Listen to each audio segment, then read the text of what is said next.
Board games, board games, it's what we're talking about. Board games, board games, I'm not gonna shout. I am starting off this afternoon with someone I hope to see again soon. Over here to this side of me is someone who's a real friend indeed. If you look in the realms of history, you'll find that Liz gave me emotional support for In a Bind. And again, please would you give a great big welcome to my friend Liz. Hello, Liz. Hi. Hello, hello. How are And you?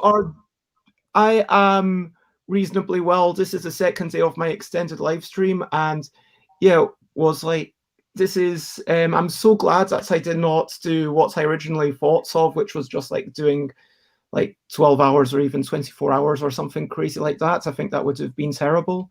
But All right. this What's it feels been like so it's far then? been, pardon? What's it been so far then? Um, it's, well, on yesterday we started off at 10, went on until like maybe 11:30, 12ish, unboxing in a bind and talking about them, including some of the cards, like this one, Yes, my favorite. and No, wait, actually, that this isn't my one favorite. this one from the expansions. I was saying this morning how this is you, me, and it was actually because you originally kind of wanted yourself as a creature from the Black Lagoon. So this is kind of a reference to that, if you know what I mean. I remember well. And yeah, it's yeah, it started up at 1, went on until like maybe 8:30, then went to the shops, got up a bit late, kind of did a bit of live streaming, and now I'm overjoyed to have you with us. And we've got Andrew January, who says, "Hello, Liz." Now, Andrew is Hi, a lovely Danny. person from Reading. And are you ready, Liz? So, just in case someone's watching this after the fact, what I'm planning to do today is we're going to start off talking like about whatever we want with Liz. Maybe we'll touch upon the emotional support and all the help that you gave me, if you know what I mean. And then I thought from 1:30 until 2, like people will probably start coming in for the thing when I kind of shared the link for In a Bond. 2 p.m. we're going to play In a Bond. 3 p.m. we're going to have like a bit of a prize competition, and then we're going to carry on with chat and stuff until the end. But now is your time. And Xate also says hello. So this is Hello. Xate, who also lives in Germany. All right, whereabouts? So let's Xate answer that, although there is a little bit of a lag. Here we go. Yeah, I'm feeling that. Okay, someone says Leipzig. I can see that. Yep. And so let me ask you, yeah, indeed. So are you willing to share? I don't want to ask you to share more than you're comfortable with, obviously, Liz, but in as To much this or question, you're also in Germany? Yes, I am. I'm in Berlin. cool. That's what's kind of just in case you don't feel comfortable sharing stuff with the entire world. I was going to talk about your birthplace, but I was like, yeah, is Liz happy for everyone to know? I was born in Irvine, Scotland. Hmm. Wait, is Irvine just outside East Kilbride? I thought it was in East Kilbride you were born. No, that's where I grew up. Irvine's like west coast. It's like basically by the sea. It's as west coast Oh, as you get before you get to the Hebrides. oh wow. How long did you spend there, can I ask? God, not long. We just when I was a baby. I mean, I don't remember it. Fair enough. We so let me talk about brilliant thing. Here's a little thing which is brilliant. And I would ask you to maybe share about the Neverhood. I so the Neighborhood is a point and click adventure game that really yeah, that really inspired me, and it really connected with me when I was growing up. It's a clay. The entire game is claymation, and I absolutely loved it. Um, and I've got a wee tattoo of it now. The thing is, I don't know if I really want to promote it because I found out soon after getting this tat actually that the guy Doug, what's his face, And it's the same he was. people who also went on to do the harmonic stuff, right? I don't know about that. I don't know what that. Like it's either Um, Guitar Hero or Rock Band, one or the other. And like amplitude and frequency, I thought that was by the same company. Like there was some connection with the Neverhood. I might be completely wrong. there might be. I have no idea. But anyway, the guy who basically is the Neverhood, he made some very public homophobic and transphobic comments, and Mm, since then I've been having mixed feelings about like supporting any of his work. Doug mm. Tenenbaum, that's his name. Oh, I need to look it up. That is fair enough, but Not so brilliant yeah, I actually. guess we can So still feelings enjoy the category. memories of some a game that we enjoyed and the experiences that it gave us and art, Yeah. even if the people. I guess it comes into that whole question of divorcing should the artist and the art be definitely linked, if you know what I mean. Where's the? I'm just gonna Google. It's got Taylor McCrog. So Oh yeah, and then he later Doug Tenenbaum. Tenapple. That's it. now, moving on to recent highlights, living life and seeing the sides, recent highlights. Mhm. So, for me, my recent highlight since I last streamed was getting showered. Yay. And Good for washing my hair, you. unfortunately. Did you brush your I teeth have as well? had, no, I've not brushed my teeth today, I'm sorry. I forgive I you. will brush my teeth later. I did do it last night. At least I Good. did it last night. I have put this into this. I've didn't have time to have anything to eat, but I did grab some peanuts so I can munch on that in a wee bit, and I've got a couple of jugs of water. But yeah, just having a quick shower, just feeling a wee bit fresh. Have you got any recent highlights? My recent Yeah, highlight was reminded me as having well. I my think. lunch. I made myself a particularly delicious fried rice out of leftovers. And I got paid yesterday, and my boss brought me some nice organic veggies. They're just nice. Aw, that's lovely. So yeah, hopefully that's going to be food for tomorrow then. Yes, and for the days to come, because I'm currently self quarantining. So just so um you still there's a realistically you've probably not got COVID, but you're just feeling a wee bit under the weather, so you're staying away Yeah, from other people just in case. exactly. I'm housebound for the next. Well, I've still got a sore throat now. I guess maybe a week after it goes up. Nah, we'll see. I actually feel fine. I've been feeling fine all this while. I just had a sore throat. Just got a sore throat. And thanks for the love, Xate. Now talking this is ostensibly a board game show. I So know. if we go into games, Games, games. What have we been playing? What are their names? Games. Have you been I playing anything in no, that you can I have not. remember? I have not been playing any games recently.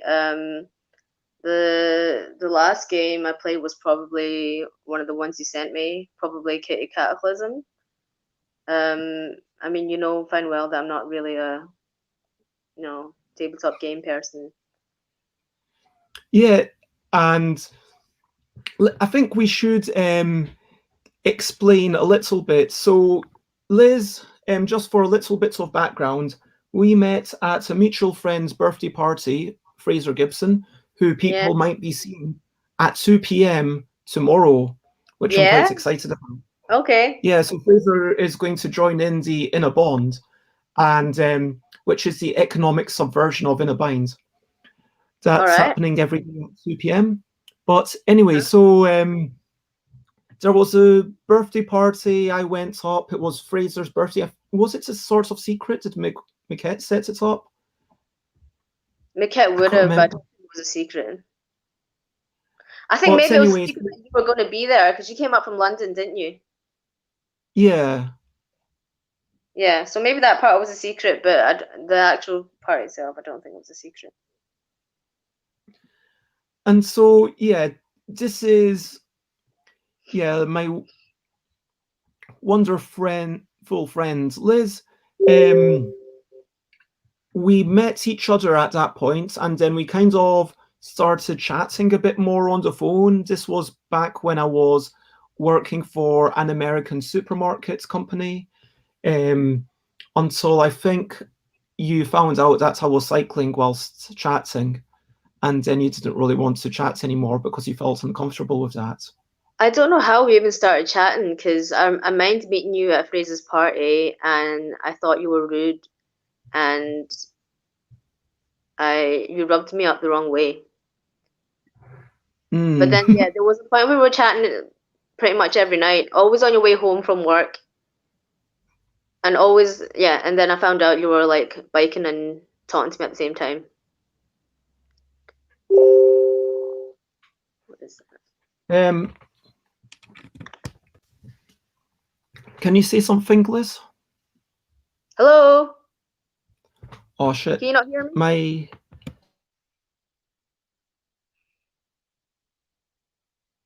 Okay, now I can't hear you.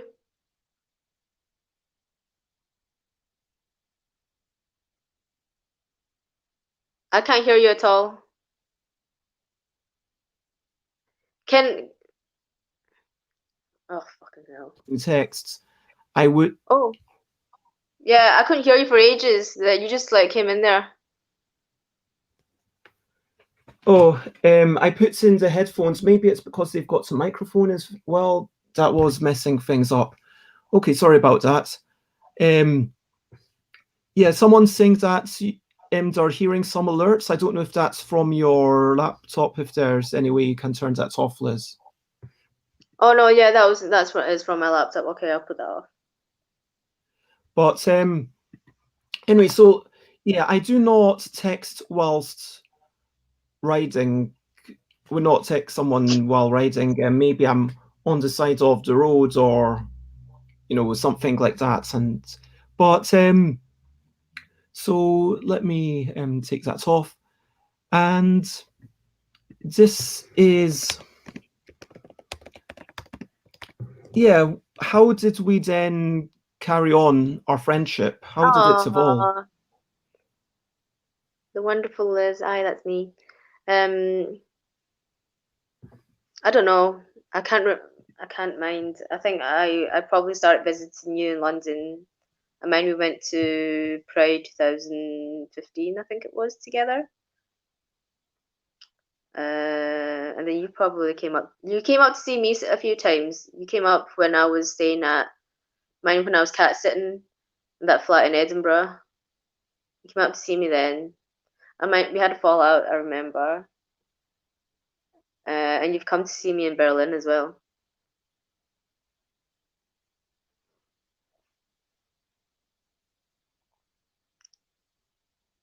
I can't hear you again, by the way. Can you hear Yeah, me? just to I Ah, can hear you. So just scrolling underneath, I'm having some trouble adding the banners today. I don't know why. But ultimately, the reason I'm having you on is because of exactly what it says down below that I'm just going to leave in case people drop in later. Liz helped massively during Innabind's creation and has been a wonderful source of emotional support. And I want to I wanted to spend at least a wee bit talking about the parties because I was showing yesterday. Um, Let me actually bring it up. Do you remember the party that I had this opportunity from Gary Harper? Is that their surname, Gary Harper? No, not at all. It's Gary McKenna. Oh, thank you. I don't know why I thought it was Gary Harper. So anyway, Gary McKenna, who used to run bands and stuff at Pivo Pivo, where I used to play the keyboard, said to me, "Hey, you've got this game coming out. If you're struggling to get it promoted, why don't you come up to Edinburgh? I'm running this place called Sophie's Bar. You can play some music and promote your game, and I'll even pay you off for the travel costs," which was really Ah, amazing. And yeah, this is say basically the plan was for BerlinCon for me to meet. I say meet to hang out with Liz and then to hang out with Xates. Yeah, that was absolutely the plan, but obviously for reasons obvious, there's a pandemic going on and travel. Don't want to mingle with people. But yeah, so going back, um, getting Gary invited me up, and I was like, okay, I'm going to have this thing. Is that the first time that you'd heard about In a Bind? I mean, like, had you played it before that party? that no, I hadn't played it before. That was certainly the first time that I had that it had some kind of form in my reality. Because obviously before that, I knew you were into board games. I'm not into board games, so there wasn't really that connection there. And it wasn't until you came down and actually had, this is the game, this is what it looks like, this is how it works, that I was like, okay, I know what it's about now. I can connect with it now. And I have shared this earlier yesterday, I believe, or Oh maybe it God, was. there's my cat, Sarah. Oh, Coco. And that's you. There's me in the corner. Oh my Yeah. God, that's awesome. And I can't mind that other guy's name. And basically, there was this whole event that, if it wasn't for you, Oh, Jesus there Christ. probably would have been about, I don't know, 4 people, something like that. Like, if it wasn't for you basically bringing all your friends, really encouraging them to come and cajoling everyone almost. And it, I just feel like you did so much. And it was like, okay, there was this whole thing that happened. And then those people, those random strangers, do you remember them who just joined in after the Yeah. third game after my music? And so I think it was like 15 people or something at that point. Oh, 12, it goodness. was either 12 or 15, but for Yeah. sure it would have only been like 4 or something. And so, and more importantly, when it was the actual Kickstarter, when it got to the end, I just want to say this is you and Maquette. So Maquette, is that Maquette? I didn't quite. No, that wasn't Micket's Maquette. definitely in that video. But I don't know. But that wasn't Maquette Oh, just that's her there. actually. That's her with the popcorn. Is that Maquette with the popcorn? I think so, yeah. But anyway, so I mean, there's definitely a point where you see Maquette's proper face, and yeah, having all these people who were happy for me to film them, and it was just, oh no, um, that's you again, Yeah. and being like, I wanted to show it off to people to say, hey, this is a fun game, please back it, and when Those are. I'll let you Sorry, talk, before I Fruba. continue. No, I was just pointing out the strangers that we got to, like, who were just sitting in the pub and just joined in. That was it. That's them. But anyway, go on. Sorry. I'm being distracted by this video. No, please talk about it. We should talk about the video. It's just a wee trip down memory lane. Like half of these people aren't really in my life anymore, unfortunately. Oh, it's nice seeing this again, and it's making me feel like I need to get in touch with some people again. We did go to, I mean, two of these people are married now. Yes, Sarah and Bertie are married. Well, I wasn't sure if that. Oh, there was Maquette in the kind of. Turn the side there. Yeah, so if I pause, Oh, that's it. it. Yeah, excruciating pain. It's not the most flattering photo. Yeah, kind of saying, oh, I'm in so much pain. Like kind of cricking the neck afterwards. That's a better shot to pause on. And there's two. But yeah, so yeah, that is in a bind. And there were 173 people who backed it. And what it basically funded on the last sorts of day. And wait, let me just play this. Wait, hold on 1 second. My battery's about to die. I'm just going to grab my charger. Okay.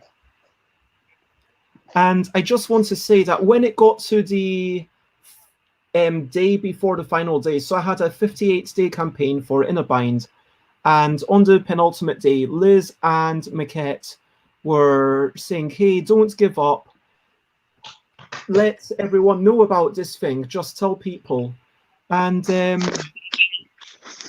yeah, the wearing red, this was actually a coincidence. I mean, if I were to do this video today, I would be wearing more red than that.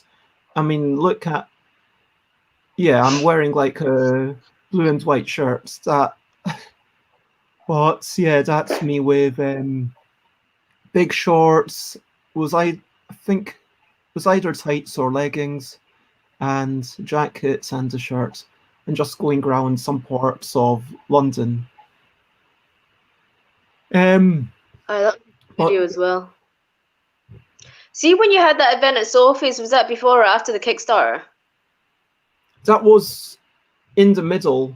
So the Kickstarter was 2 months. So the thing is, like, people say your Kickstarter should be about 30 days. And at the time I was like, oh, well, make it. Why not make it as long as possible? I can understand if people say this is a good day to finish or this is a good day to start. But why not make it as long as possible? Because even if you get like one person backing every couple of days, that's still something in the middle.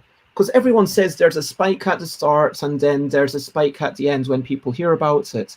Now I try to do it in a totally different way. And yeah, I think I was actually asked to leave I was asked to leave one of these places. Guess which one? And I'll open it up to chat as well. Guess which one? So we've got the London Bridge. I'll let at least one other person have a guess. Yeah. So we've got London Bridge. This is the actual London Bridge. This is Waterloo Station. Then this was by the London Eye. This was right in the middle of Parliament Square. This was right in front of Buckingham Palace. And yeah, those are all the locations. Yep, you are both correct. Well done, Liz and Xate. Apparently you need a license to film or some. Yeah, there's some. Because they felt like I was trying to sell something and I wasn't meant to sell stuff without a license, if you know what I mean. Yeah. But yeah, I didn't really explain. The lead is that Maquette and Liz, if you had not cajoled me and motivated me to reach out to all these people and be less self-conscious about doing that bit of reaching out, then I would have never funded the Kickstarter. And there are so many people who I have to thank for In a Bind. Like I had Ben Royman on yesterday, um, and Odd Playtest UK helped me with like so much of it, and everyone who playtested it along the way, and Gotcha, who we might be seeing tomorrow, who took all those videos as I went round. I was literally playing it with so many strangers in the middle of that garden, which I can't remember, Parliament Square. But it was basically Mm. Liz and Maquette who made the difference between it funding or not funding. And honestly, when it funded, it was like, oh my God, okay, now this is what I'm doing. This is gave me a sense of purpose. It gave me the ability to pay for it to be mass produced. And it feels like it has really it. I mean, I know that I did a bit of work myself beforehand, but you You did and all the Maquette. work. Like that part, I would have struggled in, and I don't think I would have been able to have done on my own. Like I can't, a project like that would not have been able to do it on my own. But it's, I mean, it's not just about finishing the project. I've realized more and more if you want to sell something, it's all about the marketing, really. Do you know what I mean? Of course it is. And Yeesh. you kind of gave me a push to kind of reach out to others. Um, I am going to share this link with other people in a few minutes, but I hoped Okay. that before we and so other people will start coming on. But if you're able, can we spend 5 minutes or so having some questionably quick questions? Questionably quick. Okay. Well, I mean, I don't know how quick they'll be. So, did you have breakfast today? Yes, I had lunch food, but for breakfast. Hmm. It was a breaking of my fast while I was asleep. When did you wake up? I woke up at 8 o'clock and then again at 11 o'clock. And what exactly did you eat for your breaking of your fast? I cooked fried rice for myself. Hmm. Iced coffee or hot tea? Depends on the weather. If you were playing games with me, what would you like to be eating or drinking? I would like to be drinking wine and not eating. Hmm. Who's the last person you spoke to in person? Was it your boss that you mentioned? Yeah. Yes. No, actually, it was my friend Geneva who came round dead quick. And we had a Oh, chat through my window. oh, nice. So a socially distant chat. Indeed. There's something lovely about. Do you think there's a big difference between chatting on a video and chatting through a window? Absolutely, yes. Yeah, definitely. Uh, Hmm. I've noticed that I, well, since lockdown started, I've been feeling a wee bit funny about face-to-face interactions. Not because of like kind of corona fears, but just that it's like I've lost my social skills. And yesterday when Geneva came around, I felt a bit like, I don't know, like there were points I couldn't like look her in the eye and that, which I found a bit strange. But yeah, I no, mean, video chats like you see, you're not meant to look at people in the eye for the whole duration of a chat anyway. And I know a lot yeah, of but I could autistic people tell who that don't it like. was still a lot less than I would have normally, and uh, it was noticeable enough that I felt uncomfortable. Okay, books or podcasts? Books. What was the last one you read or are reading now?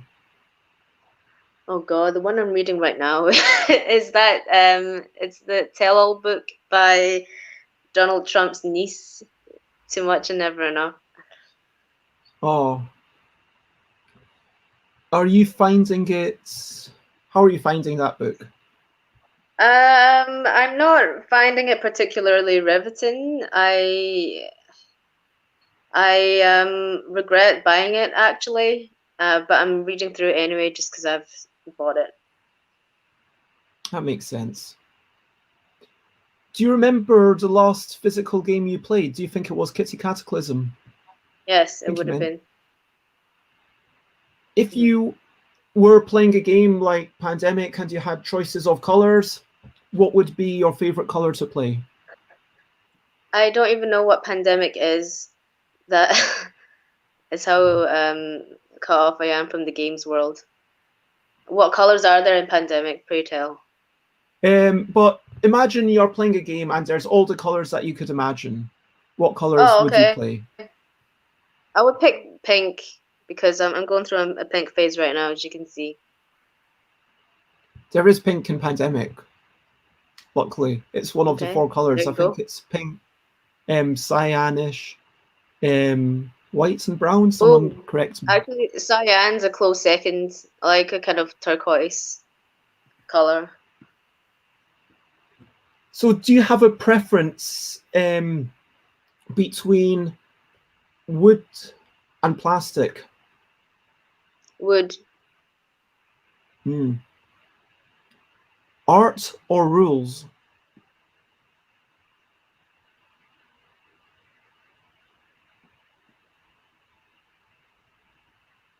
Hmm. I don't think the two things are mutually exclusive, and I don't really Yep, see them as opposites. Uh, that's true. I'm gonna go with both. I'm only going. I'm only going to let you do that. Literally, only you. Okay. Um, and can you name? Do you remember the last time you went into a board game shop? And can you give a shout out to it? No, I can't remember when, but I imagine it was probably with you. I imagine it was likely when you last came to Berlin, and I was going with you around the shops because you were going around the shops, maybe trying to get people to buy No, we something went or to Forbidden Island. I mean, if you count that, in Glasgow. Sorry, Forbidden Planet. Planet. a Forbidden Planet. You mean? Yeah, Yeah. yeah, that would have been the last time. Um, Oh, I forgot we met up in school. we've Okay. got the last question from me is: can you name 3 games that you might enjoy? That I haven't played yet that I might enjoy. No, I can't because I don't even know what's Not out even there. games that you have played. Oh, the half played. Okay, obviously the Neverhoods, like the biggie. Um, and I'm gonna say In a Bind. That was A great. 5-year anniversary. And That's what this is all about. oh shit, so it is. 2000. Okay. Breaking the 2015. PG-13. Yeah. And third game, I'm gonna say Tag. Tag. Okay. Yeah. And finally, we've got one question from the audience. Xate asks, do you speak German? Natürlich. Does that mean naturally? It means of course. Can you say that's a bit slower for people who don't speak German? And thank you, Ian. It's Natürlich. natürlich. And Xate says, cool. Natürlich. Happy anniversary. Oh, aye, for the game. Yeah, Ian means like happy 5-year anniversary for In a Bind. Ian is someone that I know because they demonstrate games, and we were hanging out in Hamilton in a shop, and I don't know if you know what this means. Den can we bez verviren? I don't know what this means. But yeah, so that is um thingy. That is my wonderful friend Liz. I'm now just sharing the link with people who are going to come on for the 2 p.m. in a bind, and were kind of, oh, apparently you can confuse me. Dan kunnen wir bez Uh, verwirren. And Pervere. But see, before I am I going now? Because before I go, I want to can I we mean, put you up don't. a link for Oh yes, please do. Oh shoot. So Liz is Eastrobomb, and yeah, basically the only reason that I was suggesting you go because you would be welcome to stay until like whenever, but it's just because I thought you might not want to be on with everyone else when we start playing in a bond. But if you wanted to stay, that would be super if you're amazing. playing something, then I'll go. But yes, so I make handmade face masks, which I'm Can I selling show through everything from my your Instagram? Instagram. Do you mind if I show it There's up? that, but also, yeah, yeah, put it up, please. So you go to instagram.com/eastrobomb.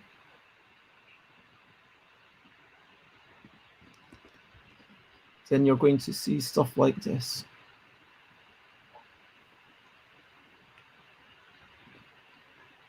If you carry on.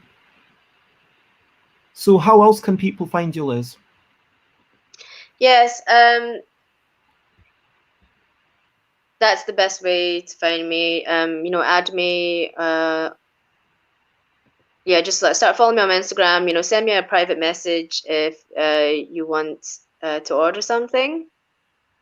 But on top of that, I'm part of an online project called Asian Food is Asian Life, um, where we collect first-person narratives on how from people of the Asian diasporas like throughout the world, and we collect stories and images on how food intersects with identity. And I'm And just we're looking for submissions just now. ooh, that's So it's Instagram.com/Asian Food is Asian Life.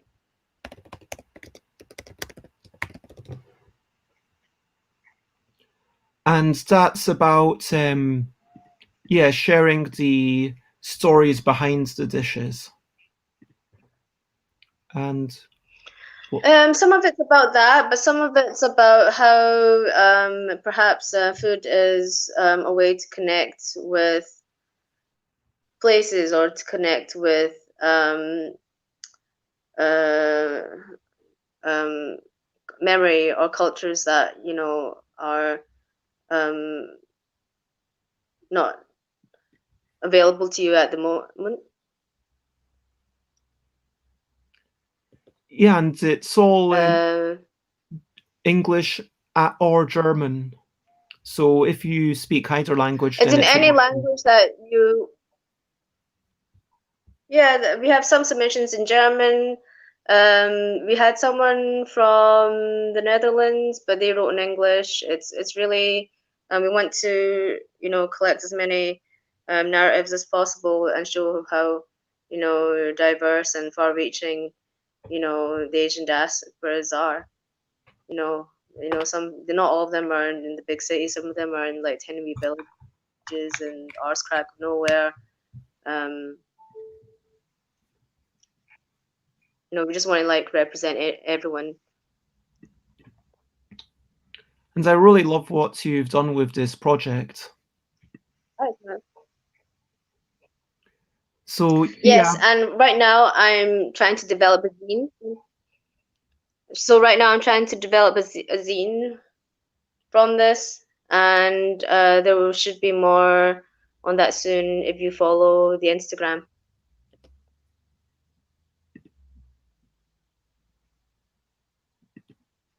oh hello. Have have you frozen, Liz? Hi. Oh sorry, I thought you'd frozen for a moment.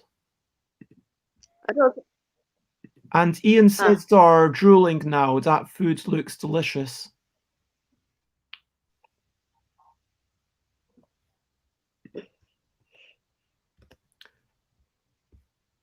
And Will Cook for Board Games says, do you want, well, it's for people who are um, Asian, so, oh, you can join in. Are you happy to have Xate join us, Liz? I'll be in Jasper.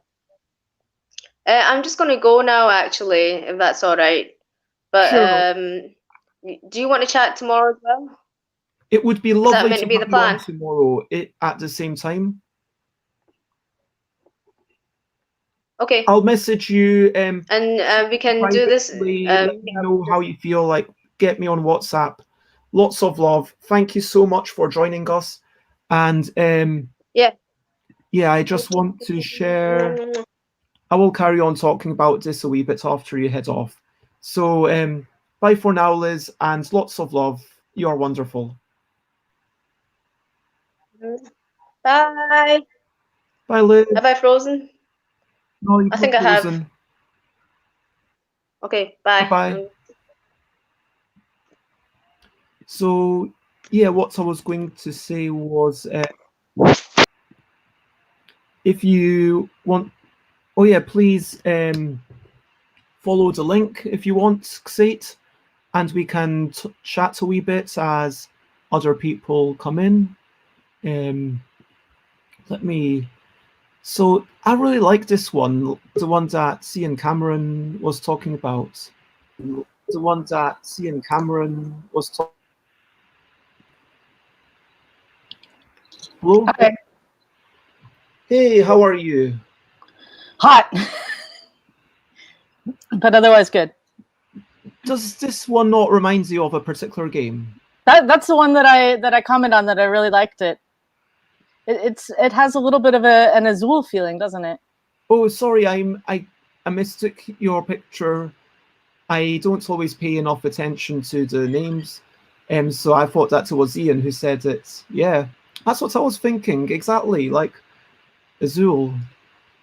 And yeah, so all of these are the masks that Liz makes, and I've got one with strawberries on it. And there's some amazing fabrics, and if you, it is mainly for people based in Germany who have Darn.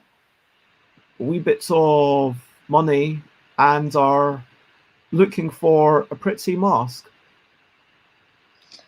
I made some unique masks. I don't think I would wear any of the ones I actually made, though. So. Oh, yeah, Ian said so. Yeah, sorry. So you don't have any that are unique? Did you say what? What? No, the opposite. I made quite a few very unique ones, but I don't think I would be actually willing to wear any of the ones I made. So they were. Oh yes, I think I heard about yeah, one of them, and I would wear it, but the postage from Germany to UK is just way too much now. I wish I could get that to you, because it's actually really beautiful and very red, but I wouldn't wear it. And I also made two plague doctors masks, the long beak ones that a friend wanted. And but then also the friend is in Vienna, and it turned out to be too expensive to post them there too. So I have several very unique masks that I don't wear. And I made one for a child who was having a birthday, and he had wanted a black mask, and his mom had made him a red mask, and he was very upset. And so I made him a black one with a zipper, and it had a tongue that flopped out. So when he was in school or something, he could put the tongue in and zip it closed, and he looked, presentable for the classes when he had to go to class or whatever, or be in polite society. But when he was with his friends and being funny, he could like open it up and flop out the tongue like he was sticking out his tongue at them. And he's 11, so he had quite a lot of fun with that. I really like that one. That one's beautiful. Yeah, it is a gorgeous fabric. I wonder if you could sort of have even more. To be fair, at a certain point, if you get too close to an actual board game pattern, I know that I was talking with Phoebe, and I think you would have been watching when Phoebe was talking about turning Phoebe Wild of the Ludo Cherry talking about making masks from some of the fabrics that they've got. I think that's a really cool idea. But yeah, I know I don't have that much of a German audience, but if you are based in Germany... Actually, currently you do. Really? Yeah. I mean...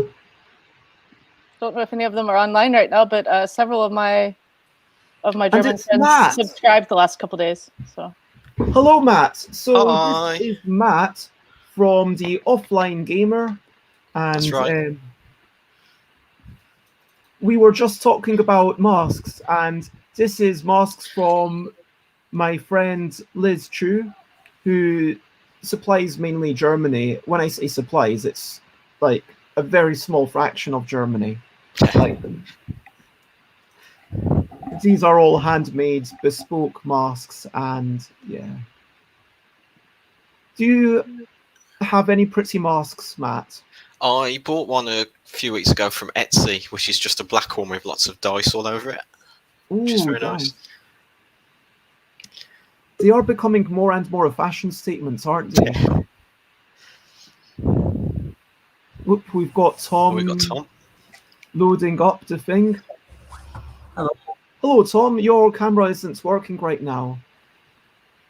But yeah, while we're clearing up, Matt, would you care to tell us where people can find the Offline Gamer podcast? I was telling that these days, it's kind of, I don't know if the name is really true, because even board games are being played online.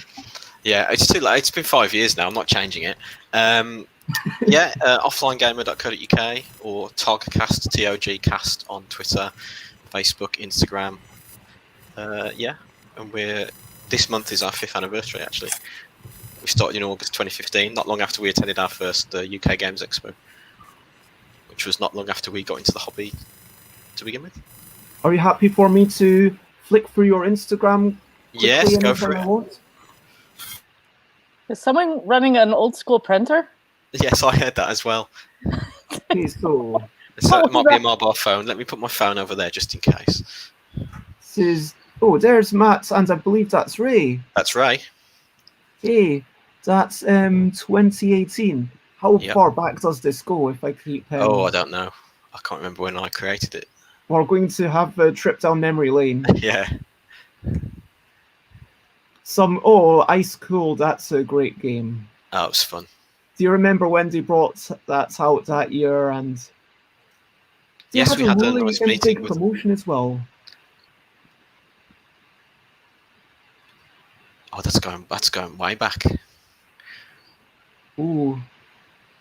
Okay, so this is your. So that's our first expo then. That was the first game I demoed. I played there, I think, Eaten by Zombies. We were just walking along. Someone said on December. So you just I think had all I must have made done a catch up or something.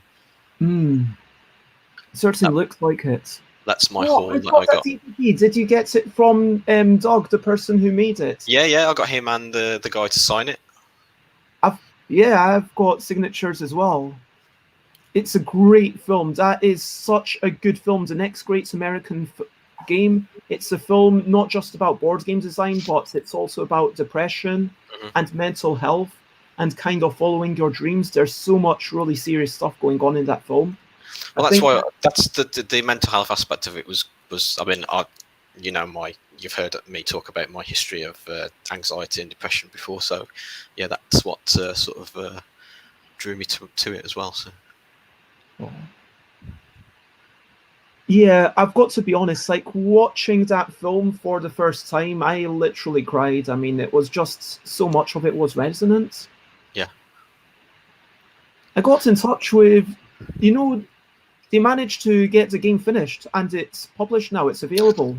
Yes, I've got it favorited on Amazon, but I can't seem to buy it anywhere. It's called, was it Road? No, hang on, I've got it on my Amazon wishlist, I'll soon tell you. Because they changed the name from what it was called in the film, didn't they? Yeah. Let's have a look. I think it's called Roadhogs or something. Something like that. Oh, this is beautiful. I must have gone through literally on like that first day and posted like 20 pictures of like the year so far. Yeah, there it is, Roadhog. But I was going to tap my screen to focus. That doesn't work, does it? Oh, look, there it was, episode 5. A look back at 2015. Oh my gosh, Wow. it only has been 5 years. Wait, so you know this is the 5th year anniversary of In a Bind. Did you basically start around the same time that In a Bind was Must have done, mustn't we? Yeah. That's amazing. And it was actually, I don't know if you saw yesterday's thing, but we had James Cook on. Yes, I watched it earlier to prepare, and I saw you talk to him about the episode of the podcast, and I was catching up on yesterday's In a Bond session to see what I'd let myself in for. So. And here. And yet you still came on. That's a good sign. I know. So, are you a company? I am a company, yes. Ah. And hey, it's Tom. Hello. Hello. We're just reminiscing about stuff that happened 5 years ago, like Matt and Ray going to UK Games Expo. So that was our first year as press in 5 years ago. time. And Dized, oh my gosh, what happened to Dized? Are they still going? They're still going, yeah. They did a successful Indiegogo campaign, and they've got an app and everything. Oh yes, I always like shots of the nice food at the expo as well from the food, what they're called, food trucks. It's look. Hey. Let me get rid of this. Now it's not just about you, Matt. Oh. Offlinegamer.co.uk. There you go. Okay. Yeah. And if you paste that in the private chat, I will paste it on in the comments. Oh, okay. But yeah, we've got Nick. Nick just in time for today's In a Bond. And we've got Tom. Oh my gosh, I need to you know what? Since finishing yesterday, it's just been a blur. I kind of went out and then I shopped and then I made food, but I spent quite a while making the food because I got quite into it and I was doing mushrooms, and mushrooms always take longer than you think they would for kind of, peeling them and washing them and everything. And so last night I had a really big meal. It was like some cheap discounted meat with some mushrooms that were kind of going off, so they needed quite a bit of washing, and spinach and chilies all mixed together, and I ate that whilst watching some brain dead thing in front of Netflix. I don't know if you've watched this show, Never Have I Ever. But yeah, so it's just been a link. That one. But yeah. So if you do want to check out Matt and Ray, then please do check out offlinegamer.co.uk, I suppose. And Tom, if you want to check out Tom, you can do that. Tom Cauldron on Twitter or Nordlick on YouTube. I'll introduce Doric and then I'll get to our next person. So, Doric, how can people find you? Wow. How can people find? Well, my social media presence is kind of like a regular person at the moment. DRKCGK or something like that. Yeah, DRKCK is my Instagram, but I post usually cats and street art. I think the last 2 posts I made are about the new game I made. And yeah, I am on Twitter too, but I think so far I only have 3 tweets.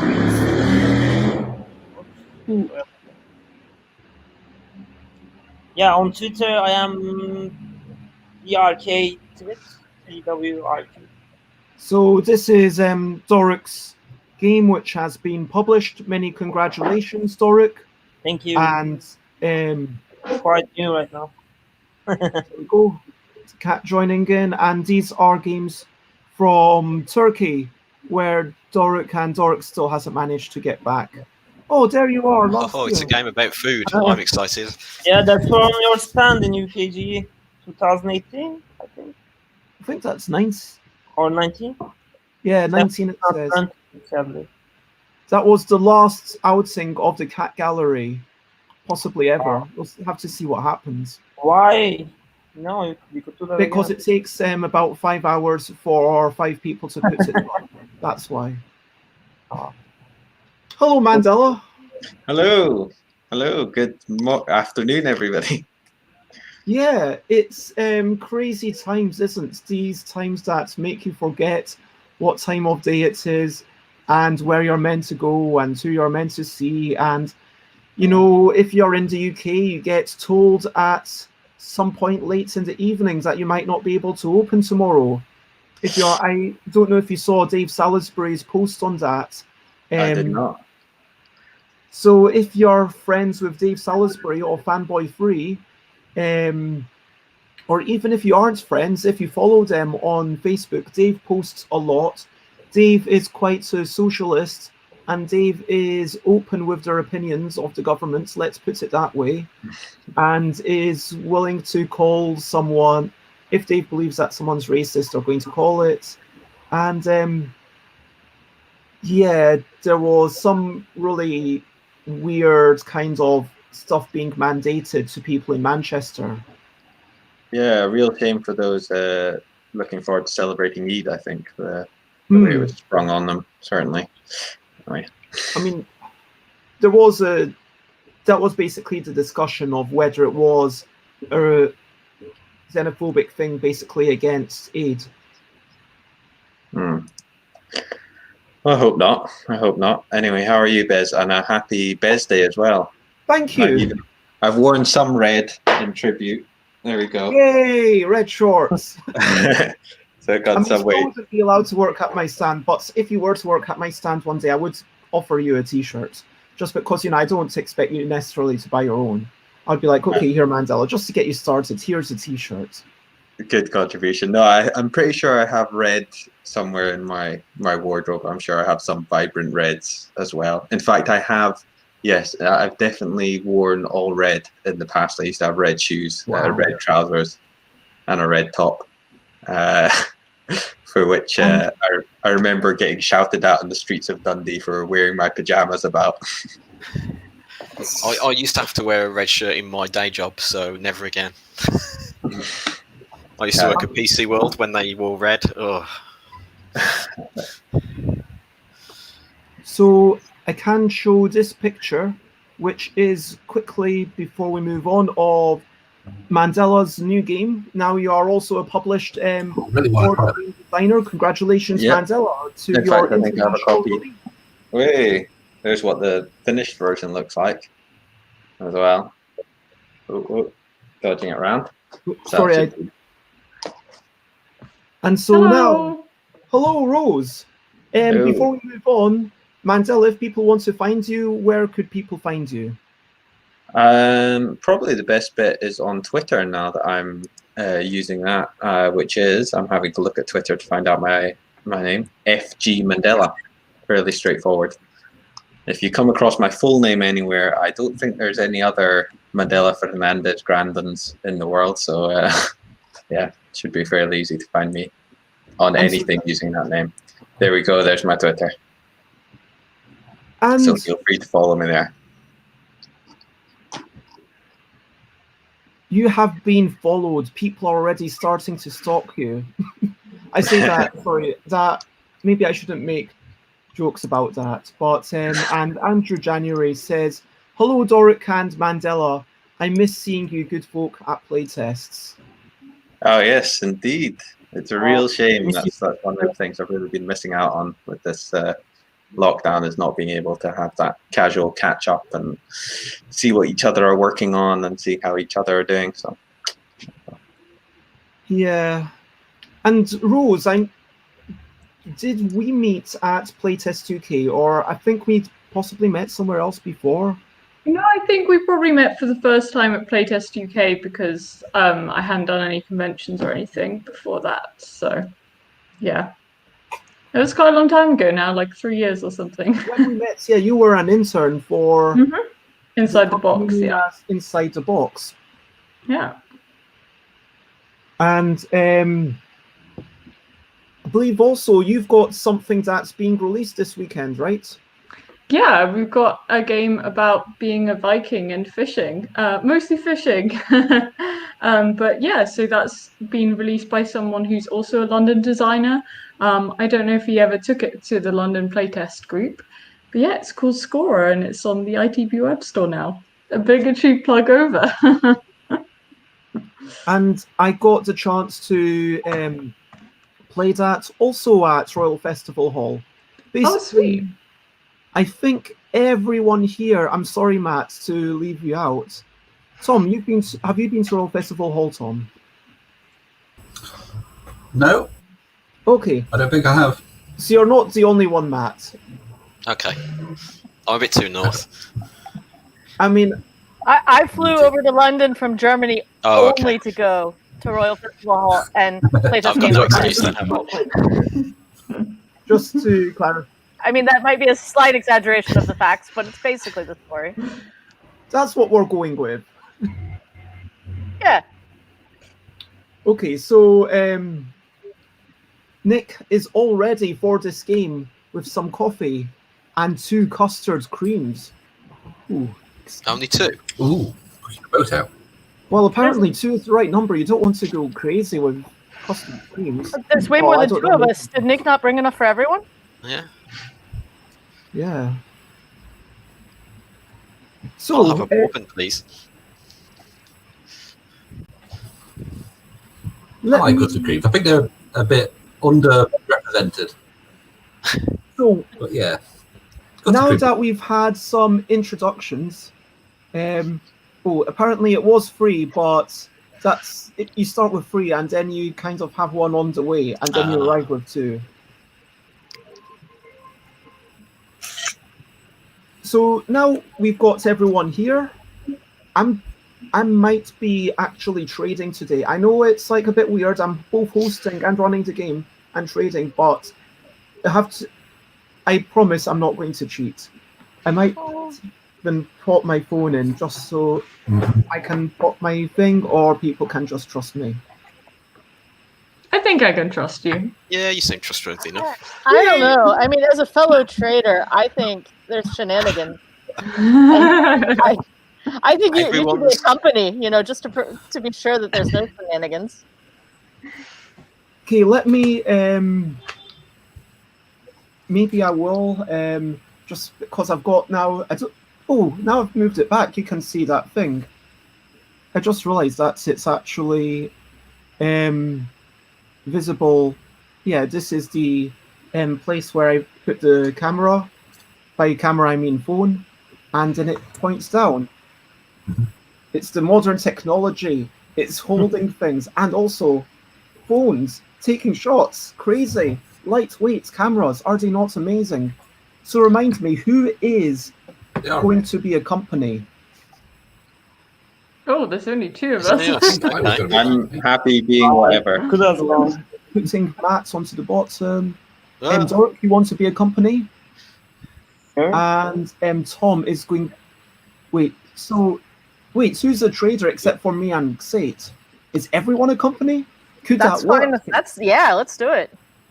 Yeah, everyone could be a company. I don't know. And just so you know, if you fail as a company, you are allowed to come back as a trader. So that's the only way that you get to experience both sides. But you really want to win as a company. yeah, yeah. I mean, the winning as a company is ultimate glory.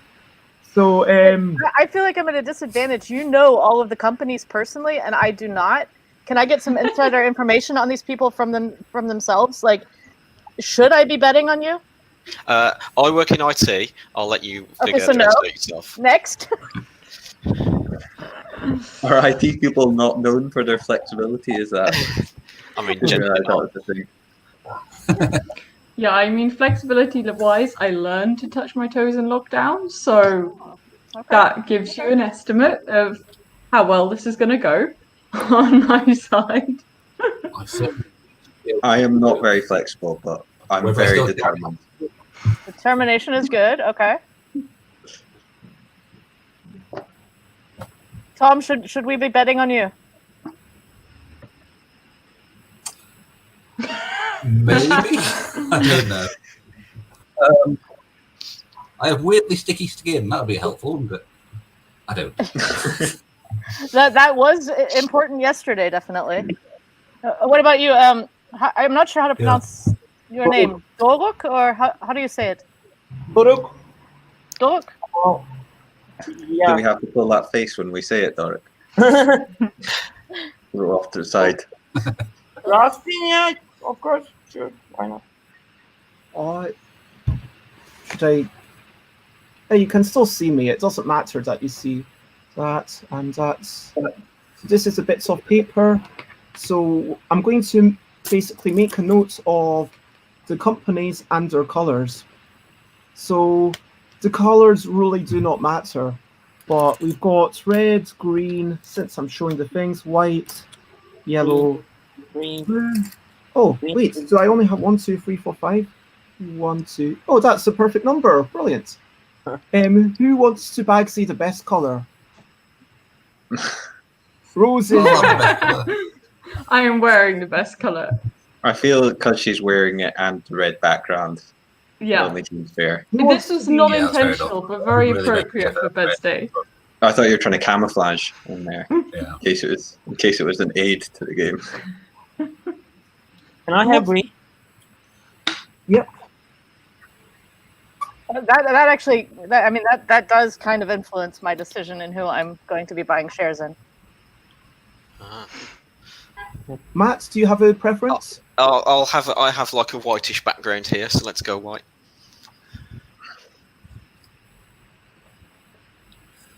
Yellow and blue. I'll play yellow. All right, yellow I am. Okay.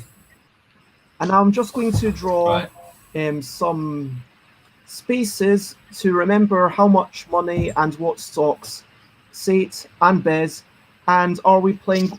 Nick, are you playing?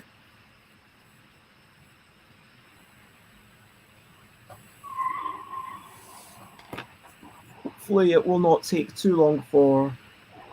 Okay, so I've got... Wait, I realised that it's not quite showing. I know you said to move this, but yeah, the problem is I physically cannot quite. Just be aware of it. That's enough. Okay. And so... Okay, so I'm going... Oh, there's only 3 traders. So I think that, you know, we've got 5 companies, 3 traders. So the way that this game is going to work is there's some companies, and maybe you can explain what your company is all about, going in left to right order, rows. Is your company all about the amazing red strawberries? Backstory. Yeah. Okay. So we sell strawberries, and also Keyforge decks, because that's what I've got with me to be playing today, and they're also red. So yeah. And I think that playing in a bind/Yogi is really important for demonstrating the quality and durability of your stock. Nothing shows off stock like having it tucked in your glasses. Yeah. This is the way to increase your share price, obviously. Yeah. Mandela. We make sleeping masks for cats. That's what we do. I'm basing this off the fact I can see my cat now trying to shield her eyes from the light. So obviously there's a demand for such a thing.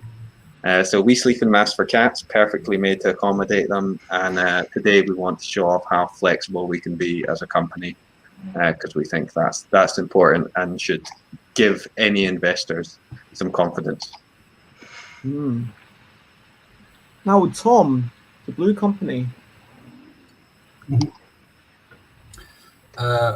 We are a company specializing in offering technology buzzwords to the sort of people who like that sort of thing. So we offer blockchain solutions in the cloud for anyone who thinks that might work for them. It's all about the blockchain. Matt. So, yeah. So my company name, because I work in Birmingham, and because obviously we'll be all getting into interesting positions, my company name is Spaghetti Junction. And what we've come up with is this fantastic revolutionary process where we can use old pasta to make roads. Wow. Ultimate recycling and reuse in this modern day and age is what we need. But why Is do it you have cooked pasta or raw pasta? Well, we see it's patent pending, so I can't really go into the details too much for you. See? Okay. Straight away. And finally, DK, Doric Kichikoglu. Hey. Yeah, my company's name is Well Avocado. It works specifically on the physical and mental being of your pet avocados. It's niche and recently emerging market, but there's good business. So if you have an avocado at home that is upset for whatever reason, which happens a lot, more than you think, or thinks that recently they lost or gained too much weight, we take care of it. Also, there's too much post-traumatic syndrome because they come all the way over the Atlantic Ocean inside those, ships. So there's a lot of work to do for us. I mean, what do you say to... Oh, who did we lose? Tom? No. My camera. My camera. Yeah. Oh, what happened here? Yeah. That's... That seems a bit too convenient. This is dodgy. I've not even started tracking any data. I can tell you already gave yourself an extra $4. So, the way it's going to work is every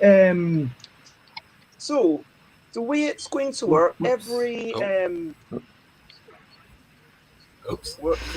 there, mute myself, remove that, hopefully it stays working. It might just be that the phones aren't meant to be used constantly for something is going wrong there.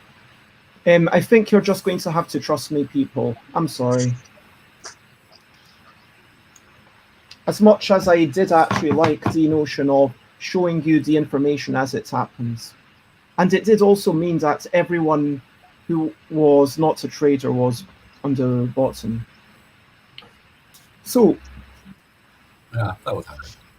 now we've got little spiel from everyone. We're going to have the starting cards. Starting company. Let's go in red, green, white, yellow, blue order. So Rose, you have to do two cards. Pick up a card, and if everyone could move slightly back or push your computer forwards if that's all possible, to make sure that you will be visible. At this point, the companies will not be necessarily required to talk, but it's going to be helpful. So, How much of me do you need to be able to see? Hopefully that'll... potentially, we might be able to see your knee, but you'll probably be lifting your knee if we need to see it. Cool. Okay. Well, I'll do for now then. So this card between two fingers and left elbow above shoulder. Great. Okay. Cool. And that is Rose's starting. Tom's already doing some stretching. Okay, so Taking it seriously. Doric, keep a card on your nose and a card on your right forearm. Why are mine so hard? I think elbow above shoulder is pretty hard for a starting card, actually. So forearm is It's gonna get tiring. That's gonna tiring. Like a pro tip, Rose, if you keep your hands on your head, it's easier. Oh, I'll go with nose. Speaking as someone who has done that pose for more than half an hour. Yes. First, That could be an elaborate bluff to get you to do something that'll make it harder later on. This card on right forearm, have you got We'll that? see. I got the nose one. the And classic. the cheat. right one on the right forearm. You need to do both, Doric. Oh, do I? Cool. Right. Okay. So now going to Matt. Okay, Picking up a couple of random cards. I've got my Kitty Cataclysm cards here that I'm using. Ooh, Very on brand. exciting. Keeping it Bez themed. I like it. Yeah. Ooh. So keep one card between your chin and chest. Like and that, yeah. keep your right thumb pointing down. I Okay. will remind you, just for health and safety, you are allowed to hold the chin and chest one there yourself. Okay. But Cool. then later on, you might have to hold it with your chin. That's Yeah. That's normally another uncomfortable one there. I'm not going to be able to look at the screen now. Unless I do that. Mandela. Okay, what have I got? Right, Right hand above hand. elbow. Above elbow. Okay, and this card touching left elbow. Okay, I am also keeping it Bez themed with Does that work better? what was the Wibble Hey, cards as old well. school wibble. Way to go. Right. So, right hand above. Was it? What was it? And Right. this card touching left elbow. This card touching left elbow. And It finally, can be the Tom. inside of the elbow. It's not specified. Ooh, you raise a very interesting point. If Bez is going to help Rose, then I'm going to. Yeah, thank you. All the information you can get. So middle finger touching palm, and this card on back of left hand. Yeah. Okay. You've already got that card there, Tom? Yep. Yeah.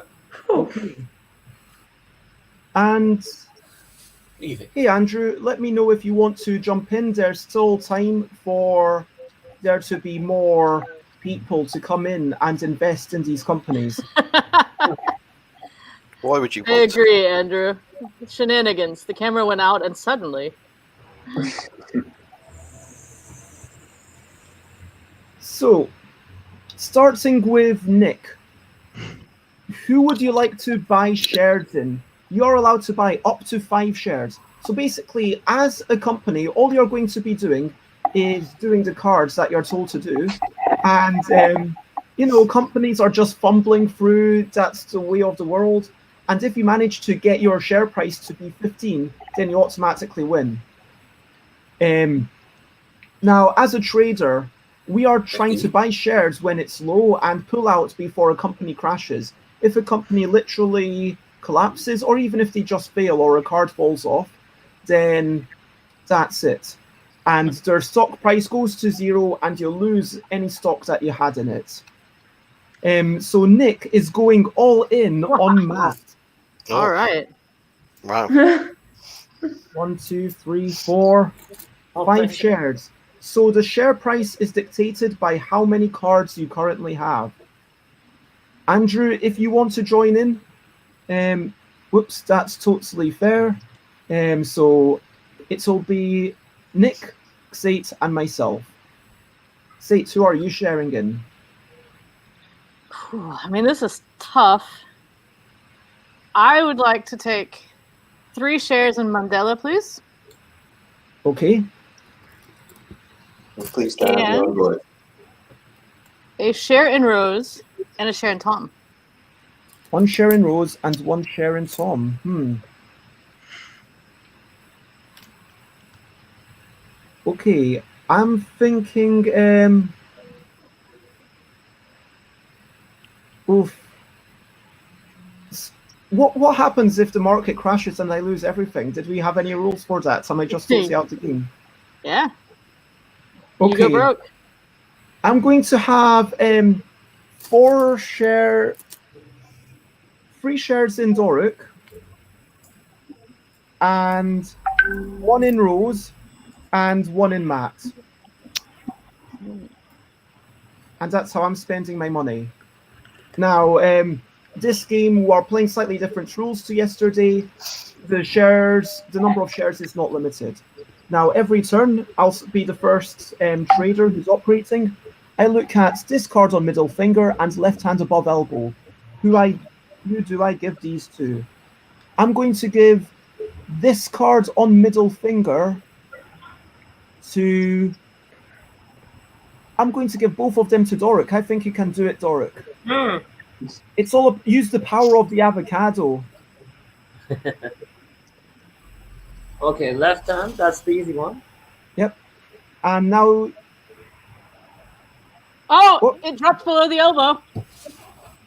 I mean, I'm just getting into Yeah, the... from now on, that's it. No more... But I should also get... Yeah, cool. Okay. Okay, so Doric, I'm going to keep warning you. Keep that hand above the elbow. Right. Okay, so now Doric's air price has rocketed up to 4. Because he cheated. Yeah. I mean, it was Doric's choice to do hand above elbow before doing the other one, so I feel like that's kind of... I mean, normally in the game, if you mess up on your turn, the bind that you're doing right then, you get to second, you get like, it's once you've actually finished what you're meant to be doing. Okay, so I've got right index finger touching nothing, and right wrist bent. Ouch. Let me think. So I've got... Oh, I think Tom's in a great position to go ahead and bend that right wrist. That's fine. Let's let Tom do that. Tom, can you bend your right wrist? Well done. Very well done. And right index finger touching nothing. You know what, actually? Tom, let's give you that one as well. I'd like to skyrocket you. Because, yeah, you are the only person with shares in Tom. Okay, so now it goes to Nick.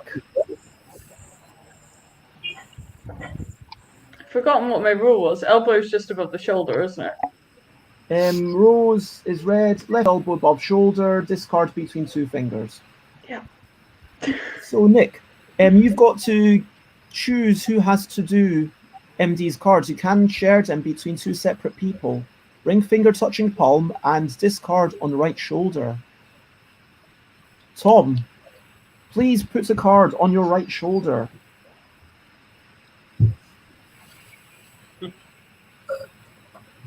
Right shoulder.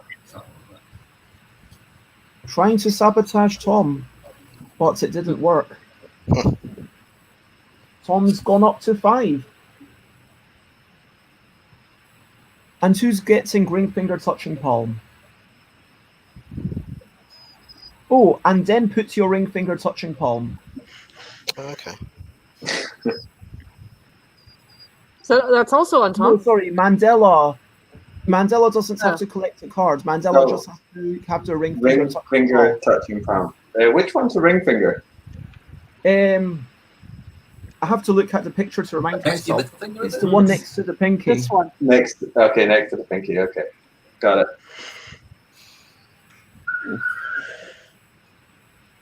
Okay, so it's back to me. How are you feeling, Doric? Are those avocados getting a bit overripe? Yeah. I know. I'm chatting. Upper T. Okay. No, I'm just asking how you are. I'm not telling you to do these things. I'm just asking how you are. I think I could handle them. Left pinky is gonna be a bit tricky. Like the hand is above. I'm going to say, yeah, you know what, Doric, you do both of these. Oh, you got it. Yeah. That left pinky seems fairly horizontal. Can you bend it to yeah, that's what I'm talking about. Now it's pointing down. Yeah, now we've got Doric skyrocketing up to a value of 6.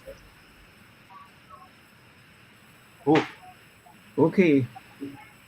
So, Xate, you've got this card on top of head and ear on a shoulder. Who are you going Oh. to give it to? Yeah, I'm sorry, but these are going to be going to Matt. Yay. Well, So- the contort head one is easy. I'll just do that. There we No. go. I wanted the head on the shoulder to Matt. Okay. Yeah. Yeah, that's Yeah? fine. I can Okay. see, yeah. And I'd like to look through the other people first before deciding on the top of the head, please.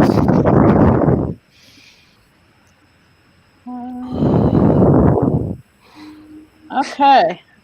Yeah. Good. Then I will go with Rose for that one. Great. So trying to tank the Matt company. So Rose is now at how many? Ooh. I've got Last 2. one, Rose is third. Pardon? Yeah, third. Third. What does third mean? How many cards is what I'm interested in every It's the third card. third? I thought she had more than that. Me? No, I've only got 2 cards. Yeah, now Okay. you've got to have the card on top of the head. Oh, yeah. Yeah. Now, Nick, you have to operate companies, and you are also allowed, if you wish, to buy and sell shares. So you currently have 5 shares in Matt, which are currently worth 4 money. You could change to Mandela, who's worth 2, or indeed to 1, 2, 3, 4, 5. Tom, who's worth 5. Doric, who's worth 6 if you sell enough, or indeed Rose, who's worth 3. You can buy and sell, but you must operate the companies. You can sabotage or you can help.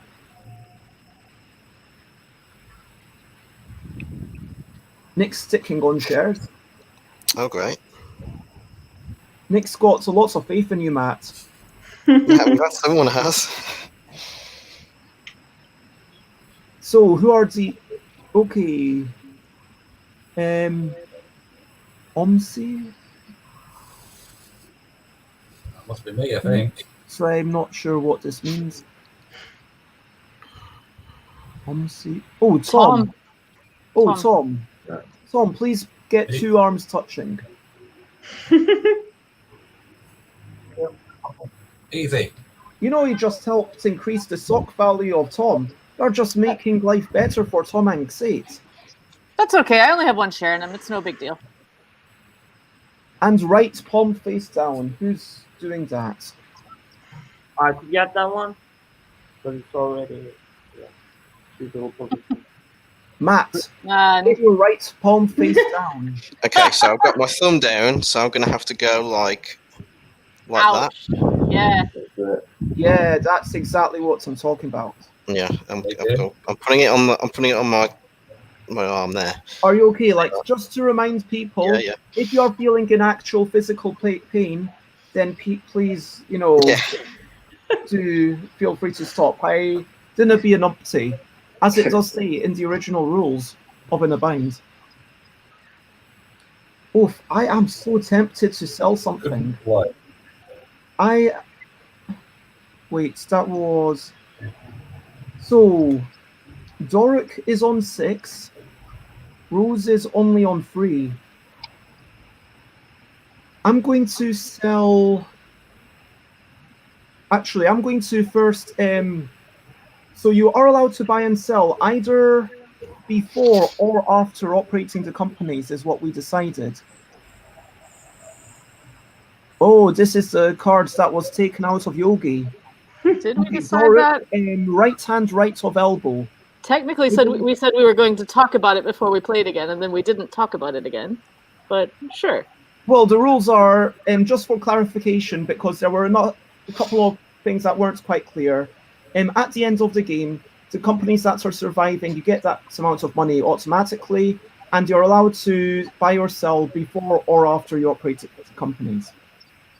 So, looking at our companies, got the Strawberry Company looking good. Feeling confident? We'll see. Got Spaghetti Junction. I'm crying on my shoulder. Rocking on. Looking very sedate. Very And chill. Doric. Okay. I want you to put your right hand right off your elbow. Like that? Yep, and make sure to keep it there, keep it there. I've got my shares in you. Don't fail me now, Doric. And keep the hand above. Now, where's your right pinky? Can you get it to touch? Can you get it to touch nothing? I think it's already touching nothing, right? Yeah. Okay, great. Okay, so Doric's now worth 8. I'm going to de-invest 2 from Doric. That's too strong. Being able to sell after you put it on is too strong. They only have to hold it for a matter of seconds. That's easy. We will talk about it afterwards, I guess. He said we talk about it, and then the fact we never did isn't just on me, it's on you. You were streaming and showering. I couldn't talk to you. So I've just made 16 money by selling 2 shares in Doric.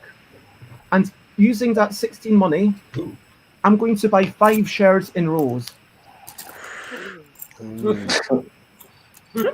Even Rose isn't confident in that. Oh, the pressure.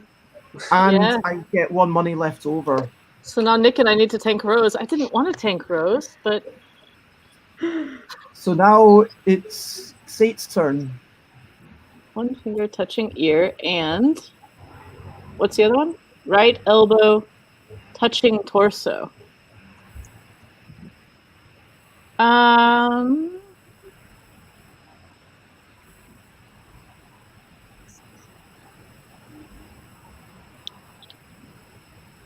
All right.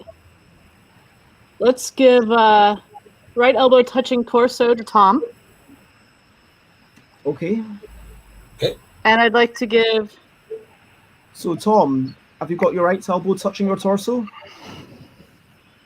Yep, it looks good. That's why. Great. And 1 finger touching ear.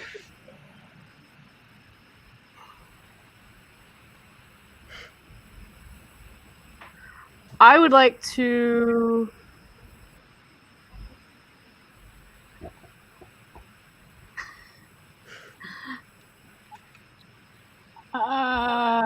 That's a hard one. I'm going to give that one to Mandela. All right. Let's go for it. What? It's easy. Your head's right there. Yeah, I look like I'm volunteering myself for everything because of my current Here we go. Then just place it on the ear. Careful not to go in here. Yeah, I mean, I did take that. I mean, I was assumed definitely that you do want everything, right? Yeah, that's right. Yeah. Okay, good. Load it all up. Okay. Nick. So you've got left one pointing up and discard covering left eyebrow.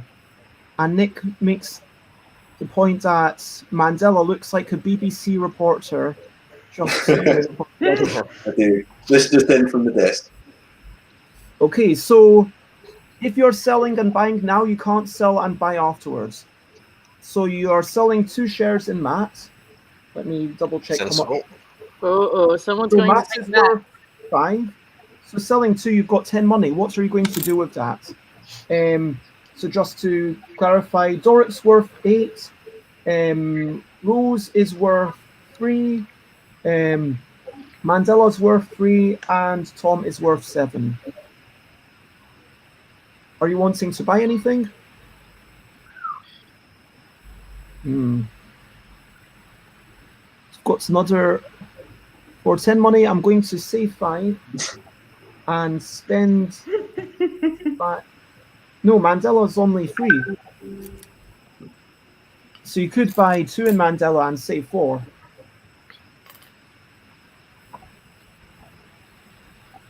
Mandela's where it's at. You want 2 in Mandela because Mandela's only got 3 cards at the minute. Still unstable. Okay. It's a slowly rising company. This card touching left eyebrow and left one pointing up are the 2 that you have. And apparently Doric and Matt look like the aftermath from a card fight.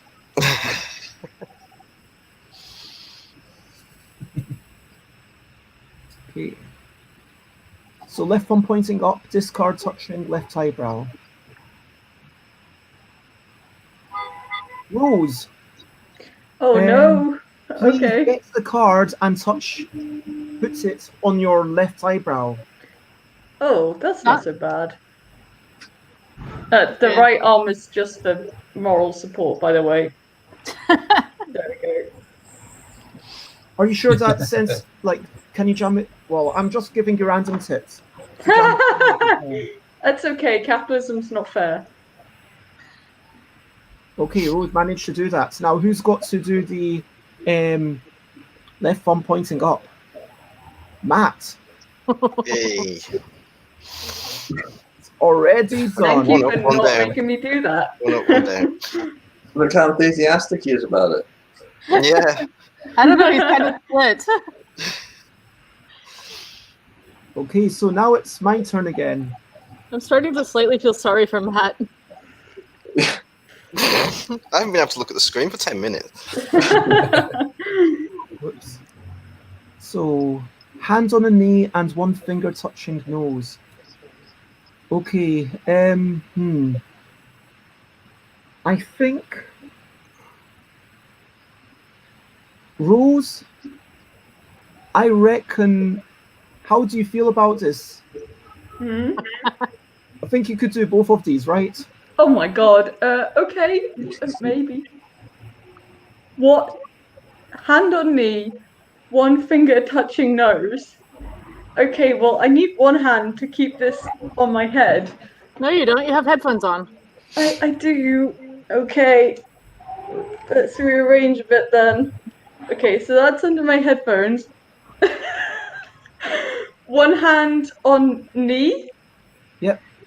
And So- the other one touching my nose.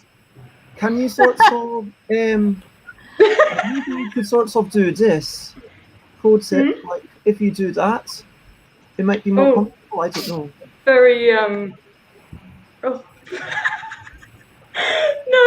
It is The not headphones are possible. too big. She can't get her arm around, I don't think. Yeah, Oh. they are a bit on the chunky side. Oh no, now the elbow is going to be an issue. Keep Wait, that no, elbow I got it. There we go. Okay, Oh, I'm sticking gonna with make the everything in the best I've future. got for right now. Oh, yeah. Bringing Please. goes up to a value of 6. Oh. And now, Sate, you've got lower teeth hidden and left index finger pointing up.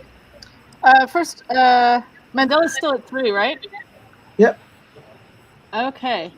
Index Very finger, slowly rising company. Slow and steady wins the race. lower teeth hidden. Can I see Mandela smile for a second? I want to see if that's going to be a problem. You want to see? Oh no, the lower teeth are hidden well. Perfect. Lower teeth hidden is going to Mandela. Oh wait, no, not yet, not yet. I want to trade first. I would like to sell my Sharon Rose, Ooh. take my What? 6, and invest in Mandela twice. Oh, Ooh. she knows where it's at, Rose. That's So because then, I'm cheap. then, Now Sate has 5 shares in Mandela then and 1 share in Tom. This isn't a game about diversification, it feels. no. Lower teeth hidden is definitely going to Mandela. And I'd like to see another close up, please, to see where the left finger is at. If that sounds like something I want to give them. Left hand Mandela, where's is your left that one. finger? Is your left hand doing anything already, or is it just hanging out? Never Okay, then expect- I'm going to give you the left index finger pointing up as well. Ooh. Which one's index? This Pointy. one? Yeah, that one. Exactly. That skyrockets Mandela up to 5. Yeah. Okay, so the next card's for Nick. Discard touching left elbow and 1 finger touching armpit. Oh wow, the sun really just came out. You can tell by long shadows. Okay, so... And how are you feeling? Me? I have to admit my arm is seizing up just a little bit, but I can keep going. Nick says to take a card and have it touch your left elbow. No. Nick, you're evil, and that's exactly why I pulled out of her. Oh no! Oh my god! Watch out for the one in your glasses. Yeah.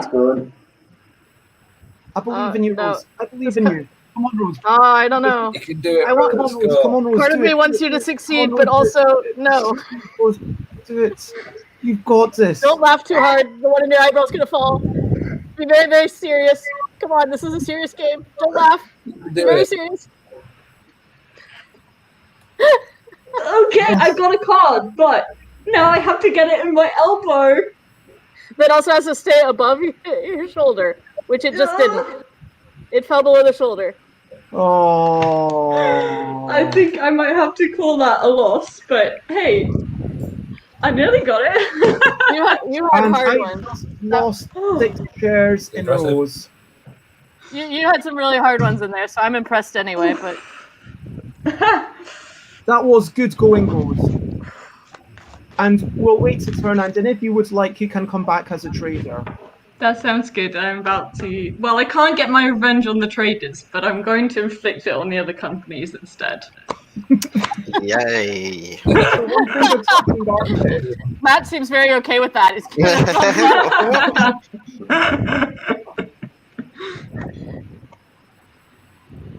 Yeah, I agree Thanks, with that. Andrew. I feel the same. And just to shimmy people around, Don't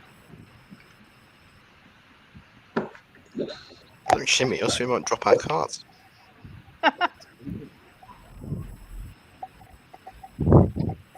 How's your neck doing, Matt?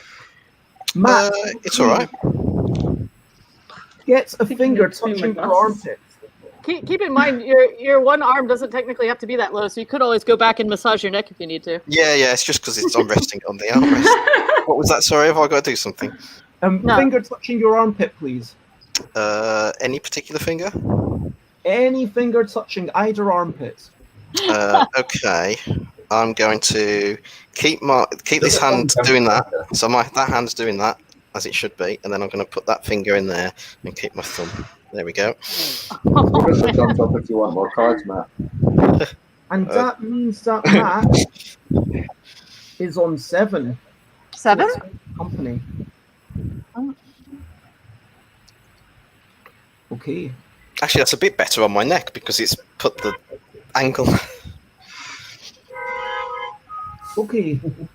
So I think we honestly, even if Rose comes back with 10 money now, Rose is still at a slight disadvantage. Yeah.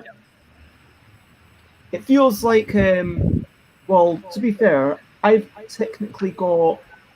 I feel like the second chance is more about including her in the rest of the game than it is about actually a chance to win. Yeah, So I just want rather to than cause sit havoc. around doing nothing. You know. Okay, And so she just wants the fun of causing us all physical harm. I mean, who doesn't want the fun of causing you all physical harm? so Rose, Mm-hmm.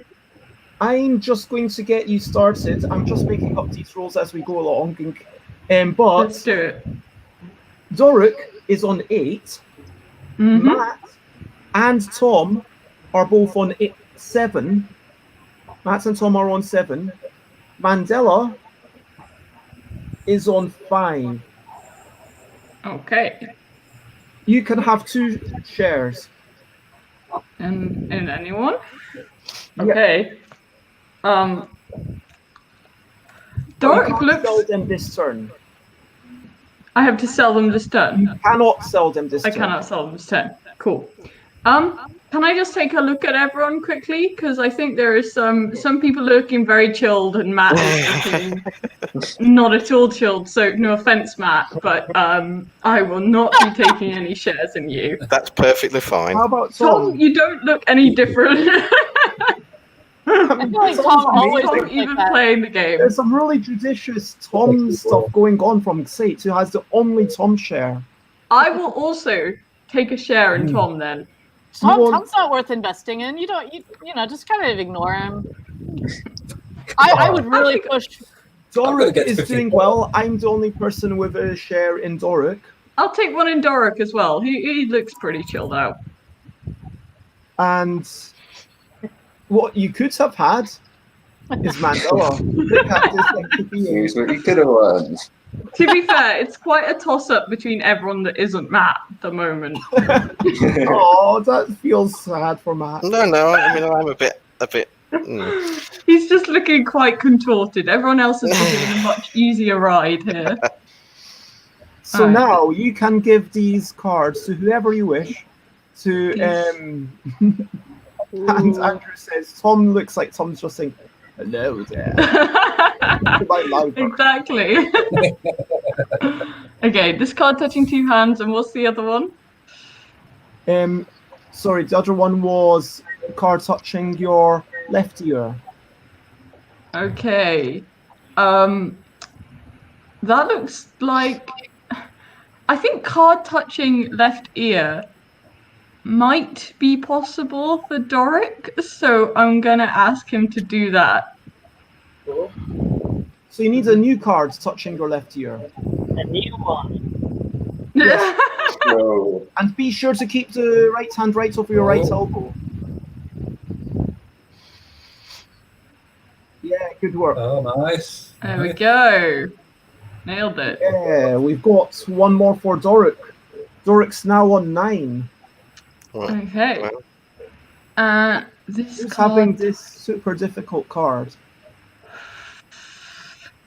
Okay. I feel like that would be Stop her up. literally impossible for Matt with the rules that he's currently under, so I won't do that.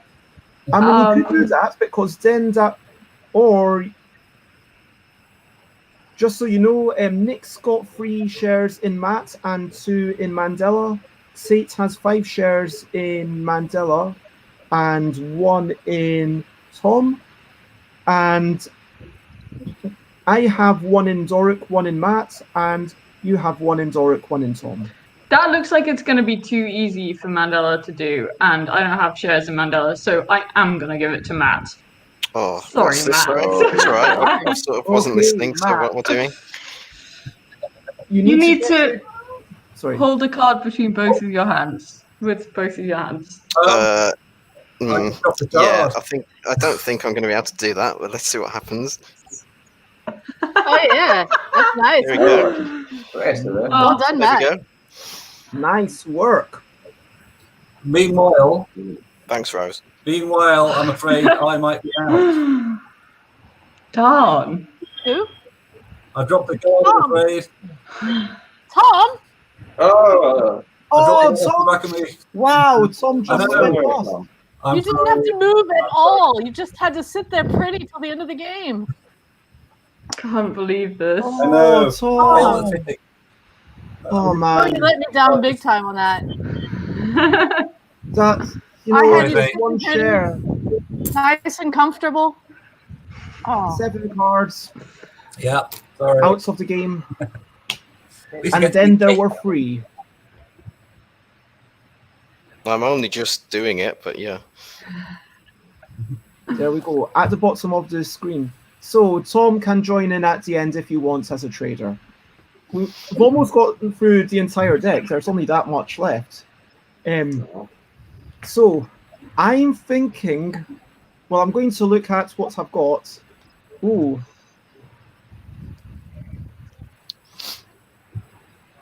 Matt, have you already got your left wrist bent? No, but I've got to keep my thumb up, so... Let me look at Matt. Yeah, keeping the 2 hands together. Yeah, I've got to keep my hands Hard to together, keep so it's not hard. really going to be possible for me to bend my wrist. No. Oh, Well, you only have to hold the card between 2 hands, so you could separate them a little. I thought that Nick had to go just Oh. before Rose. But this hand has got to be Yeah. pointing down as well, so I'm in a funny position. I think Nick did just have a turn. I think it's just been a very long time since. Yeah. So, Matt, Mhm. I'm going to ask you to keep one eye closed. I think you Oh. can do this. I think I can cope with that. Oh, but then Let's you can't see watch this the stream. monumental shift in your No, body. no, I've got my other eye. I'm fine. I can see it. Okay. Great. And that takes keep Matt. rocking. Oh wait, that's still only on 9.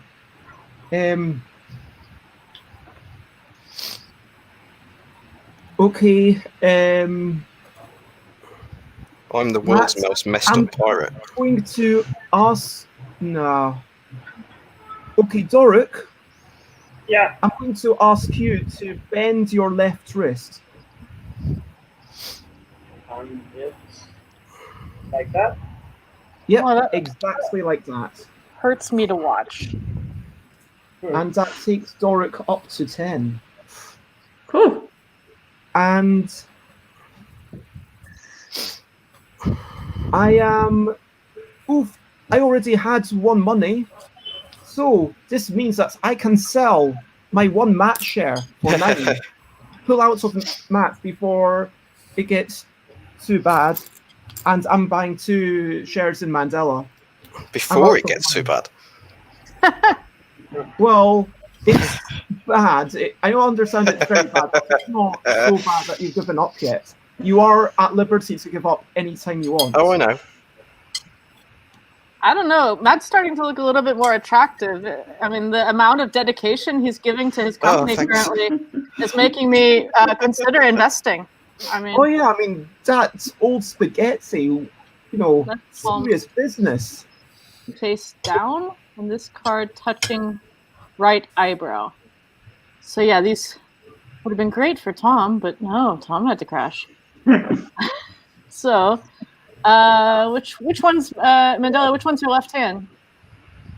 Is it the one in the ear? Oh, that would be a little bit inconvenient then. This card touching right eyebrow, and you're not wearing glasses. Oh, but you could wait. Hey, go back. Right eyebrow is there for the other one near your fingers. So yeah, let's give him touching the right eyebrow. Okay. So what is it? A card touching right eyebrow.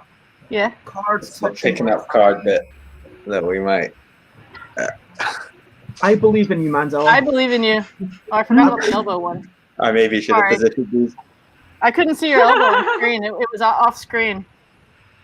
Sorry, but you can do it. Yay! There we go. Okay, Yes. there we go. Nice. And we've got the other one was palm down. Which palm? Left palm. That would be that hand. Oh yeah. Well, no, Doric's almost doing it already, so Doric's not getting that one. Sorry, Doric. Nope. Rejected. Yeah, I feel like that would be too difficult. Left arm. Oh, actually, yeah. You know what? Nobody's investing in Matt right now currently, are they? No, Nick has 3 shares in Matt. So if you want to crash the Matt market. I don't think this would crash the Matt. I think Matt can do that one too easily. I'm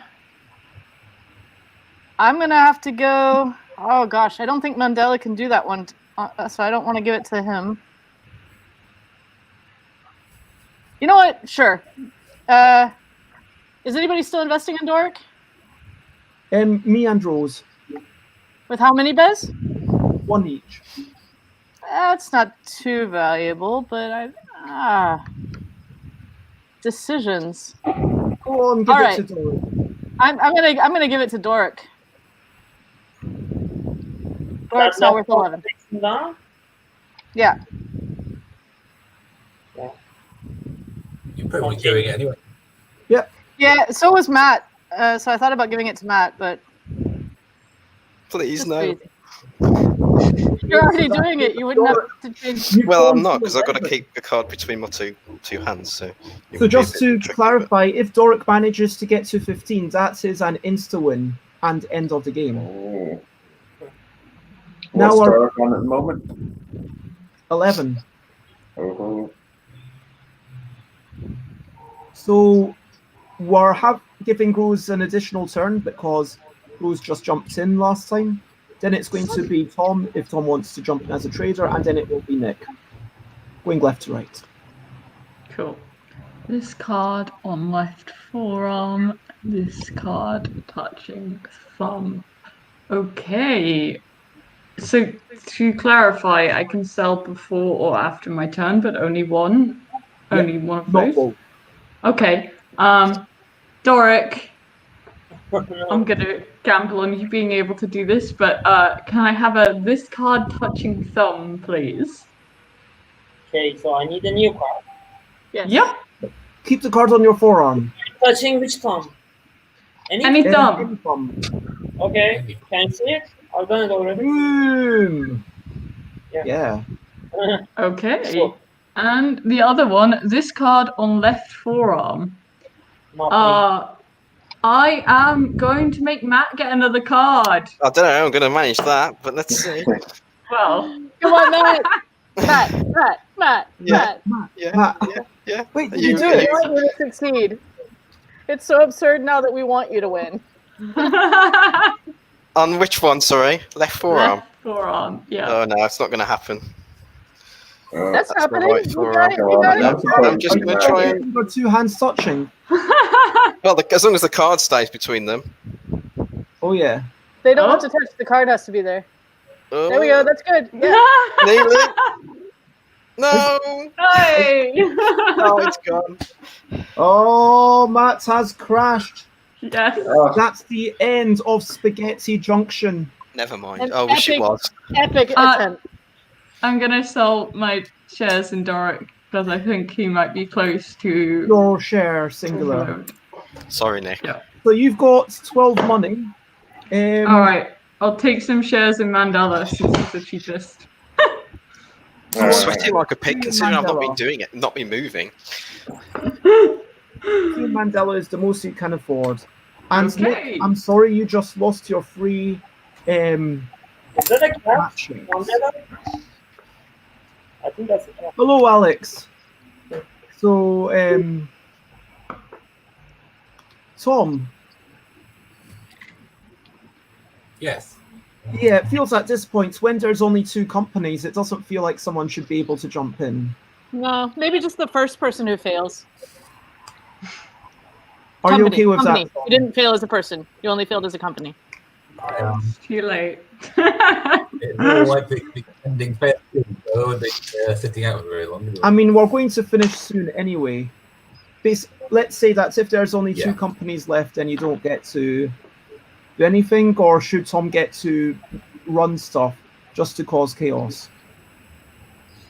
I'm It's in going to end up favour of taking a very chaos. long time if everybody's running stuff now, though. Okay, Nick, your turn. Sorry, Tom. Just to give other people an opportunity. So Mandela is still looking quite cushy. And here's Derek. And no, the cat is not an extension of Mandela. Shoulder.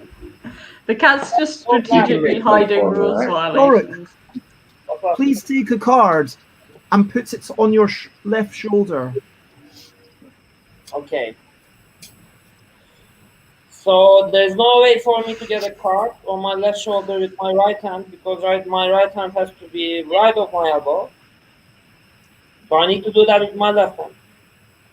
Meanwhile, this card needs to touch my ear all the time.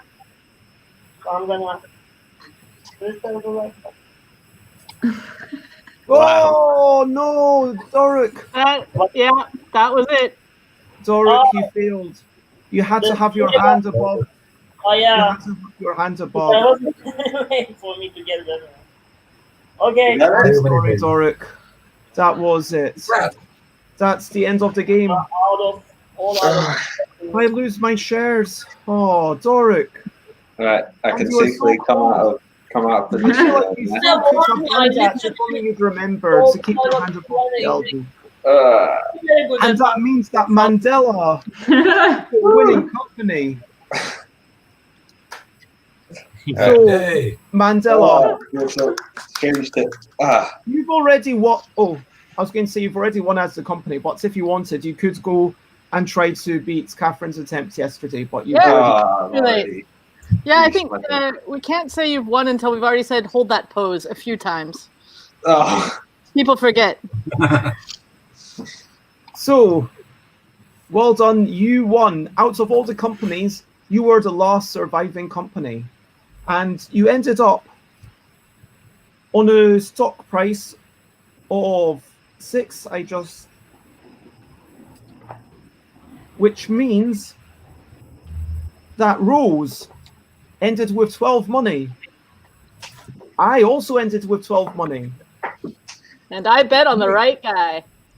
You ended up with 16 money. Nice work, Nick. But Sate, you ended up with 30. So Sate is the right best trader. Wow. Well done, company. I am very impressed. Thank you. I think the trick was remaining cheap through most of the game while everybody else got a rough deal of it. Yep, that was the plan.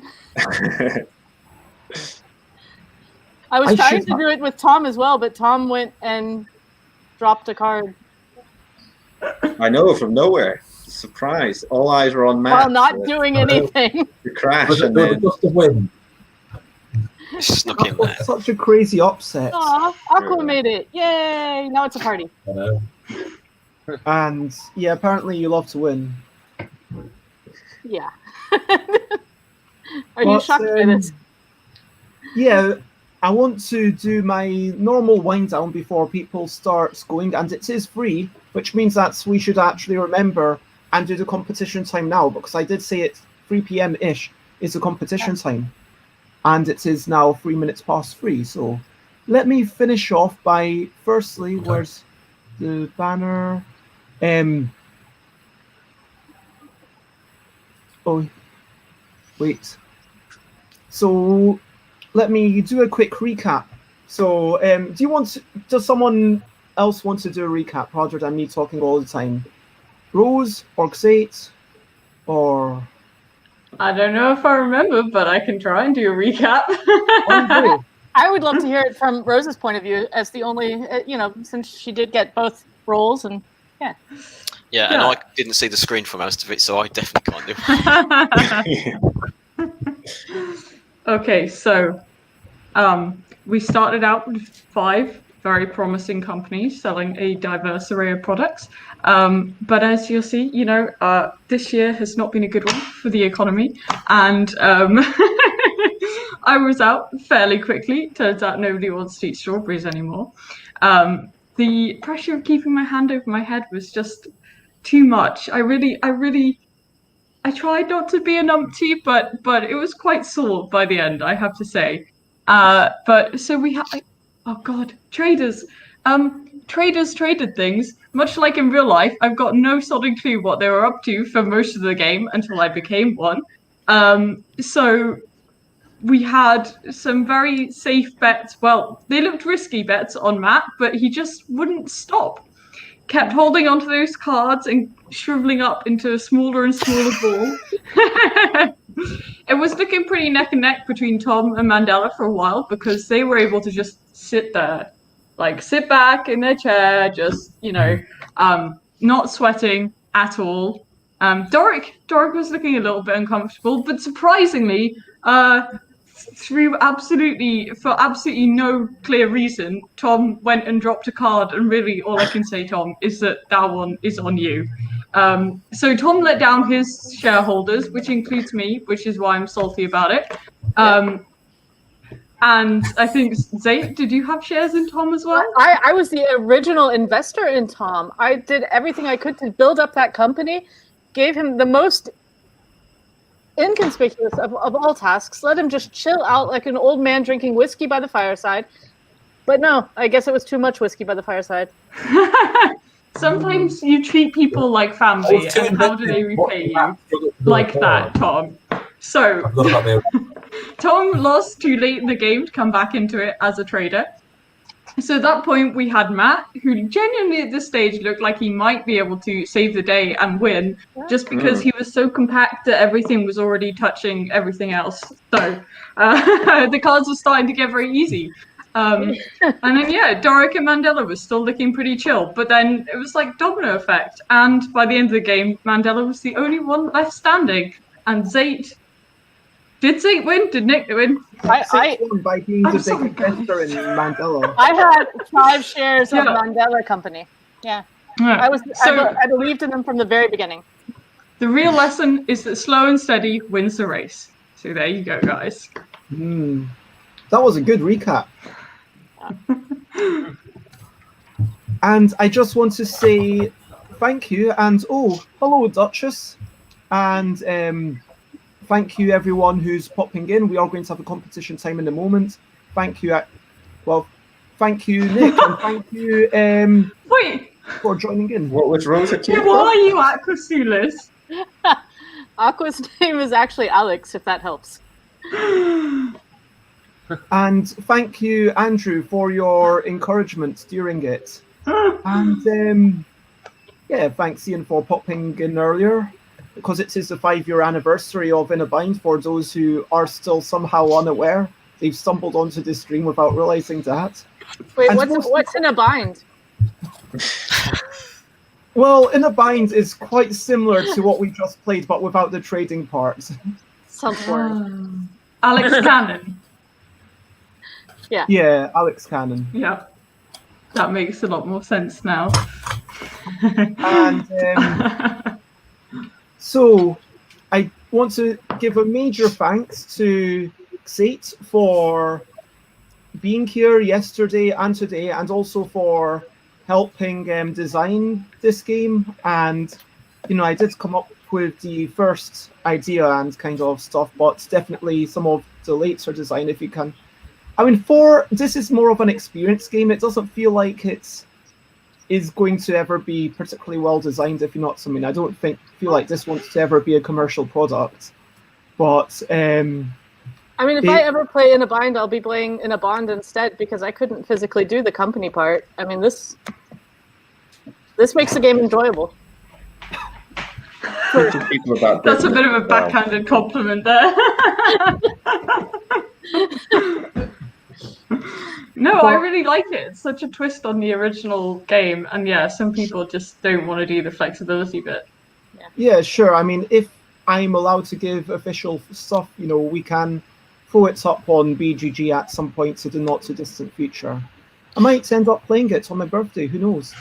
Because obviously, if this is a rename of In a Bind, what would the Yogi version of it be called? That's what I'm struggling with. Yo, bye. I don't know. Go by. Guru could work, investment guru, business guru. But Yeah. Oh yes. it's Yogi. I don't know.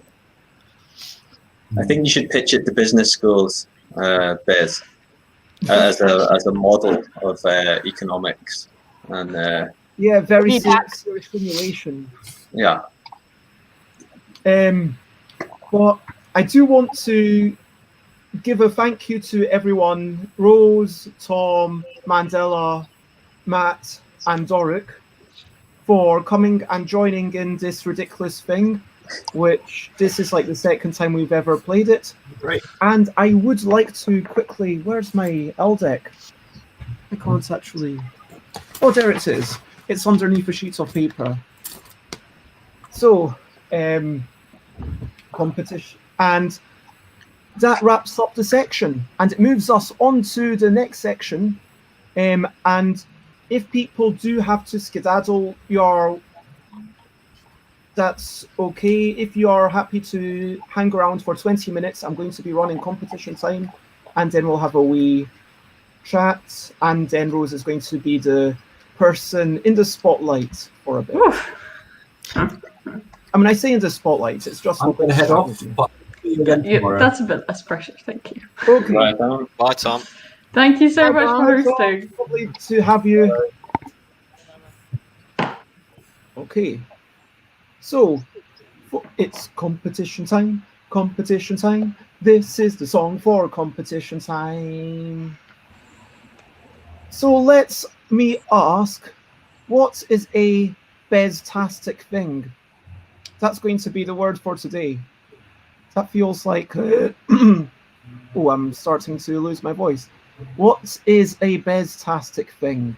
So this could be, a thing that is maybe fantastic, but you just use the pun Bez-tastic because it's Bez Day. Or maybe it's something that's to do with Bez, I don't know. Just tell me, what is a Bez-tastic thing, and put it in the comments. And we're going to wait for about 10 minutes or so for all the comments to come through, and then I will randomly pick a winner using some system of cards and shuffling and picking cards sight unseen. So, yeah. It's a very strategic system. One has to plan very carefully in order to win this competition.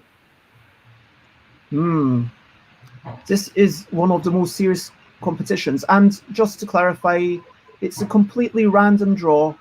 And the person who wins is going to get the chance to win any of my things, which I had beside me the other day. So the choices to win are either in a bind, which there's not many of, in a bind expansions, in a bind junior, that's a thing you could win. Yogi, oh, here's the English one. Yogi, that's the thing you could win. That is arguably better than in a bind because you can play it in a hot tub or indeed in a swimming pool, but it doesn't have the black and white drawings. But yeah, it's got a tin. That's the kind of modern version and totally authorized and approved by the inventor of In a Bind, me. Yogi Guru, which was completely redone, and I think that this is my favorite one, to be honest, because it's got the wild cards in it and it's got the lower body stuff. It's probably the least accessible one out of all of them because, yeah, it's all about the lower body. It basically ramps it up as much as it can without making it basically unprintable, if you know what I mean.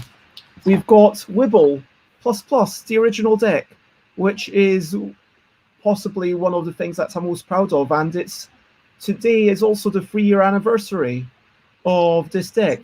The pretty one. We've got Wibble ++ Deluxe, the 2nd edition, which has more rules in it and it's got slightly changed graphics. So if you're picking one, you should probably pick this one, let's be honest. Kitty Cataclysm, a party game involving lots of cat puns. And there's one more thing, which is... Sorry. Yeah, someone's going to have to chat and I will find... It's the Dice and Ink book, which I can't find beside me. I seem to have misplaced. But there is a Dice and Ink book with lots of roll and writes. It's 10 roll and writes games from 11 designers, and that is a thing. So those are the prizes that would be on offer. Or you can get a very nice drawing of a cat. Not just a quick drawing of a cat, but a very nice drawing of a cat. I'll spend like an hour drawing a cat. Is this during the live stream? So Sure. I mean, honestly, I feel like now I've got this set up, I might just do all my arts on live stream. Like, probably not this weekend because I've realized that, yeah, this weekend I thought I was going to have more energy to just kind of be like, okay, other people are chatting and I'm going to be drawing, and I'm even like the In a Bind thing, I'm probably not going to be actually drawing it tomorrow. I hope that doesn't upset anyone who's entered, but I'm probably going to be taking Monday off pretty much. And yeah, but going forwards, if I'm drawing, it feels like, yeah, why not live stream it if people want to see that? I don't know. Is that something that people would like to see? If at least 2 people say yes, then I will do it. Can we say yes on the stream? Yeah, sure. Yeah, you then also have to be online while it's happening, or else. Okay, so if anyone else says yes, then I will do it. Okay. Wait, You already know Alan Outen says yes. Like, they don't even have to write it. You just know. Where is Alan Outen? He's always there. He just got back from vacation. I think it's their first day back in London today. So Never missed the best stream that I've been on yet. even from vacation. Honestly, it could be a very beztastic thing. Apparently, I'm the most beztastic thing, as I am the most bez and the most fantastic. Oh, thank you. And songs that get stuck in your head for a whole day are very beztastic. Oh, and Andrew January says +1 for random drawing streams. Okay. And people wonder why you walk into a room singing bye, bye, bye, bye, but it's just stuck there. should I quickly show everyone? I meant to do this with Liz, but Liz and I just had so much to talk about that we didn't get a chance. If everyone is, no one's needing to skedaddle in the next 10 minutes, are they? Like Nope. Doric, Matt, Mandela. Okay. So I was going to say you're not allowed to comment on these. Okay. I will turn off my microphone and enjoy my iced coffee. Okay. So everyone else, yeah, these are the competitions for the In a Bind photo competition. What do you think of this? Yeah. That's very wonderful. Do we know if it's depicting anybody in particular? Is that the entrant themselves? Or I don't think that is the entrant themselves, but yeah, that is there. it's a great pic. I appreciate the accuracy of the cards as well. They are actually the ones that they should be. Very nice. Yeah. Oh, someone said it might be Professor Snape. Andrew January can tell us for sure, because I believe that this was written by Emily January. I see. Have you met Emily Mandela? I have indeed.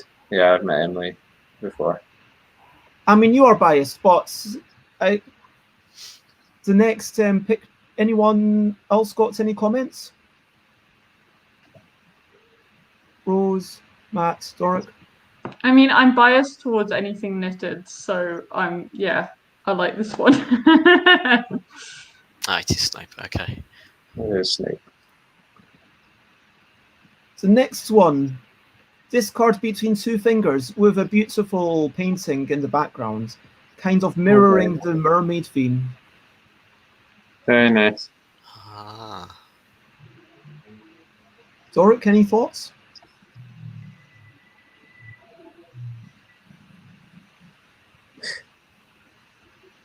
Doric, are you frozen? I think he's frozen. Oh, there he goes. Oh. Just gonna grab a drink since I'm gonna be on So stream for this another half hour. Alan Alton. Yeah, the benefit of playing with glasses. Now, are they all accurate? That's what I want to know. Can you actually? So yeah, the one on the Yeah. nose is on the nose, the card between chin and chest. This card on top of head is, it's arguable whether the forehead is the top, but if you look at the pictures, they are clearly touching the eyebrows and the ears. I'm assuming that the ears are correct.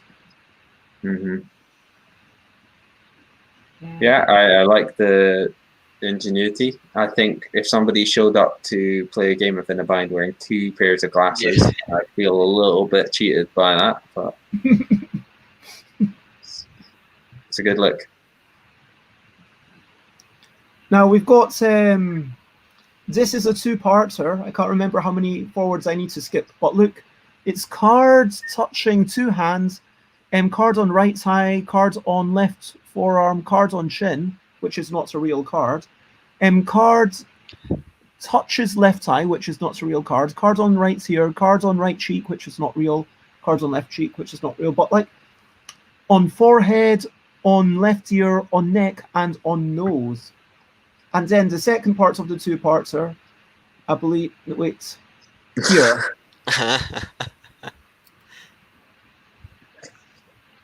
How much sellotape was involved in the making of that picture? I think all of this is double-sided sellotape. I feel like this really conveys the mood of playing Yogi. All the other pictures have been a bit chilled out compared to this one, and this is a lot more. Appreciate the commitment as well, because they also had to take all those off. Probably To got take what off? inadvertently a good waxing at the same time. It's Oh, good effort there with the sticking.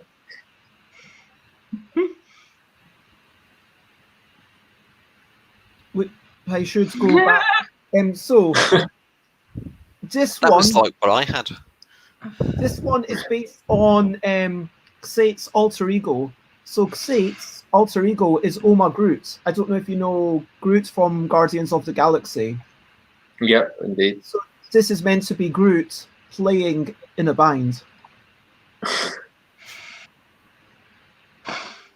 I feel Groot has it too easy here. This is not another company I would want to be up against. Too many limbs. Yeah. Too Matt? many limbs, not enough stress going on there. I don't know if there's any cards that say left twig on right branch. Where are its eyebrows? Oh, that's good. Looks like a plant. Yeah. Okay. This one. Say wrapped. Where's the rope come from? Is that some? Is that an yeah, official yeah. match? To help you play in a bind. Why not get yourself literally in a bind? No, that is good because Bez, as presumably the expert here, that would be legal, wouldn't it? Yes, absolutely. It's 100% legal. So I appreciate that as well. And I do like the pun. I do like someone got roped in. Right. And I think Alex says that this one is their favorite. Is it this one, Alex? Doric, can you hear us? Yep. What do you think of this picture? Quite wild. Yeah, I like the struggle here. Yeah, Yep. this does kind of feel like this one more than anything. It sort of epitomizes the struggle. I like this one, and I also do like this one, this two-parter that we were talking about earlier. And then this was the first picture. I mean, I like this one, but it's not as good as your later ones, Xate. How is the box affixed to the head here? Is that just been stapled into the side of your head or something there? Some kind of magic going on there. Rose, what do you think of this one? It feels the most realistic, I think, aside from the wibble in the hair. But I didn't actually notice that was a box until someone pointed it out. But no, you're looking like a very competent player of in a bind in that one, which is more than I can say for most of the photos here. Finally, we've got this one from Alex. What do you think of this one? Why is that a cardboard box? It is a cardboard box because there's a card in Yogi Guru which is box on head. So if that's very niche. Wait, let me remove That's a deep cut there. Full points for deep lore. Find so basically what happened was that in the Google form I said that if you don't already have a version, here's a PDF with 12 cards done. Box on head. So hand on knee, foot above ankle, finger touching nose, box on head, right pinky touching. Basically, all of these finger touching shoe. That's the kind of insanity that you get in Yogi Guru. Yeah, Yogi Guru has foot touching knee, but most of these are from the original In a Bind / Yogi. But yeah, so that's why we've got the box on top of heads going on. The musical instruments was just totally Alex's own choice. So to kind of give it a bit of flavor, and I will, in a minute, after I've given you an opportunity to leave, show you the video that accompanies this. But as a picture, what do you think about this, Doric? Artistic. Mandela? Minimal. Oh, sorry. It's one for the hardcore fans. Like I said, it's a deep cut. I don't think it's as direct as some of the other ones in capturing the feel that is in a bind. Yeah. I mean, I feel like we should just decide right now as a panel. So the really big question is, so Alex sent me separately a video, but it was technically a photo competition. Now, do I accept that video as supporting material? What do you think, Matt?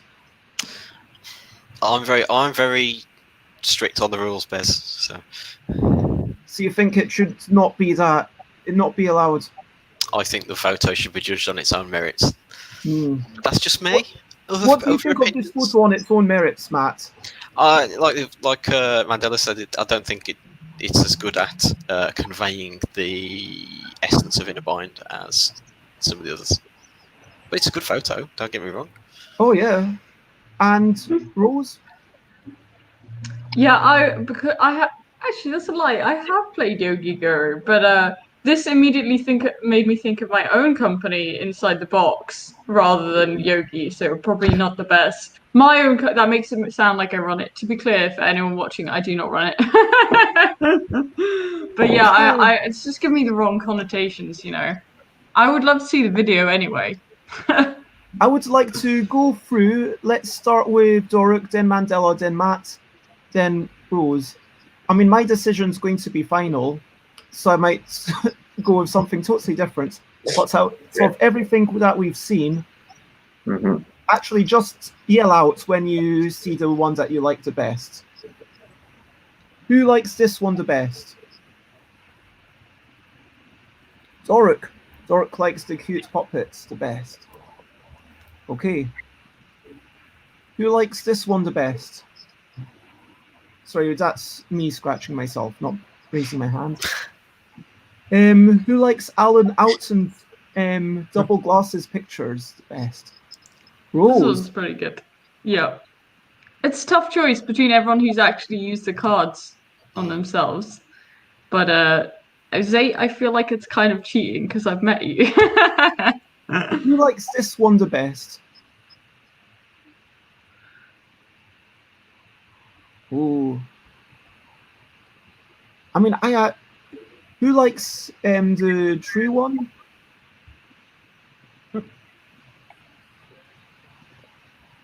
This one. That would be my winner. So I'm going to raise my hand for this. As a photo, I'm just going to we've got 2 people out of the 4 assistant judges. And yeah, who likes this one the best? That's the only penultimate one. Well, there's no one. Please stop showing that one. I hate it. And so that does mean that this, we've determined, is the best photo for the Inner Bind photo competition. So congratulations, Sate. Sorry. I won something. Oh, Congratulations, and I am going to discuss the ultimate prize, which is I am going to redraw you as a Inner Bind card, vaguely similar. Let me actually get rid of your thing temporarily. Vaguely similar to that, but obviously with your face on it. If you have a particular instructions that you would like to be on there, let me know. You can think about it. I know you're on stream for a while. And Andrew January says, congratulations. Kosulis loved it as well. Nick says that we could later have a competition about a record for a long play where the judge's decision is vinyl. Oh. Nick is loving those puns. And yeah, I like that. And so, yeah, congratulations, Nick. And now going into the audience competition, if we can help me make a note. So, songs that get stuck in your head from Andrew January. We've got Oh, Nick.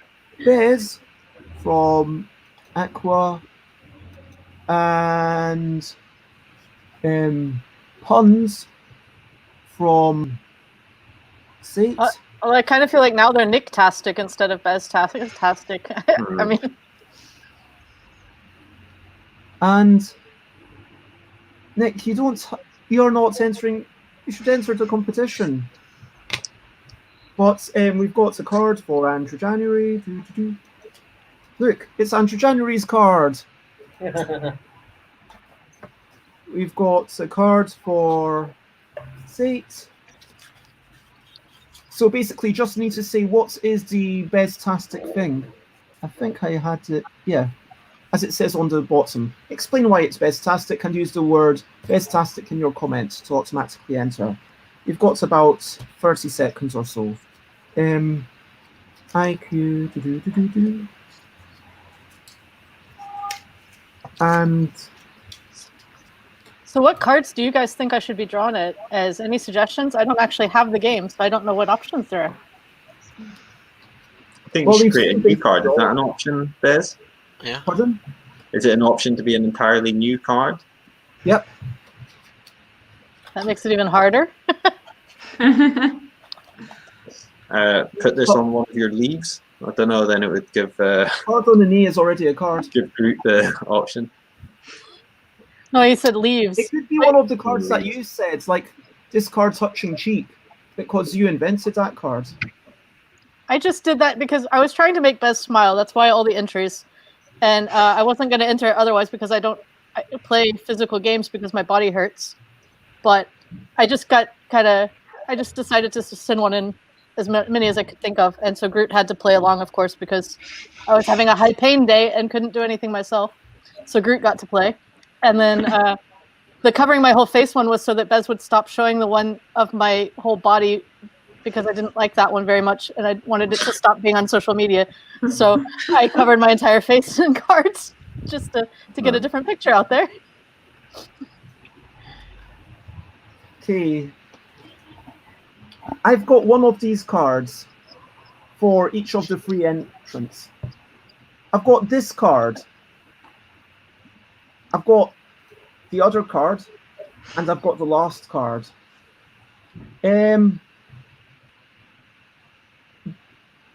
Doric, before you head off, which card? This card, the other card, or the last card? The other card. The other card. Yeah. So not this card. Not this card, not the last card, the other card. The other card. This. Yep. Now, the other card, that's far away from me. As you can see, I'm holding it at arm's length. It is Andrew January. Woo! Congratulations, Andrew. And so, yes, Andrew, you are allowed to either get an elaborate cat picture, not just any old cat picture, but an elaborate cat picture, or you can get any of the games that we've talked about. Although I think you might already have them all, possibly. I'm not sure. But glad that you're happy to win, and thank you very much for watching along. I realise that it's already now 3:35, so, and I do want to give whilst Andrew makes their decision, I want to say again, thank you very much, Mandela, Matt, and Doric. You are welcome to stick around until like 7 if you so desire, but I'm sure that you have other things that you would like to be doing. I've got to go and stand in a queue outside Sainsbury's with my mother now, so that should be fun. That does sound like fun. I'm going to shoot off as well, but thank you very much for letting me be a part of it. And I hope everybody continues to enjoy Bez festivities, the Bez-tivities. Oh. Thank you for being a very stable company. Thank you. Good meeting and investing in you. Your faith in my company saw me through it. There we go. Okay, thanks everybody. Have a good day. And before you skedaddle, one quick question. Mm-hmm. What's this something that you're looking forward to? That I'm looking forward to? More ambition. Generally, looking forward to? Could be anything. being able to see people again in person, of course. Physically being able to embrace people and sit next to people and do things like that. Like I think many of us are. All right. And can check Mandela out on FG Mandela, and congratulations on your own game, and bye-bye. Cheers. Bye. Now, Matt, what's something you're looking forward to? It's no, definitely not. It's my 40th birthday in 3 weeks. Oh my gosh. Oh. Wait, in 3 weeks, what day? 20th. Okay. There's a lot of August birthdays in here right now. Oh, okay. So yeah, I'm booking a table at my local board game cafe and spending an evening with some of my friends. So that should be wonderful. Nice. That sounds lovely. Is that in Birmingham? Warsaw, actually. Asgard Games in Warsaw. Well, it's Nick's 49th on the 19th of August. Ah.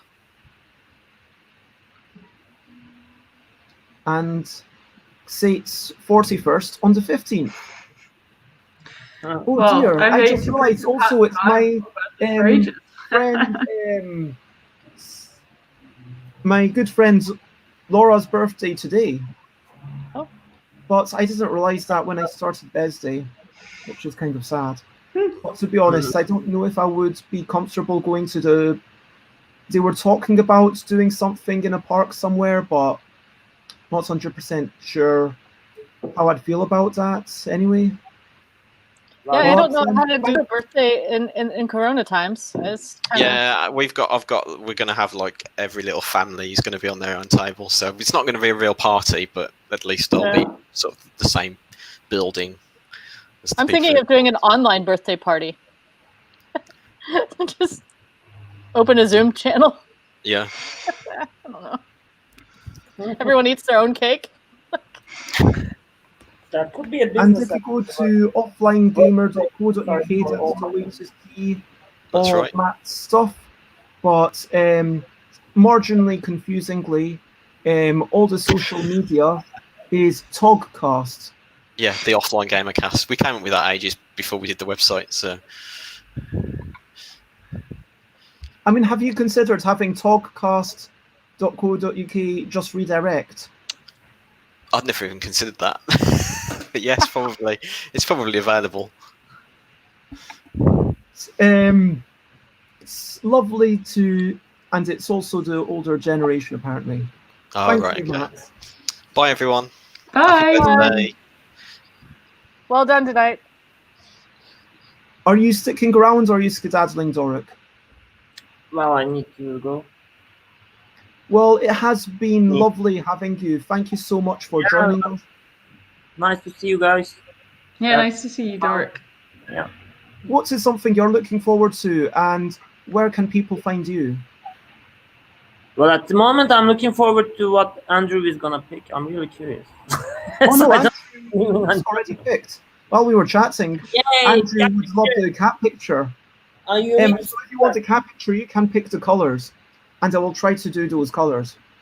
You can even if it's not red, literally, you could make it just green, and I would still draw. That's how much of a special prize it is.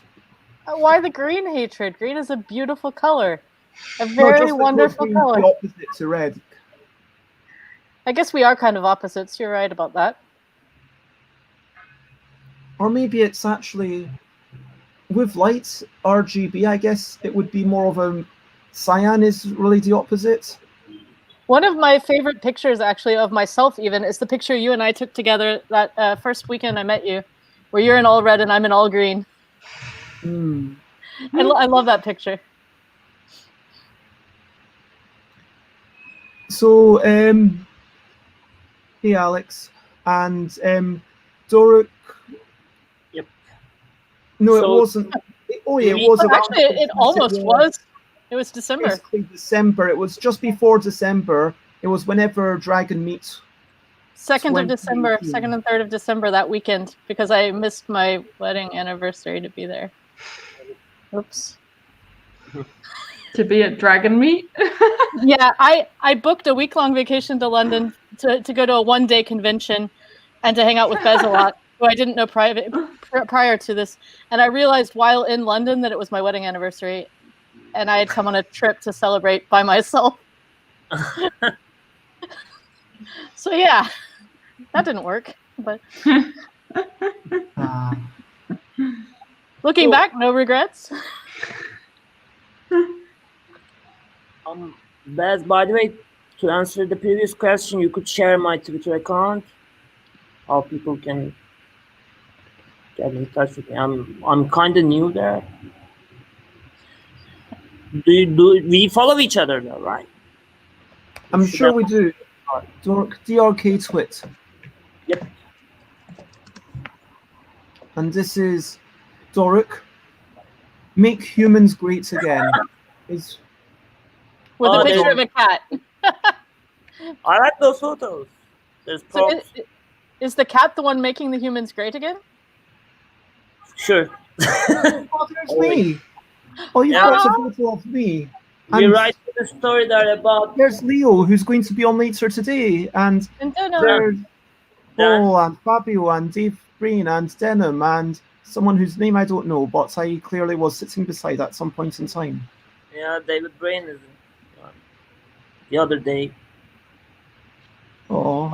These are my friends from the university. We're playing. Props. I wish I had some photos of Spy One Out, which is the thing I'm looking forward to actually. Yeah. Yeah. So just to explain, this was a storytelling game, and we were all writing down little snippets of stories for Doric's game. Well, this game also has a Twitter account where I share all the stories. Could you give it a quick look? Is there like a link? Well, if you want to take never mind. things, I'll share it. But Cool. What is one thing you're looking forward to, Doric? Well, a lot of things, but I'm gonna say maybe a second game after P4 Pizza. So we'll see. Spy One Out. Like people are having a lot of fun playing it. Like the word game where you're trying to find the spy. So yeah, I'm gonna go with that one. Sounds good. Getting another game out there, and now you can properly bits and bytes a board game design bug. Did you say a word game where you're trying to find the spy? Yep. I'm intrigued. For reasons. Not really. Well, in time I might make it public. Or maybe we could meet in the playtest online. Yeah, sure. Yeah. For now, it was lovely to have you, Doric. Yeah, and great to see you guys. You managed to get back to London relatively soon. And yeah, lots of love. You too, guys. Nice meeting you. See you later. Bye-bye. Just realised that I should maybe would take this. In response to Alex's comment that I was deep in concentration, I thought I should check what my Twitter feed actually looks like, and I have not tweeted in months. I just retweet other people's things. Tweeting is too hard. I started using Twitter last week, I think, because I was trying to get people to enter the In a Bind competition. I don't actually use Twitter, but I have it, and then it just like I follow a lot of really interesting people, but then also the state of the world is really depressing. So I go on Twitter and like, why did I do that? I can't handle this amount of news right now. I have to actually like go on my laptop on Twitter to look at it because this is my smartphone. I don't think that's a smartphone. There it is. It has so many functions, so many apps. Really? Yeah. So if you go to Sate's Twitter, this is the header picture. Yeah. Is that what is it made of? I mean, food, but what kind of food? Chocolate. It's a cake called the cold dog cake in Germany, and I made a dark chocolate version and a white chocolate version because of some allergy restrictions. I had to like pre-cut it instead of just making a solid top one, because one group of people couldn't eat one thing and one group of people couldn't eat the other. So it's two very separate cakes. And then the pieces, also made out of chocolate. It's amazing. That looks very I'm nice. most impressed by the carving of the pieces. I didn't carve them. Do you think I carved them? I used a mold. Oh, so are there pre-existing molds for chess pieces? Yeah. Oh, So it's still like super time consuming. You make 2 molds per piece, and then you have to glue them together with chocolate. wait, you made the molds? No. I made the chocolate. It's not That's as so impressive as you pretty. think it is. It's just mildly impressive. It is still pretty impressive, though. That's pretty impressive. It's a lot of work. It took me about 2 days just to make the cake for that menu. It was a birthday party, a 3-course edible birthday party of board games, starting with Carrot Jenga and Simon, that old beep bop boop game, Simon Dips, and moving on to Siedler of Catan pizza with different landscapes made in hex form on the pizza and matching the game, and chess. And there were frozen ice cube dice, and yeah, lots of weirdness. And yeah, there's a lot of cool stuff. I'm trying to. You've not got enough stuff on your Instagram. You should put more stuff on your Instagram. So I put a few things up there lately. I also just started using Instagram last week or so. I do like how you've Brunch Reforming Mars was yesterday. Brunch Reforming Mars was yesterday, and look at this. Yeah, that was because on another stream we were playing Patchwork Doodle, and someone said they couldn't play because they were making pizza, and I said, well, why don't you just patchwork your pizza? And so then we patchworked pizza on Sunday, and I filmed it and put it on my YouTube, and I took a picture, and yeah. I figured it works since I will cook for board games. I have to do some foodie, board gamey stuff. We've got some people talking about all the amounts of pornography that's going on in a game of chess. Yeah, Nick's getting a new reputation. So, yeah, this is... Sorry, Rose, I am aware that we're like 20 minutes behind where we're meant to be. That's all right. So let me get the banners up again if I can. There was a banner that I made where I had everything lined up. Here we go. 1 p.m. Liz chat and 2 p.m. in a bond, which we've done. The competition we've done. Then we chatted and shared some in the bind stories. Apparently, I guess we kind of did that. We shared some in the bond stories. We had an amazing recap from Rose. And now, for the last 20 minutes, we were meant to be talking about Rose, but we really just talked about something else and said goodbye to everyone. Yeah. So, yeah, Rose... Am I doing the QQQs? I don't know what the QQQs are, but I am fielding some Qs, presumably. Yes. So, it's the questionably quick question. Ooh, it's an actual thing. Okay. I feel like Rose needs to be up top. Can her picture go on top? There we go. There we go. I thought you were adding extra Qs just for spice, but no. No, it's actually questionably quick questions. So, are you ready? As much as I will ever be. Okay. I mean, I see that we're already off to bad starts with the quickness is really questionable already. Do you have breakfast?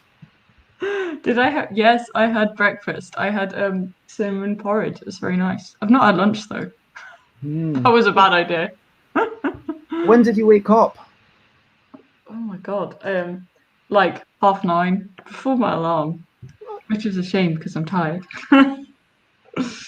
When did you go to bed? 11 o'clock after watching Dairy Girls. I know, but it's very hot outside. It makes it very hard to sleep. After watching what girls? Dairy Girls? Oh, it's UK. It's like, have you ever seen The In-Betweeners? I'm sorry, I don't have a good American frame of reference, really. I'm German. Oh, you're German. Sorry. I'm also really bad at accents, apparently. I can't believe I got through the whole stream to Cure. That's cool. It's about a bunch of teenagers in the 90s who in Northern Ireland, being idiots and generally being teenagers. I feel like I like teenage shows where they're realistically constantly doing stupid things. Like it shows where the teenagers are too smart and cool, and like I can't believe it at all. So yeah, I really like the Derry Girls. It's very funny. You're from Dallas. Who's from Dallas? Apparently, Oh. States is actually from Dallas originally, but That they're was kind not of- shared on this stream. That was a secret in last night's Loozapalooza when they asked us for secret stuff. And Alex should not be so cheeky and share it here. But yeah. I live in Germany. Okay. Yeah, in Leipzig.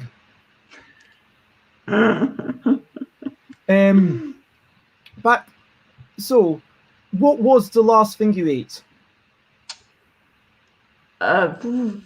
Banana. Mm. and Iced coffee water. or hot tea?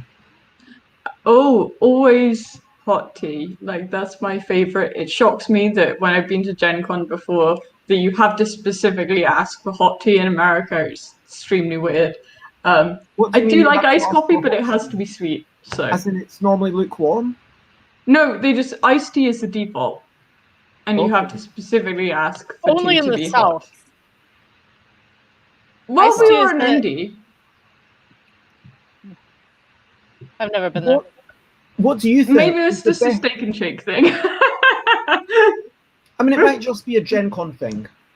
Maybe it's just a Gen Con thing, but it did surprise me when I first had that because I'm very British and I'm very attached to my tea. Now, Yeah. what do you think is the best thing to eat or drink whilst playing games?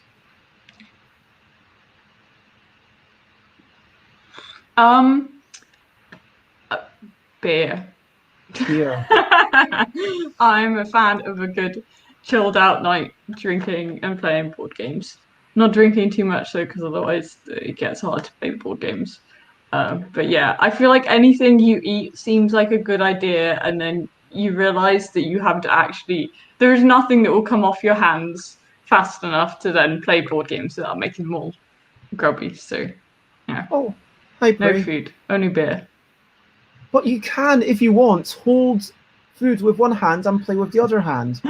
That makes me feel so uncomfortable. I really hate not having both hands for playing board games. So unless it's Yogi, of course, in which case that's kind of the point. Yogi while eating food would really add another level to it. But Oh, and while drinking. Like, yeah. Well, I have seen a lot of people do this. Like, he starts off there, they get one card, you know, they're drinking, and then there are two cards, and then they're like on 5 cards, thinking, I just want to sit with my phone." Yeah, that would That's add an when- extra level of challenge. We play games on the kitchen island, so dirty foods are not a problem. We literally just turn around and wash our hands in the sink between turns. Yeah, that works. I'm very precious about my board games in a way that I am about a few things. Like it takes a lot to make me actually wash down the kitchen table, but if I'm playing a board game, I'm not putting it on that surface unless it's like sparkling clean. So, yeah. Yeah, that makes sense. Do you loan out board games? To be honest, disappointingly few of my friends have ever wanted to borrow a board game from me. But I probably would give them as long as I knew that they were fairly trustworthy. Like, you just don't want to end up in a situation where they've lost like half of the components, and then it's, they're like, oh well, I gave you the box back, and you're like, well, cool. There's nothing in it though, is there? So yeah. But very few of my friends are that into board games that they wanted to borrow one from me. And if they were, they would probably just come and play it with me. Yeah, that's a conundrum I got into yesterday. Someone wanted to borrow a game. I'm like, But I never get that game to the table because I don't have anyone who wants to play it with me. And now you're saying you want to play it, but not with me? No. Yeah, you can come over. here. You can bring your friends that I don't know with you. I'm okay with that, but I want to play that game too. Yeah, exactly. It's just, it would just be very sad if one of the games I rarely get to the table. Yes, I'm being a board game Grinch, but I don't care. What board game do you not get to the table often enough that you wish you did? So I really love Arkham Horror, the trading card, not the trading card game, the living card game. But I play it with my girlfriend, and so I really want to keep playing the same campaign all the way through, so in the same place. But it just goes on a bit too long for her taste. So like it takes every few months. I'm like, do you think you're up to playing Arkham Horror again? And she's like, fine. So, you know, it's just, it comes out every now and then, but it feels like something I can't play with people more generally because the fun of it is in the storytelling. It's the same for a lot of legacy games, I guess. You need the group to be there as bought in as you are, otherwise it's not going to work. Yeah. Did you play all the way through Pandemic Legacies 1 and 2?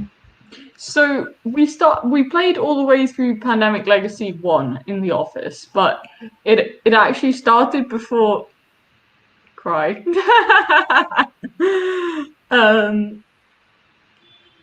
That would be quite a good idea, to be fair. Pray 4J9. Sorry, I got derailed by the comments there. What was I responding to? I was just asking about Pandemic Legacy season. Oh, yeah. So I started playing it after it had already been played a few months in, but I played the majority of Pandemic Season 1. And that's fantastic. It was so good. That really sold me on the idea of legacy games. I played a couple of months of Season 2, but we just dropped it for a while. I think part of the problem with Season 2 is it starts out not being very interesting. I think maybe after a couple of rounds it gets more interesting, but it didn't hook me from the first game. Are you talking about the mechanics or the story? I mean, the story is cool, but it feels quite generic initially. And then there wasn't, I think because we came straight off Pandemic Season 1, which by the end is very dense rules-wise, and then going straight into Pandemic Legacy Season 2, you're suddenly missing a bunch of the, it feels a lot lighter. Different. It turns it on its head. You're removing stuff. And yeah. Did that not feel very different to you? It did. No, it definitely did feel very different. And to me, what I've noticed is that, so we've played Season 2, just the prologue, I think like 4 times. And we were going to start it, but then, yeah, we found that we didn't have enough commitment from the people that we were expecting to be around. If you know what I mean. So we kind of gave up. But for me, I noticed that I had to do a lot more card counting, keeping track of what's in the deck, what's not come up, and be a lot more card county about it. It felt totally different to me. Yeah, I don't think it felt the same by any means. I'm not really sure why we dropped off. It was possibly just because we played a whole bunch of Pandemic Legacy Season 1 and needed to do something that wasn't a legacy game for a while, and then we just haven't picked it up since then. Honestly, we're also like a few campaigns into Gloomhaven, which is really like not even 5% of the way through Gloomhaven. But I really love Gloomhaven, and I think that's a really cool game. It just takes a lot to play each round. And yeah, and then I played a bit of Seafall before, but yawn. Who is the last person that you spoke to in person? The last person I spoke to in person, my girlfriend, this morning. I said, I'm about to go on a stream. Oh, did you not speak to your girlfriend this afternoon? No, she's been hiding in her room for like 2 hours so as not to be on the stream. No, I mean, you only came on at like 1:30. So I tend to think of morning as before I've had my lunch, and then afternoon is after I've totally. had my lunch. So afternoon sometimes starts at like 4 o'clock for me, which confuses everyone else. But No. yeah, I totally agree with you. And tomorrow is after you wake up from whatever sleep at whatever time. exactly. That's how time works. And So breakfast is whatever meal you eat first after waking up, even if exactly. it's enchiladas or something.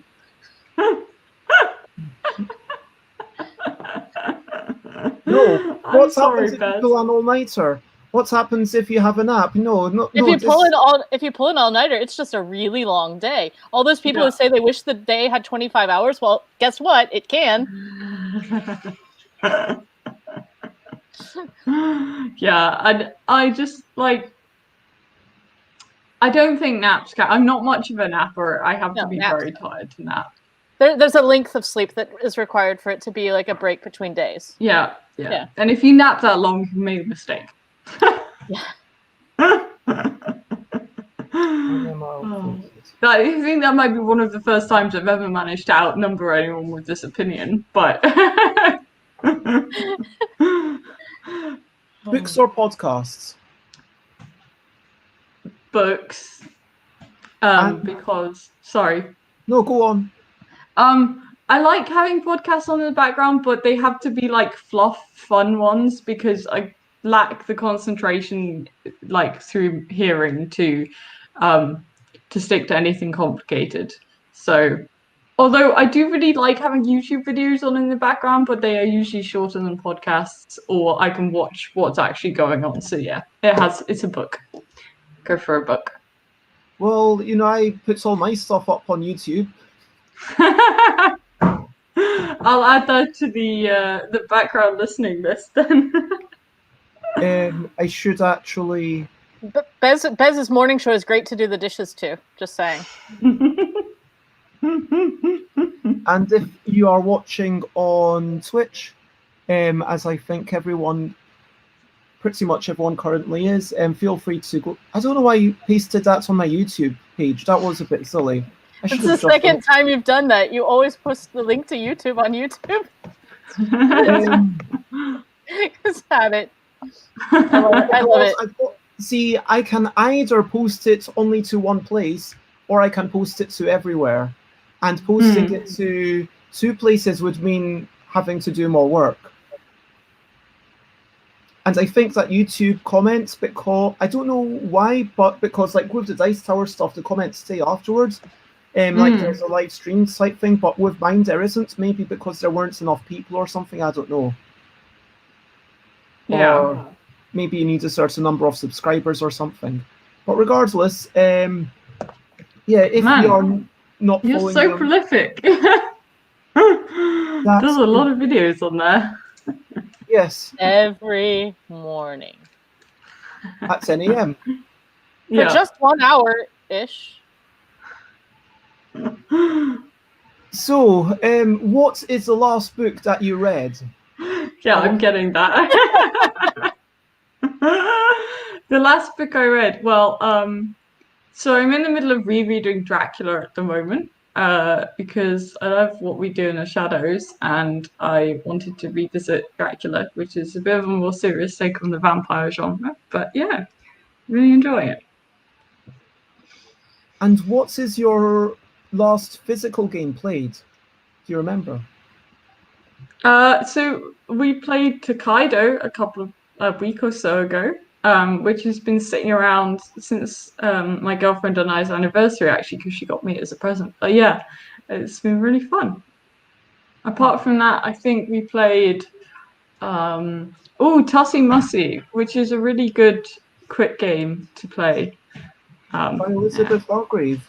Yeah, it's a really short and sweet game. I didn't have any of the other Button Shy games because when I first started out in like being interested in board games, I felt like, oh well, why have small games? I want to play long and complicated and crunchy games. But I think there's definitely a place for small games as well. So yeah. The thing that turns me off slightly is just the shipping costs for Button Shy stuff. It kind of comes to quite a bit. It feels like, I kind of wish that it was a wee bit cheaper, but I guess that's true of everything. We could wish that anything was cheaper, couldn't we? It does feel like a lot because of the fact that the game is so small. I'm quite surprised I backed it, to be honest, because I don't think I backed anything on Board Game Kickstarter except Subterra after I was an intern at ITB. Well, I was a micro intern, and I was like, Subterra is so cool, I really want to get it. And Tussie Mussy, and that is basically it. I rarely buy off Kickstarter because You not just like do a £1 pledge for ITB stuff to kind of help that get I've going? done that for a couple of ITB things. I don't think I did it for the last. I didn't think I did it for Aquanauts, but yeah, I've done that occasionally just to like boost the magic. But not anymore really. But properly backing board game Kickstarters, Tussie Mussy is the only one really. I don't know why I did that. I think because I wanted to play Wingspan, but it was all sold out and really expensive. So it's like, well, I guess I'll just play Tussie Mussy then. Yeah. Getting all the glare of the sun coming out sort of the window, you can tell that I've got blinds. Yeah. Wait, is that Wingspan behind you, the European expansion? By me, yeah. Yeah, yeah. My It's just game right shelf. next to me as well. Now we have Wingspan. Ooh, tour of one of my game shelves. There we go. That's the least important game shelf, though. So, Rose, what is your favorite color to play? I feel like I vary a lot. No, I am quite attached to red because, you know, roses are red. Violets are blue. Yep. Rose, Are we not doing a poem? I wrote the poem, okay. Roses are many colors, including yellow, white, and red. Violets are violet, as their name suggests. Irrespective of such things, one thing I'd like to do is to tell you that I love you. Oh, And it nice. carries on for a bit. I also have a poem based on this that I would like to dedicate to Aquasulis. So, roses are red, violets are blue. Sugar is sweet, and you would be too. But the roses are wilted, the violets are dead, sugar is lumpy, and so is your head.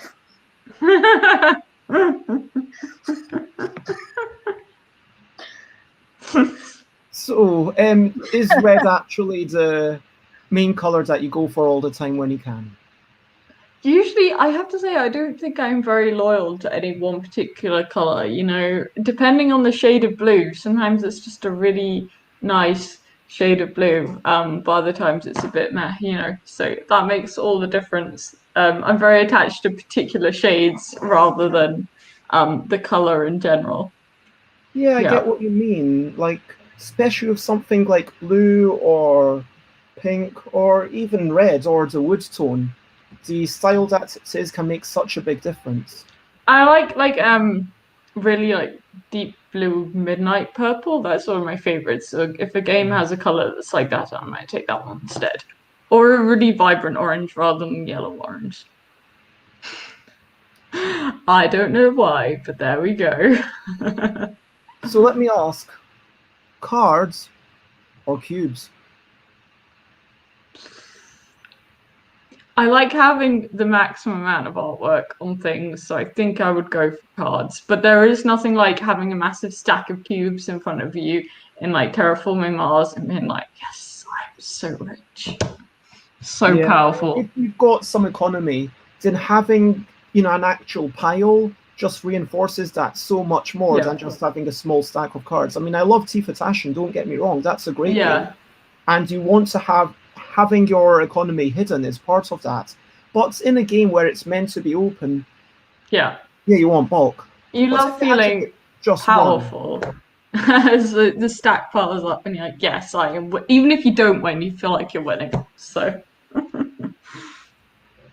if you had to pick just one?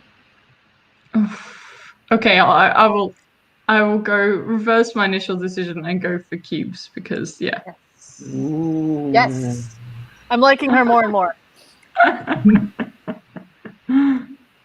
Wooden maple or plastic figurine?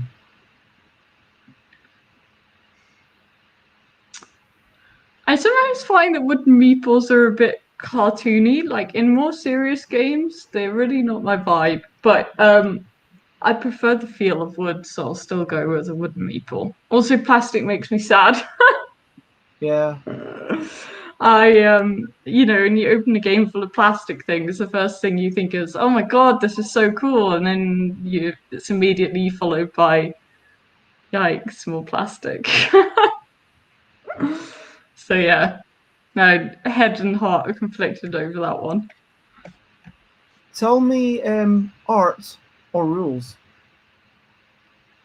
Art, oh Jesus, I feel like that's like comparing apples and oranges. Oh well, clearly apples are the way to go. I would say oranges, to be honest. If I had to live with one, it would be So an orange. I'm the tiebreaker? Yeah, you're the tiebreaker. Apples or oranges?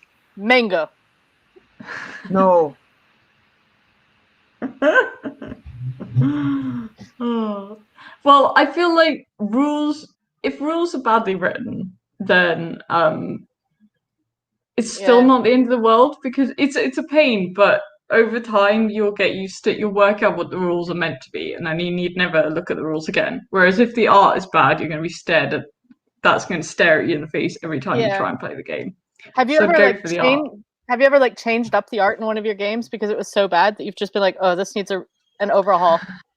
I'm not much of one for like trying to deck out my games, partly because they're quite expensive in the first place. I feel like if I owned my own copy of Terraforming Mars, I would be tempted to do something about some of the cards, especially the pets one, which is just a photo of a poodle Yeah, and stupid like little dog. Yeah, like why? It honestly has got to the point where it makes me laugh when I play that card, and I will go out of my way to play that card because it's so bad. But yeah, I think I rarely buy a game that has bad art in the first place, so that kind of answers the question, really, doesn't it? Yeah. For my birthday, we're going to be pizza forming Mars.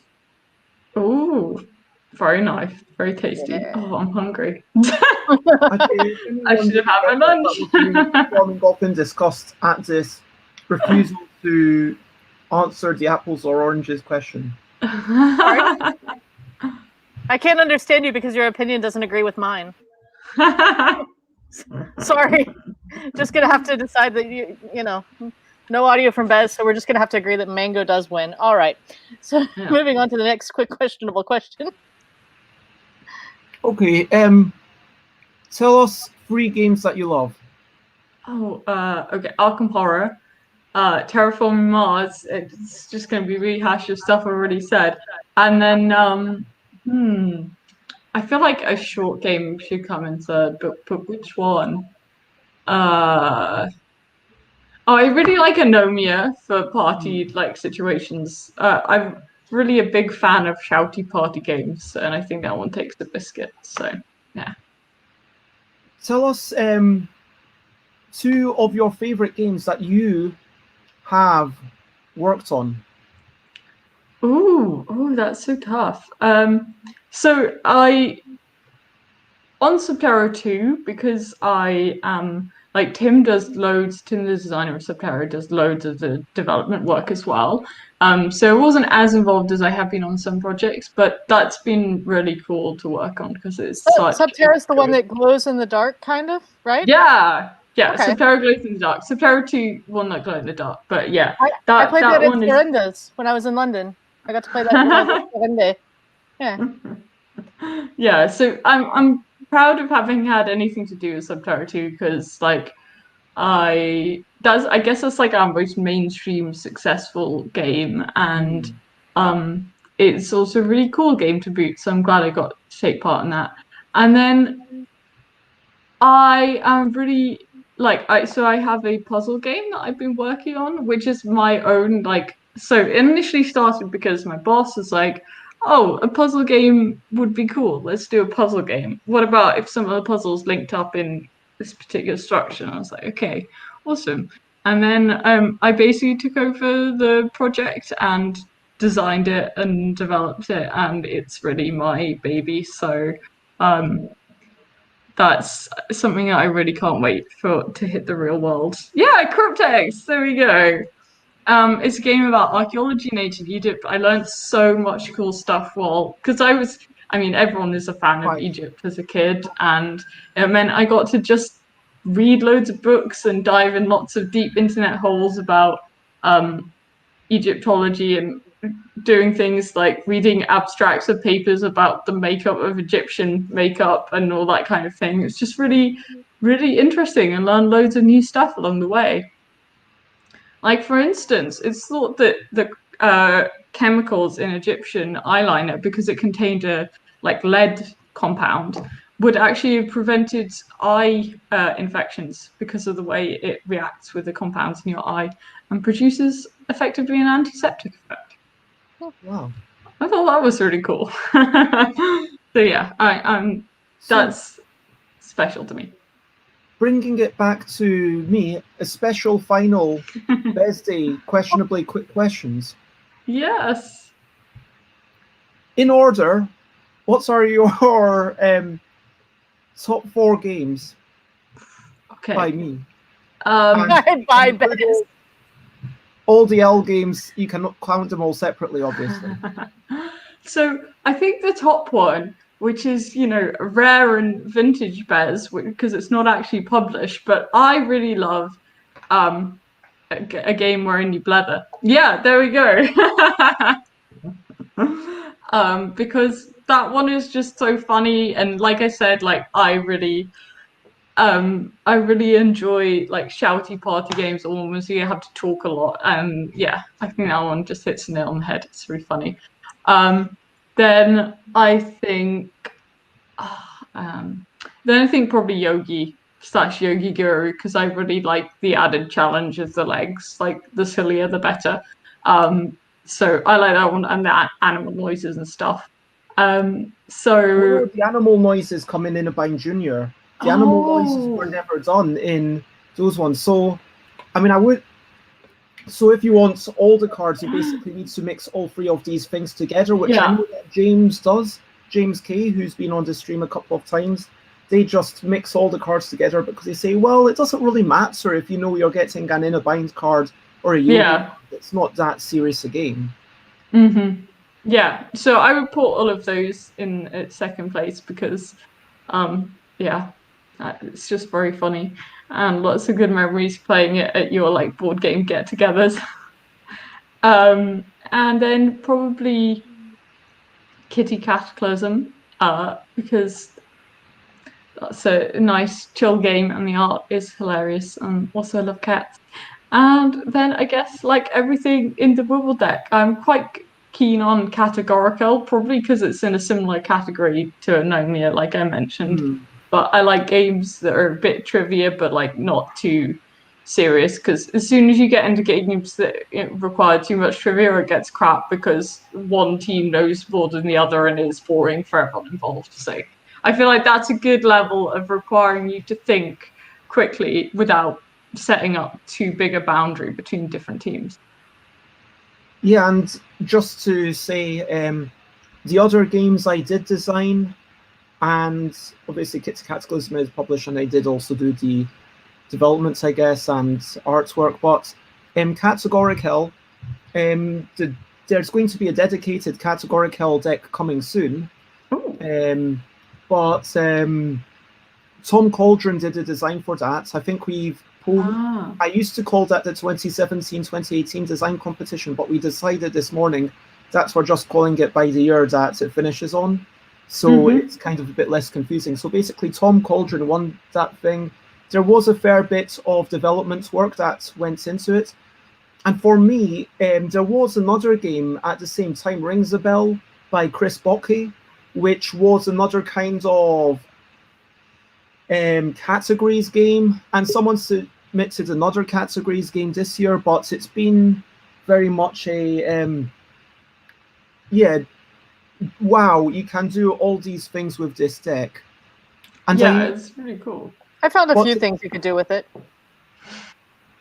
I do want to say we've got one guest who's coming on in a minute, and I don't know if you've met before, but I would like to present a wonderful person who you might say they are a cat. You might say that they are a Leo. You might say that they're a lion, or you might say that they're a Leo, because their name is in fact Leo. Hey, hi everybody. Hi. So yeah, apologies for the for my appearance. The human suits that I generally go for tend to be quite cheap and nasty, Primark ones. So and I was sold this really boring one with a bald head. It looks ridiculous, my natural head is nice and black and sleek. But there we go. Lots of panther to do, eh? So you've been talking about the L deck. Is it definitely the L deck now? You're not going to the L deck going forwards. And the L deck. The L deck. I mean, I still have Hi, a few things. Wibble plus plus. You can still buy them on my website, but hopefully by the end of this year, Wibble plus plus will no longer be a thing. Right. It's quite just a point about changing game names in general. You've now got that with both the L deck and Yogi, and it's nice because a lot of people who would have bought the previous decks have those decks now. So although the name has gone away, it's like a sort of legacy sort of deck that you have, So I'm very proud to have my Wibble deck and my Wibble plus plus deck and my Inner Bind deck. Inner Bind, of course, is the wonderful one that's very Bez-like because your sort of artwork is all over it, and I do like Yogi. I like the Yogi, but it's very sort of commercial. Not necessarily. I don't mean that in a bad sense, but big companies will make games sort of slightly different from a sort of a very hands-on small press publisher like Bez. So and her art is fantastic, which we know from all the things she produces. So likewise with the Wibble plus deck, I think I haven't got it to hand, but it's. I'm still going to keep that typography for a future edition of the L deck. That's right. That's it. The tree. Never going to be redone. I still have the original. I have a tree deck. You've got the tree deck. Yeah. This one is strictly better in almost every way, except for the fact it doesn't have a tree. Oh right, but if you really like trees, have you heard about the couple deck? I haven't had a chance to play any Wibble / L games other than with the designer and a few times at the playtest meetup. So I'm not really. I've heard people talking about these games. Although it's possible I may have played an early version of some of the ones that are now included in the list at your pad, Bez, earlier when you first noodling ideas for it. Is that the case or not really? Yeah, for sure. And I think that if I look in I should be able to find it in this copy of the deck. There's it says something about how it was when you and Gwen and Dan were playing together that Dan decided the name of Wibble itself. I'm sorry, Bez, if I might interrupt you just 1 second. I'm not really very sort of familiar with this online sort of gaming and podcasting. What is the etiquette regards? I've got a cup of tea and a couple of slices of toast and a glass of water. Can I just occasionally eat some toast and drink some tea? Won't be considered rude or? Oh, it's fine. Yeah. Okay. I don't know. Do you see a mute button? Mute. Yes, I see mute. Yes. So if you are making noise by crunchy noise, yes. I'll just mute and you are aware that we can only see the top of your head. Right. If we can see, then that's. It's a person. It is. So you can see the badly brushed hair. Well unbrushed hair. I like to think of it. And the beard, which fortunately I shaved my cheeks and trimmed my beard not too long ago. Otherwise, you'd be seeing this very shaggy sort of Unabomber style sort of character. But no, yes, there is a. That's it. I've got to look at the camera, haven't I? We like eclectic. That's fine. Yeah. Okay. I keep forgetting. I've done a lot of the job interviews nowadays. Have this. They send you a link to one of these sort of sites and I remember the first one I did about 3 years ago. I must have done about 100 takes. I just could not get it right, But I'm getting better and better. So yes, so that day in your house where we came up with, as I say, probably several things which eventually maybe some of them made it into the rules. Yeah. Steve Webderall, who suggested the names Alphabetical, Fable, Wordle, Magical. And Wordle was a terrible name, but Wordle. Wordle was the original name for the game known as Wibble. Right. So Remember that. Then we were playing it together. It was you, Gwen, and Dan. Daniel Yeah, Barker. and then So basically, I used to live in Brixton. I don't remember how Leo and I met. We probably would have been at a gaming convention or maybe Expo or something. Yeah, or meetup or something. Yeah, meetup. Maybe. Could well be. And Leo, when I lived in Brixton, Leo came over to where I lived, as well as Daniel Barker, who was a major source of emotional support, who unfortunately couldn't be here this weekend, but still there's lots of, love flowing in both ways, if you know what I mean. But same as Simon Caruso, artist for Yogi, I would have loved to have them here, but they're just up in the mountains. But I'm going to have them on at a future date on the morning. But sorry, is that a British person, the designer of Yogi? Is it French or British? Artist. Yeah, for Yogi. Oh, that's you. But, no, sorry. Just to clarify that, and I do want to say, this has been the end of the questionably quick questions. Yes. And so I do want to say the final question, which I normally ask for the everything, and I will answer you, Pray, in a minute, but I do want to ask the audience, maybe I could ask Sate, was that quick? Well, I mean, I feel like once again I derailed things by adding questions and joining the conversation, but I just kind of felt like since you're on stream for so many hours today, that's fair. And Rose didn't seem like she was in a hurry, so it wasn't quick, but it was entertaining. Yeah. So. I mean, Alan Outson would probably give you a low score because it was like 40 minutes. And she picked it incorrectly according to some of Alan's requirements for what one needs to answer. Although Alan is quite wrong about those. Some of my answers were, if not essay length, at least paragraph length. So I definitely had a hand in making it not very quick at all. But yes. Well, I mean, you did also say that one of the games you like is the Blether game, so I think that kind of thematically tied into the quick questionably. I like to call it the game we're in for short. I've been playing Blether for the whole afternoon and nobody noticed. Wonderful. All right, well, I am famished, so I really need to go. It has been lovely, so lovely having you. It's been great. Rose.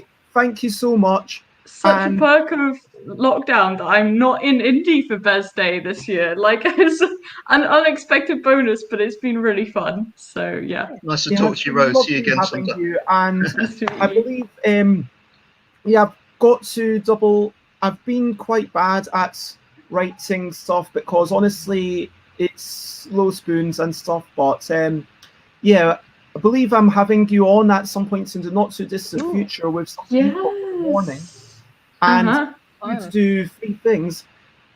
I do normally copy paste a thing, but basically I still need to double check with someone else to kind of move around a thing. But basically, send a photo of yourself, a short description of everyone coming on, and links to everything. But sounds great. I'll chat at you then. About launching a game at Gen Con Online. Yeah. Have a good time. You too. Bye. Bye. See you again. Bye. Okay. So sorry, go on. Yeah.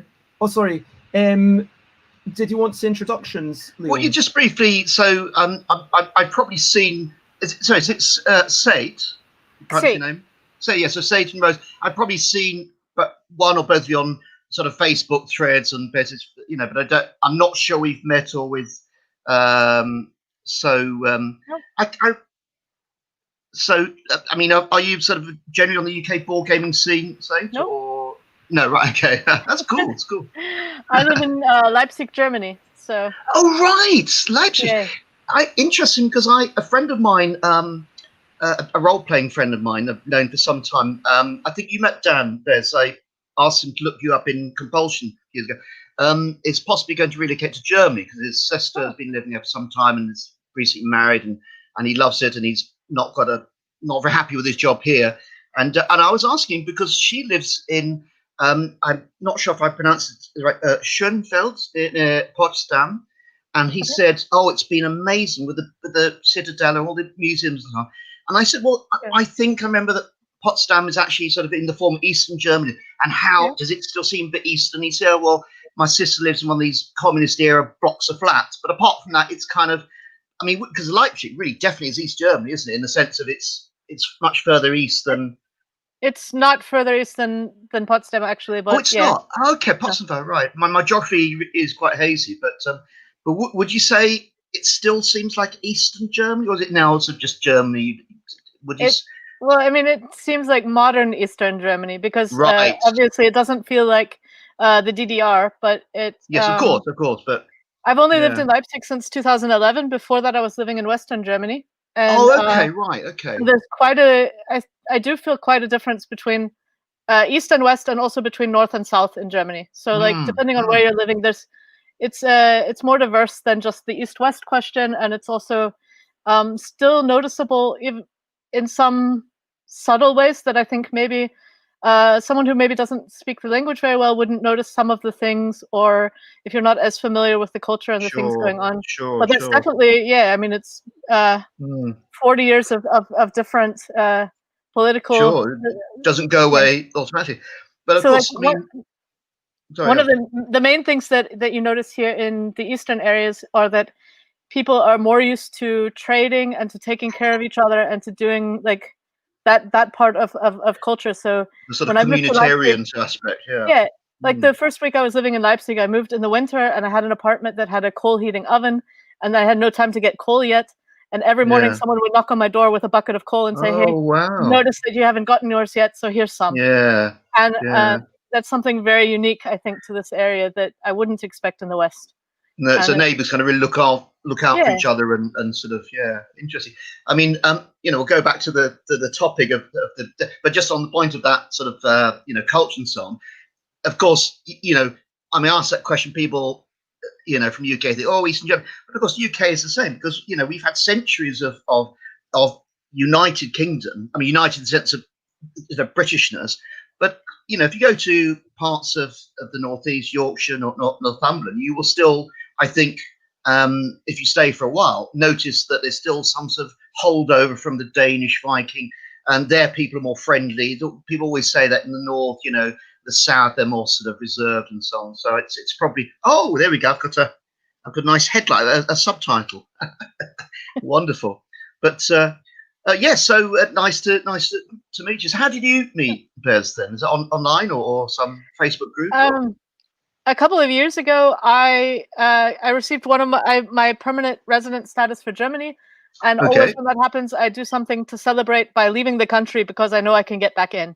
Because before I had the residence, before it was always kind of a question, right before your visa runs out, you don't want to really leave because it might be the last few weeks or months that you're there. And so I was going to celebrate, and I looked and saw there was a cheap flight to London, and it was just like maybe a week or two before Dragon Meet that I had read about online, and I was like, hey, I'm going to fly to London spontaneously for Dragon Meet. And so Dragon Meet's fantastic con. You must have had a wonderful time. Yeah. So I booked a week-long flight. I have a friend, a very, very close friend who lives in northern London that I could stay with no problems. I didn't even bother to ask. I booked the flight and then said I'm coming. That's how good of a friend. Yeah. So you spend a week there? A week in London? Yeah. And my friend works all day, every day, really long hours, leaves her flat at 6 a.m. and comes home at 8 p.m. at the earliest. Yeah. And she's like, hey, I'm there for you on Sunday, but because I was going to be gone Saturday to the Dragon Meet. Yeah. And so I wrote on the World of Women group on Facebook that I had never even posted in before. I had just been lurking, and I was just like, hey, so I'm going to be in London, and I have time during the working day when most people are busy. and I want to play board games because I don't have money to go do shopping or whatever, and I've Sure, already sure. seen the touristy stuff. I don't care about that. Anyone Yeah, wanted to yeah, play yeah. games, Yeah. and I kind of didn't think, I mean, who's going to respond to a total stranger coming to London, which is probably gets a lot of asks, like for people like, Yeah, can you do something with me in London? It's like, absolutely. nobody's going to answer this, but why not? And Yeah. Bez actually was like, sure, I'm Bez, let's do stuff. Yeah, but I'm I mean, okay. Bez is wonderfully friendly and open and so on. That's fantastic. You met Bez, but that's one thing. A thing about the internet nowadays, people do sort of like hook up without knowing, without sort of knowing a lot about you or arrange, and then you sort of get to meet up. In fact, I think sometimes I think you can make more friends, in real life in Meet Space than you would otherwise, because you meet so many people online, and there's lots of people in London, lots of people in Berlin or Glasgow, whatever. So it's quite possible that you'll meet somebody that you just more likely to have met that person in real life, even sort of more than offline. That's fantastic. And I mean, I remember when even a few years ago, people were saying about the internet, oh, it's horrible, it's full, and it still is. It's full of trolls and nasties and so on. But it's really revolutionized social content. And these are all people, sometimes you hear people say, oh, they're not real friends. What's it mean that a person on the internet is not a real friend? I mean, I could probably say you're now a friend, having talked to you for a few minutes. I'll be happy to meet up with you at some point because I know you a bit now. So that's friends, and we've done that in a few, 2 minutes. So I think the internet is fantastic in that regard, and also brings people together by sort of interest, which normally in the past you'd have signed up to some forum or whatever, and so I'm interested in this, that, and the other, and you've got tags. Now you can talk to someone, what are you interested in? Oh, I'm into blah, blah, blah. And they all, have you tried this group on Facebook? Have you tried this meetup group? I believe they meet up in the area, and you expand that way. So no, it's fantastic, There were quite a few people on that trip, actually, that I had only met prior online. I hadn't met Bez at all until they said, yeah, come to our playtesting group Friday, and we can hang out at Dragon Meet Saturday, and hey, why don't you come over Monday to my place and I'll make lunch? I was just like, we hadn't even met then, and then I also was able to meet a couple of people from the Discord group I was on. Met Serenity, ended up staying with her for a couple of days. Even I got to meet up with Janice. I just met like all these people, and it's just like these were just random strangers on the internet, and now they're people I know for real that I have varying degrees of personal relationships. I mean, I see Bez like every day now, and I mean, I'm still living in Germany, so fantastic. The internet, it's great. The other weird thing is that sometimes you find that you're sort of chatting online with somebody who's actually in the same city as you, but for whatever reason, it's very difficult to meet up. I mean, London's a big place, so, I've had that experience talking. Well, I mean, how often do we meet each other best? Sadly, when the Royal Festival meetup, obviously that's now online, not in real life, but it's great, it's fantastic. So you play tested some of the games when you went to that playtest meetup at Royal Festival, and not being coming from a wealth of sort of board game background. How was your experience of that? Some people go that have a lot of experience with board games and the sort of games get played. I'm definitely a board gamer. I'm a heavy Euro gamer. Oh, because you're German. But Germany's huge board games, isn't it? And I found that out when I went to Expo, UK Games Expo, about 6-7 years ago. And I remember seeing this game on sale. So what's that game? Oh, I said, describe it. Oh, I've never seen that before. So it's not on shops here. On the shops here. How can you expect? Oh, it doesn't need to be. It's on sale in Germany. That's enough, because the market in Germany is so big, But I've told Bez that day actually is really important to me. It's one of the best vacations I ever had. That whole week was amazing, but also fantastic. That day in and of itself, because I knew I liked board games. I'm already way too deep into the board gaming thing, but I had never play tested a game. I had never been asked for feedback. That's another angle. But I'm also I can look at something and I kind of see systems and I see things that work and don't work and connections. Yes. And I like to talk and I like to give my opinion, and so I had quite a good time playtesting. Great, and and so it kind of sparked a new thread of an idea in my head that's something I can do and that I can do more often. And that it would be actually kind of fun to make a game myself, and that There we started me go. thinking That's the point of it. in Yeah. some completely different directions than I had been. Yeah. Yeah. So- No, I mean that's the that group has definitely been a crucible of for people to sort of have ideas for their own experience at game design. And it's interesting. There's almost a half a person playtester that I think before you do it, you think I'm not a playtester, but everybody can be a playtester if you play board games and like board games.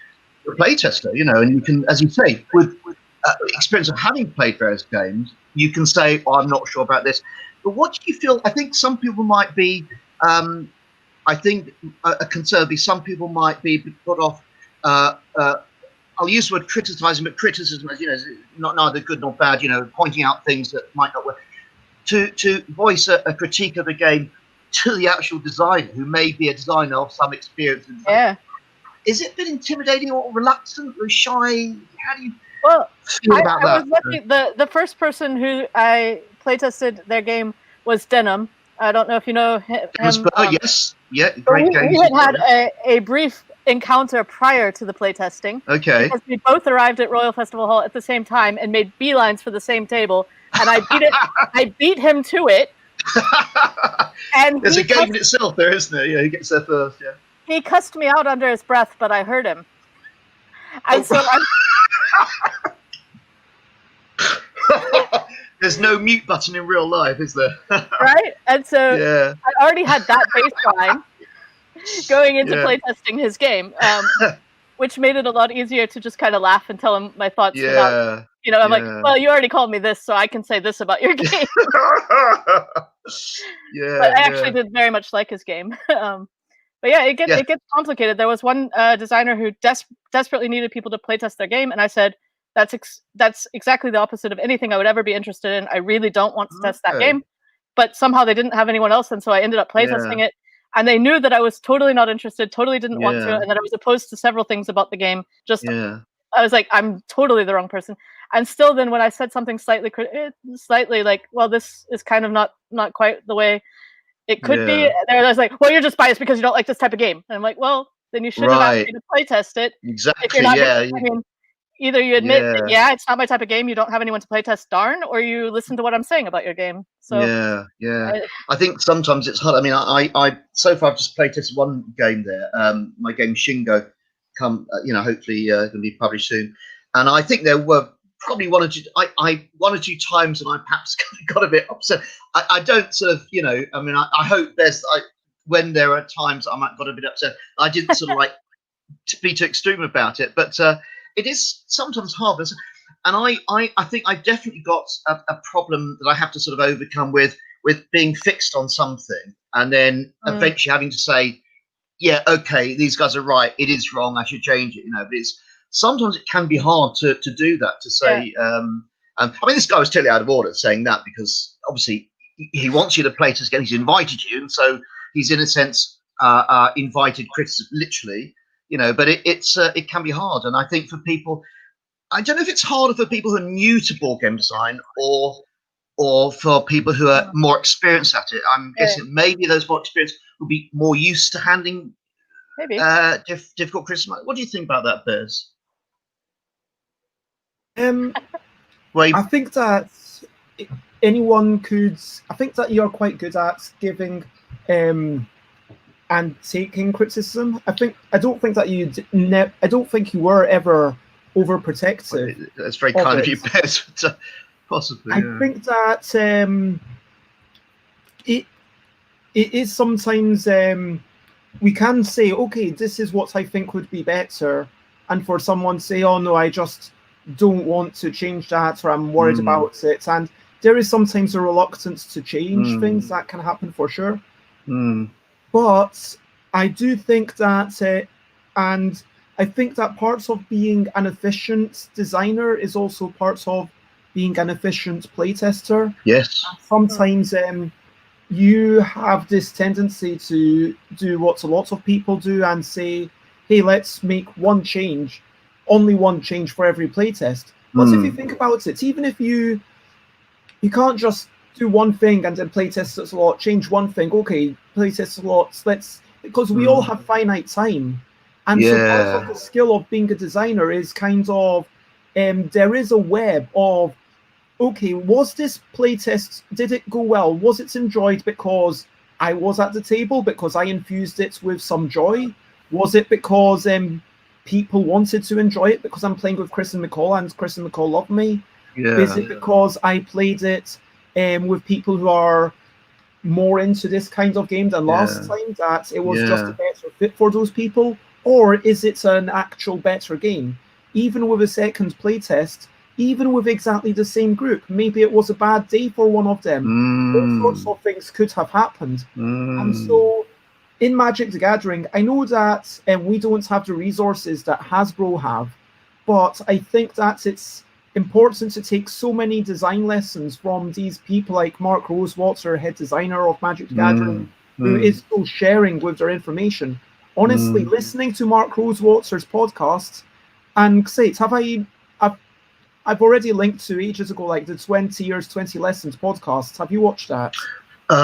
Possibly. But you know, that this is a 1 hour thing. I will link to it in 2 minutes. Give me a link later. I'll watch it over.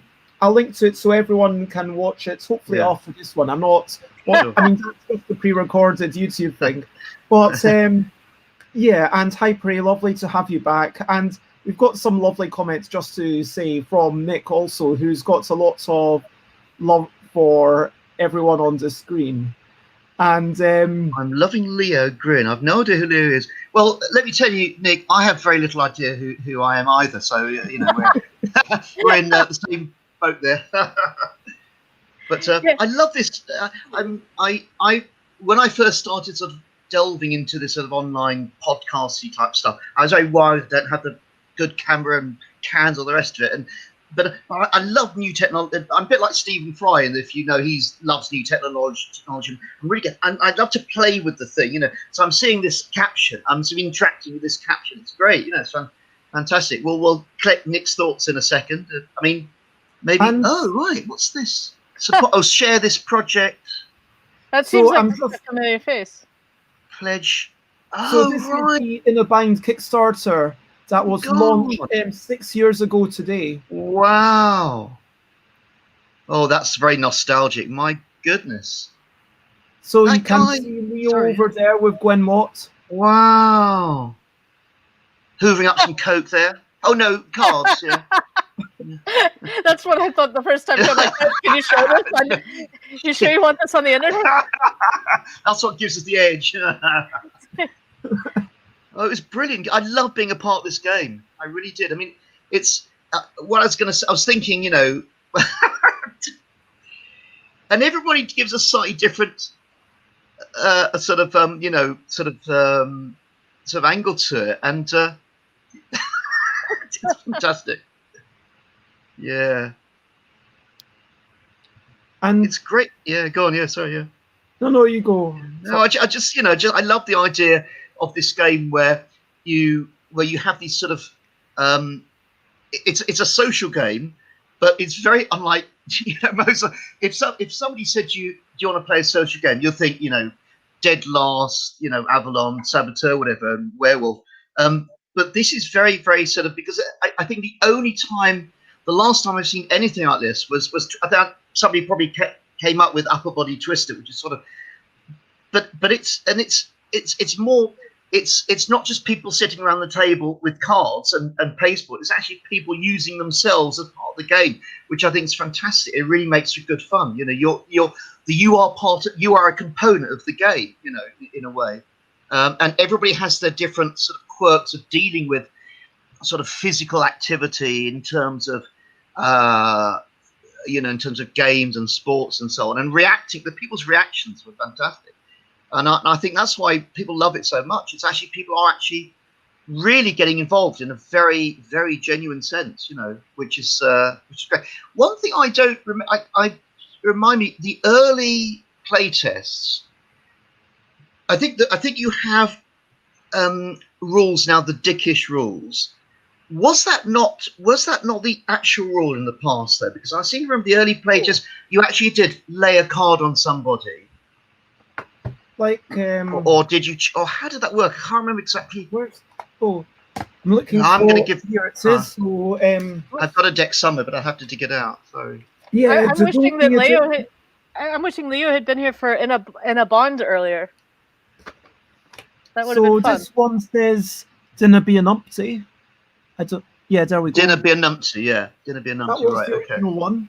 But Yeah. for the expansions, it's for the wild cards, because with the wild cards, Right. and it's Yeah, got it.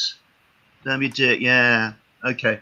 That was a good although change. Yeah. I do want to say that, in all seriousness, Bebo made the totally legitimate point that we should stop saying "don't be a dick," because there's The gender reference.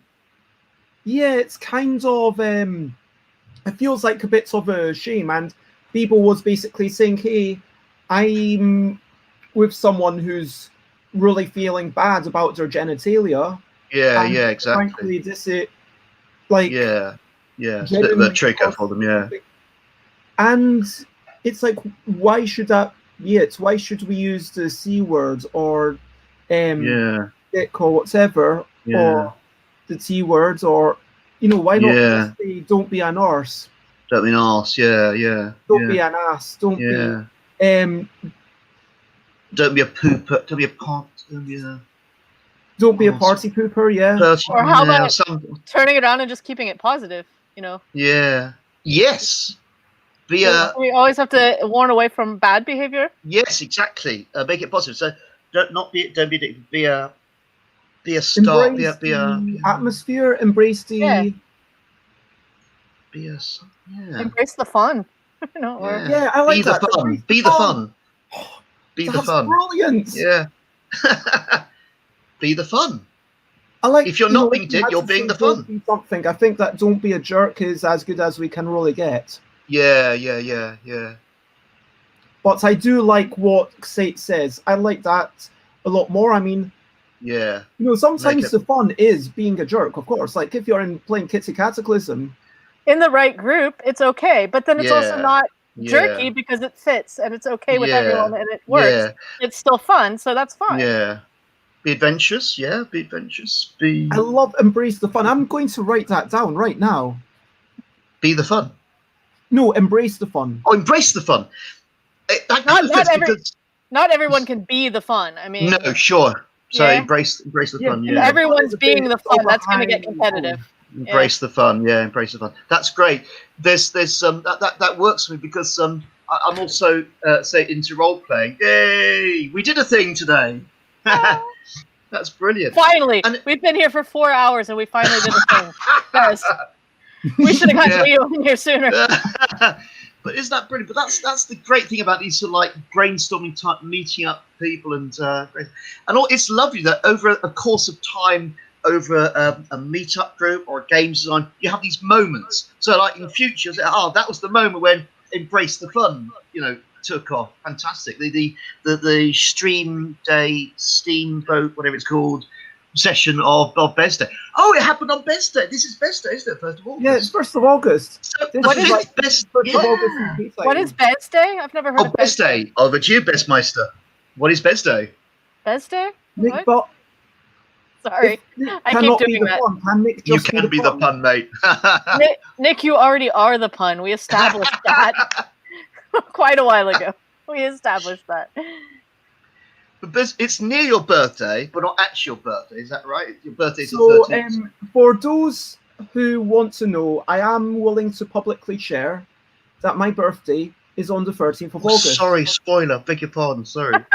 I should have. Oh, sorry. No. I am actually totally willing to share. I think we've said it today already too. So right. Okay. Mine's 2 days later. Are you also in August, Leo?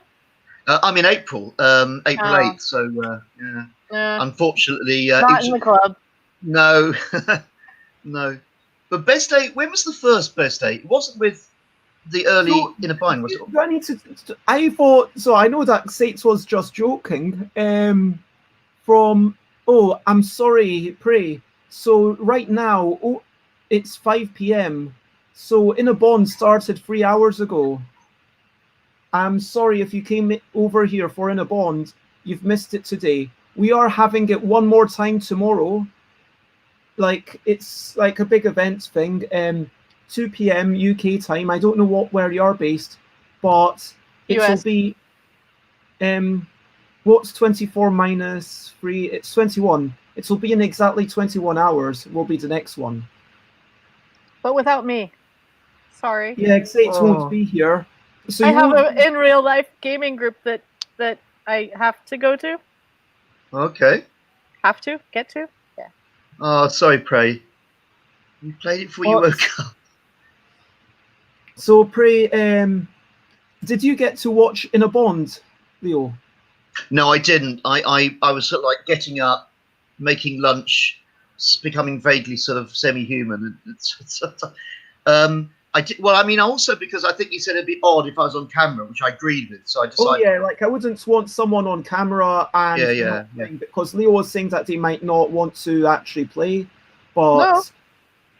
they wanted to, and I was like, I mean, Leo would have been very welcome to be on camera either as a company or a trader, but if Leo You did wasn't say- playing, it would be either. Sure. You said say joining in the chat. I wasn't sure how that worked without being on camera.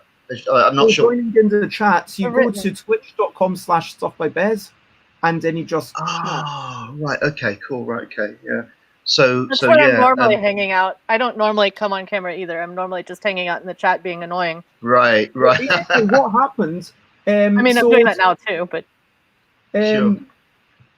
Genuinely, I know that Xates was joking, but Leo, should I genuinely give a quick 5 minutes explanation of Bez Day and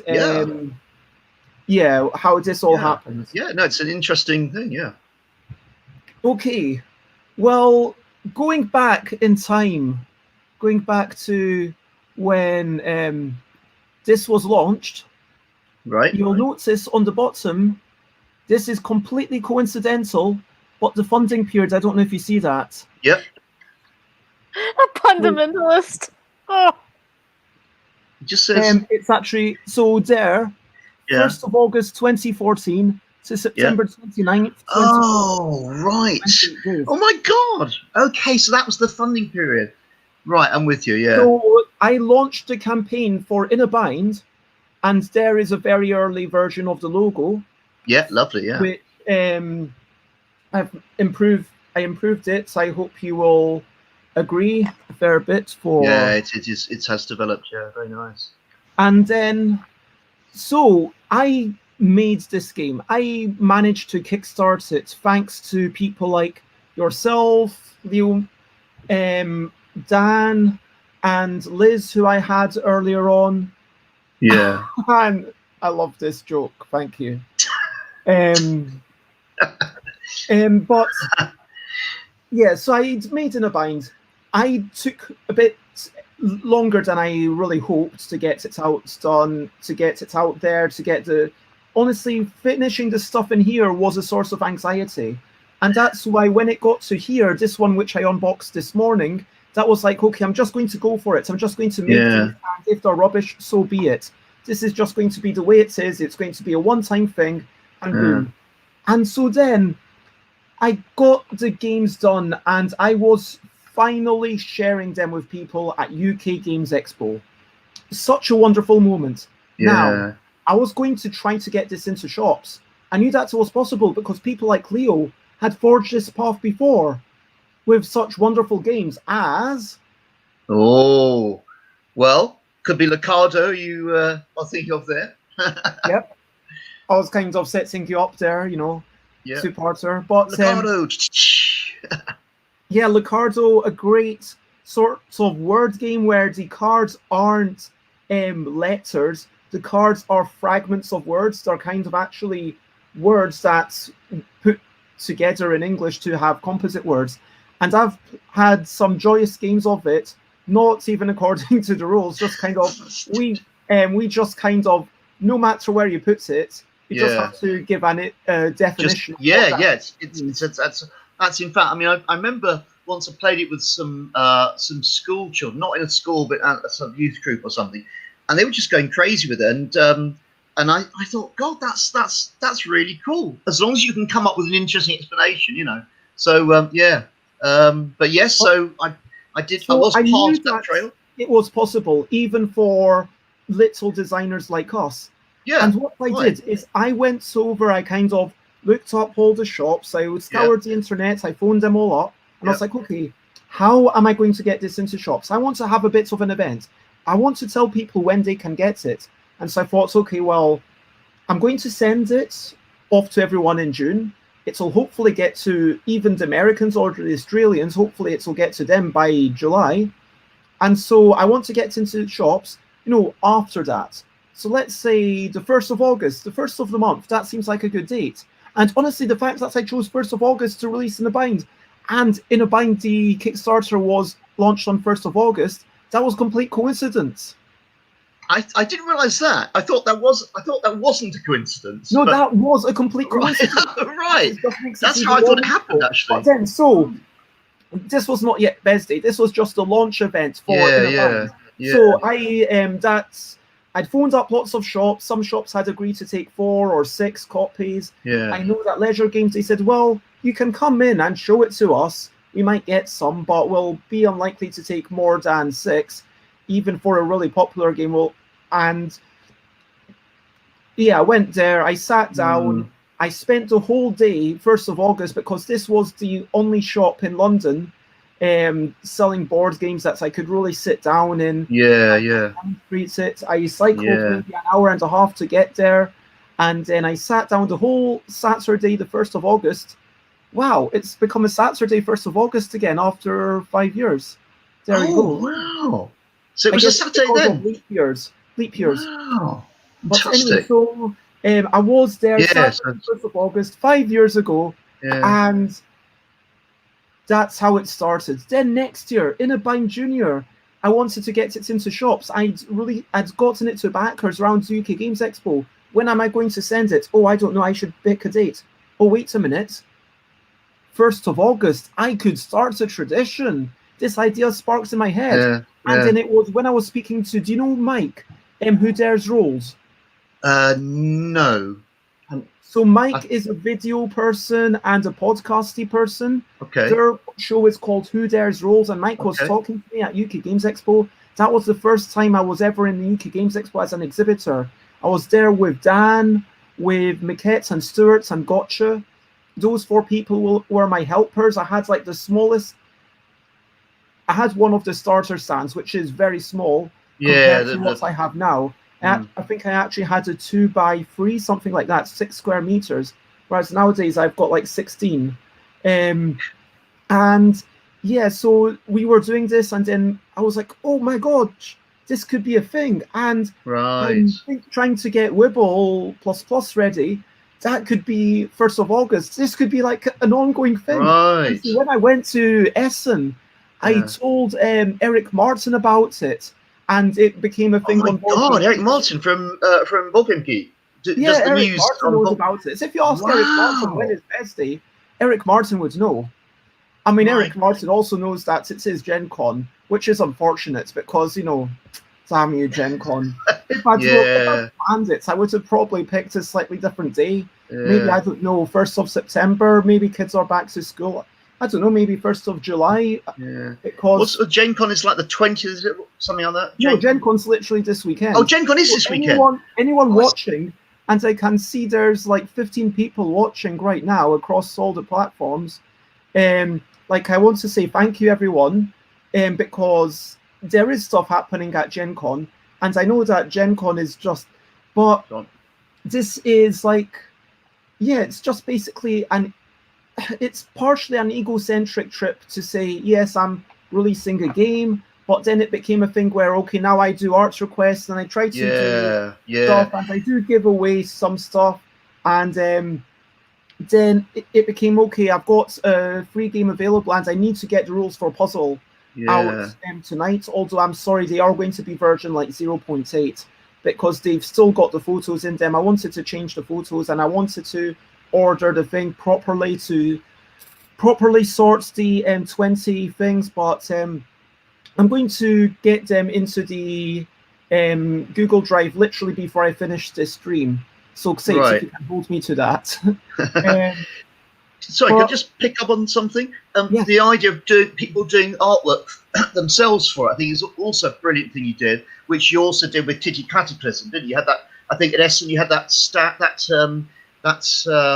wall with people's designs of cats and so on it, and I think that's a great people sort of buy-in for people, isn't it? You know, doing their own sort of fan arts for it. But going back to Inner Binds, what did you? Was there? Was that one of the Kickstarter pledges that you would draw their own picture? So I remember Richard Williams having one of a red panda, because you like red pandas. Was that? Yeah.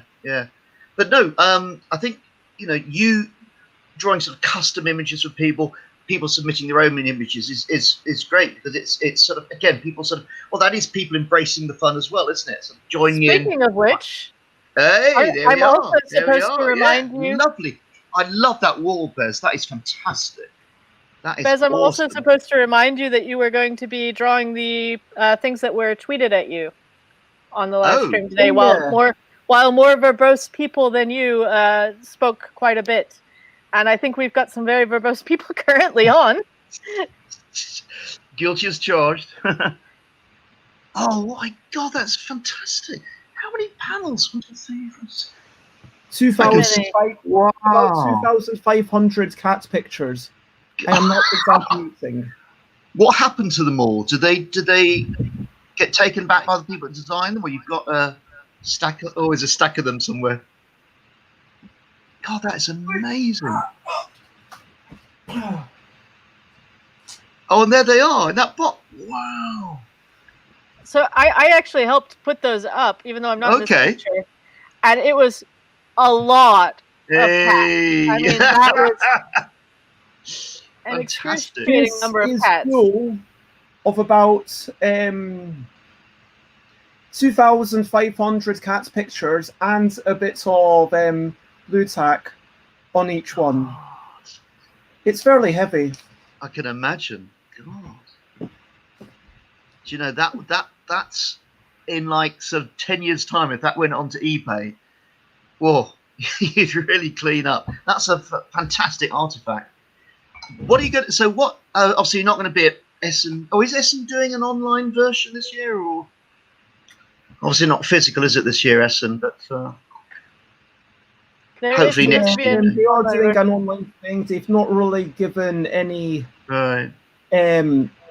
solid plans. I mean, it's a weird one, because I can honestly, you're never going to have this part of UK Games Expo, and I appreciate the reminder, Xate, but I think that the drawings can wait slightly, and the important thing is that I get to them, and Bez Day can become like a solid Bez weekend for this thing, and then extend it, slowly over the next week, sort of thing, while I do some drawings to catch up with everything. I think that feels like reasonable thing to do. But yeah, going back to in-person conventions, you're never going to have something like this. You're never going to have people coming along and drawing cats for a cat gallery, or like at Aircon, where this is us putting it up again, covering the entire wall, and then it went on to the left of that for quite a bit. I could see, yeah. Oh yeah, and this was kind of where it was starting, and you can see in the background, there's definitely some parts of a physical convention that we can never recreate. But playing games together, that's something that, okay, maybe a publisher has something to announce, maybe someone's talking, but actually just getting together to play games, they can't physically enable a demo in a way that they couldn't the week before or the weekend after. Do you know what I mean? Whereas, yeah. But UK Games Expo, they are having lots of talks and stuff, and actually there's going to be free live streams, I believe. There's going to be free Twitch channels that's Wow. gone throughout the entire thing. Yeah. One is going to be like the main stage. One is going to be kind of the secondary stage. And then one is like more the designer stuff. And the Okay. designer stuff, I put together lots of the speakers that I'm super excited for. We're going to have like people like Mandy Hutchinson from the Dice Tower, and we're going to have Dominic Krapuschitz from North Star Games. Yeah. And it's about the opportunity to chat with these people, and I think that's a lovely thing. Well, it is lovely, and that's in a way a positive of the online move to online. You can now get people involved. Which, I mean, if you wanted to say, I don't know, you mentioned Dice Tower, I don't know, someone like Tom Vassell. Well, to get Tom Vassell to get on a plane to come over to Birmingham, UK, for the, very hard, but much more possible to get somebody involved if they're online. Obviously, there's. I mean, you say that, but Tom Vassell came to UK Games Expo twice, I believe. Oh, but I mean, I'm speaking as a hypothetical. I think it is more. I think it is.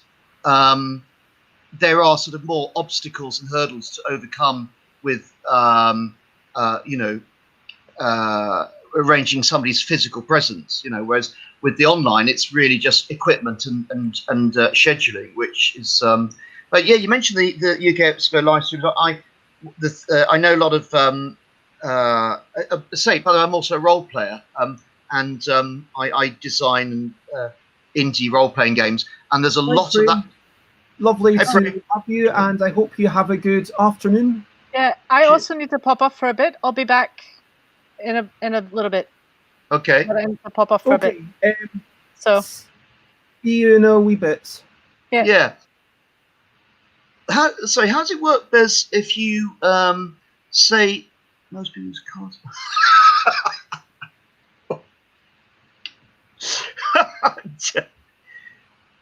Nick, can you join us on screen or not? I mean, Nick could join us, but I wanted to. Go on, yeah. You know what? Fine. It's a party. Nick, do you want to join us? If you do, this doesn't go for just anyone, but just because I know Nick. Yeah, Nick, you can join us on screen. Would you like to join us? I can do that. So, well, Nick's thinking about that. What was I going to say?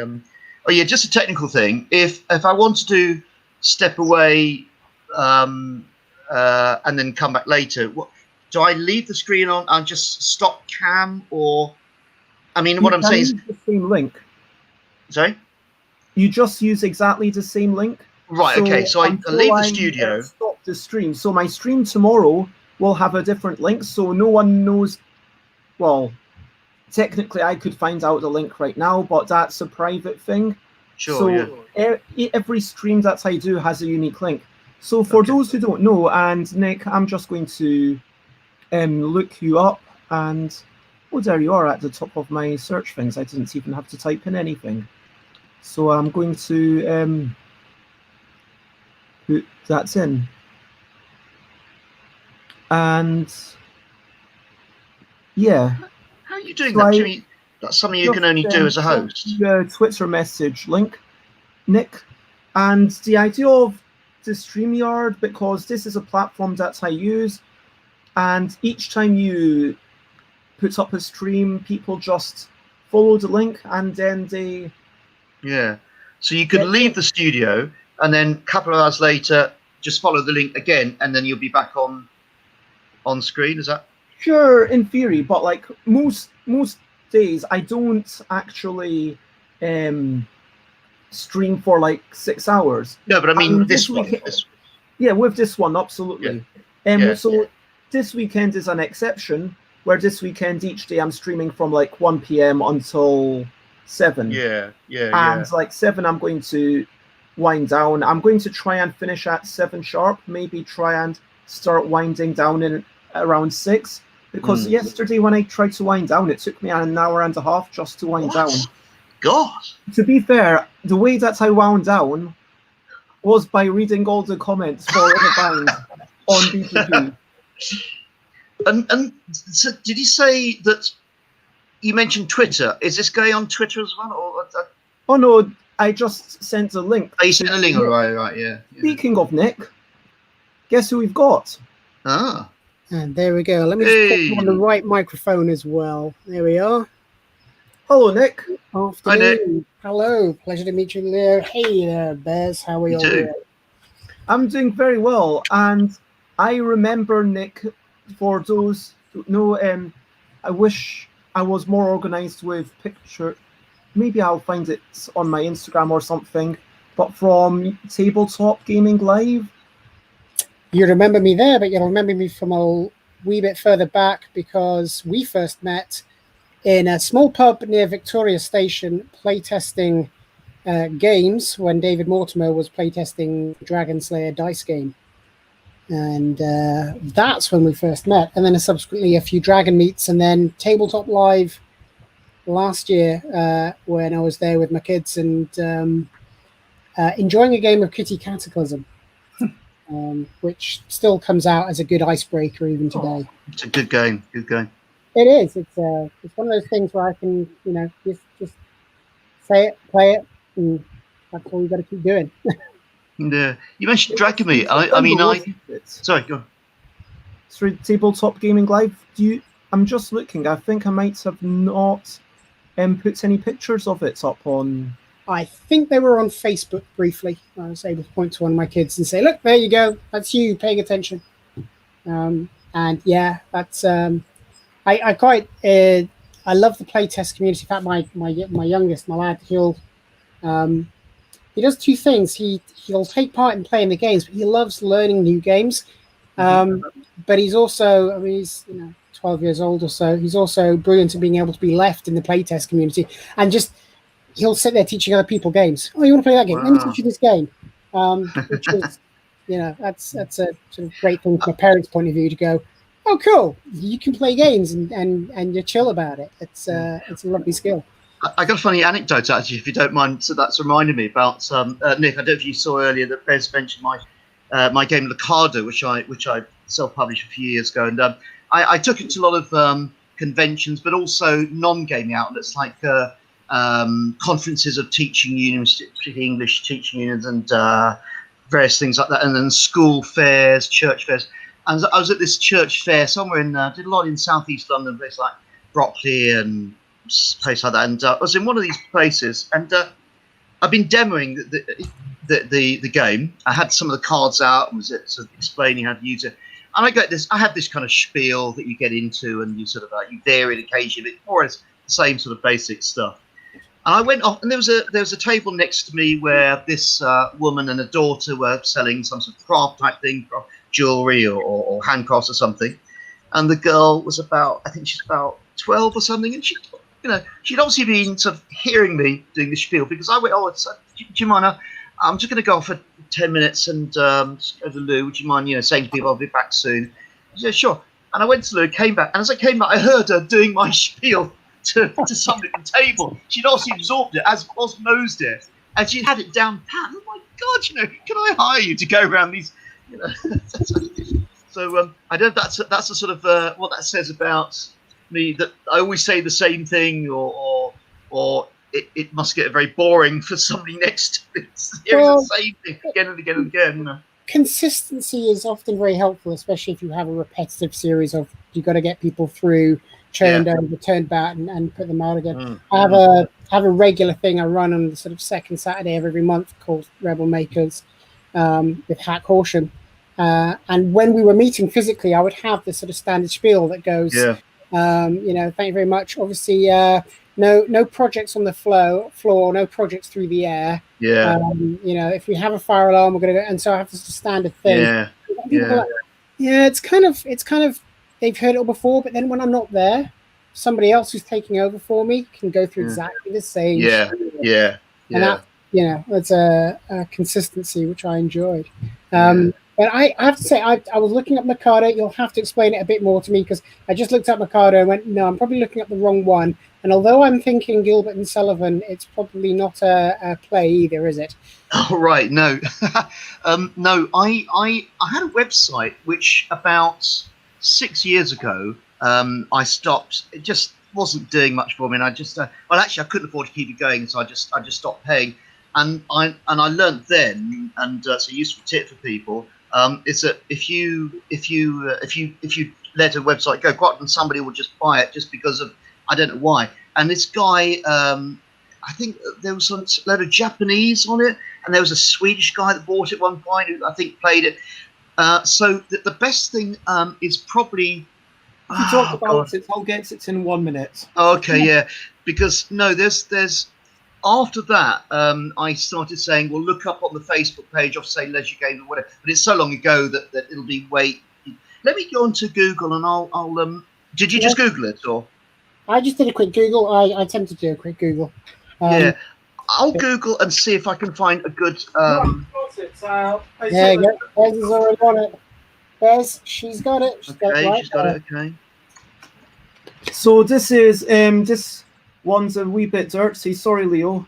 No, that's offended that it's kind of a bit dusty and stuff. So this is the game, Licardo. Okay, Ellie. Okay. Right. Yes. Look. Sorry. It's apparently an exciting. Well, I'm not going to. So, it's if Leo you like Marshall. Licardo, designed by. 2007. Yeah. Okay. Here we go. Leo Marshall designers. There's a couple on Amazon. There's trying to find a demonstration, a demo. And if you open up the box, it's a bunch of cards. You've got some cards that tell you what to do and how the game is meant to work. And then you've got these cards that have the points values and the same word repeated 4 times, for example, case. And then if you had head, you could you got the cards, right? Sorry, yeah. Head case. Yeah. Or mark. Yeah. I remember being called that at school. That is currently a running meme joke on TikTok. Okay. And people will go like, they'll go like, can of Coke, head, Coke head. Oh, right. God, that is exactly the principle, yeah. Time to resurrect your thing on TikTok and just get wow. out there. That'd be interesting if it's sort of, yeah. It's a regular meme. People will go, yeah, and immediately I'm blanking on all the various ones I've seen because I've now reached that age where I just, I haven't really got into TikTok yet, but I know of it and I've seen some of the videos. Is it, what's its key thing? Is it that it's short or what? How is it different from other similar sort of? It is remix culture. The concept is remix culture. So it's not just a question of lip syncing to something, but take a parody and you take a remix culture, you can sort of subvert an expectation. So you've got a lot of people who take a sort of standard lip sync thing, maybe an original piece of audio, and they will then add in some extra text. So that it becomes a visual joke in its own right. So you might have something. You can have various sort of well-known phrases and sort of they become very popular in trend, and then people begin to take it and turn it into something else. There's like a really good one where there's a nice visual effect where you see the hand reach out and grab somebody, and then you're like da, da, da, da, da, and it carries somebody, and the hand opens and that person appears in that place. So okay, so now we've got a gag of the way in which people are transferring expectations. Somebody yesterday posted grabbing their loved one. Da, da, da, da. They run up the stairs and they trip, and then we cut and we just see ketchup coming out of hands. Okay. Subverting an expectation. It's and for as much as it's easy to sort of there's a model maker and crafter called Lincoln Wright, Sensei Lincoln Wright, and he posted something the other day that I could just have hugged him for when he says, when you look at somebody else's creativity, their craft, their output, look for the things that have very much impressed you or made you go, that's good work, and say it. Say the things that you find positive. Even when people are looking for sort of strong critiquing, you're just starting with that. I like that because I get into talking about my board game habit. My board game habit has, between COVID kicking in and my own workload, I haven't had a chance to play as many board games. Sure. The last few games I was playing were stuff by Bez. And it's intriguing sort of walking out with stuff where you'll meet board gamers and tabletop gamers, and you kind of get that really sort of great indie feel of being able to introduce somebody to something. They'll go, who did this? This person. I mean, I think I was going around Dragon Meet 4 or 5 years ago, and I got a bump into Mark Rivera of Luchador Dice, and the dice game where you basically get a headache. I've heard of that. Yeah, never seen it play, but yeah, it sounds pretty cool. You roll the dice and you roll the dice and you pretend to sort of amp up the thing and so forth, Yeah. and you have that excitement. Kiddie Cataclysm was to me, it's one of those games that's like, oh, this is great because I can take anybody who goes, oh, I know what board and card games are, and start them on something different, and they'll go, oh, I get this. This is easy to do. Yeah. But what I have been doing, and now Bez, we brought this up. I should probably show you. This is part of the model I've been working on. Which if you've lived in the UK, you'll know Blake 7. Yep. And so this is a very old model that it's a very old kit from the 80s. A friend sent it to me, figuring that I should probably do a better job building it. So you guys have been keeping me wonderfully distracted and entertained. And slowly mask out and add strips of masking tape so I can add layers of color and filter. So God, that looks really cool. You've been keeping me wonderfully sane and entertained, Bev. Thank you for that, and congratulations on such a sort of long-running history in creating great creative content and games and a community. I think if there was a standout Playtester UK award for community building, we would definitely be awarding it to Bez. I think there's definitely an award that Bez should get for something, because, and you say community, I think Bez really. I think that's another thing where she scored is she's created. There is a Bez community. I'm very proud to be part of the Bez community, which is fantastic. Which again, it's like what I'm saying about In a Bind, the people are the game. Bez is the community. Community is Bez.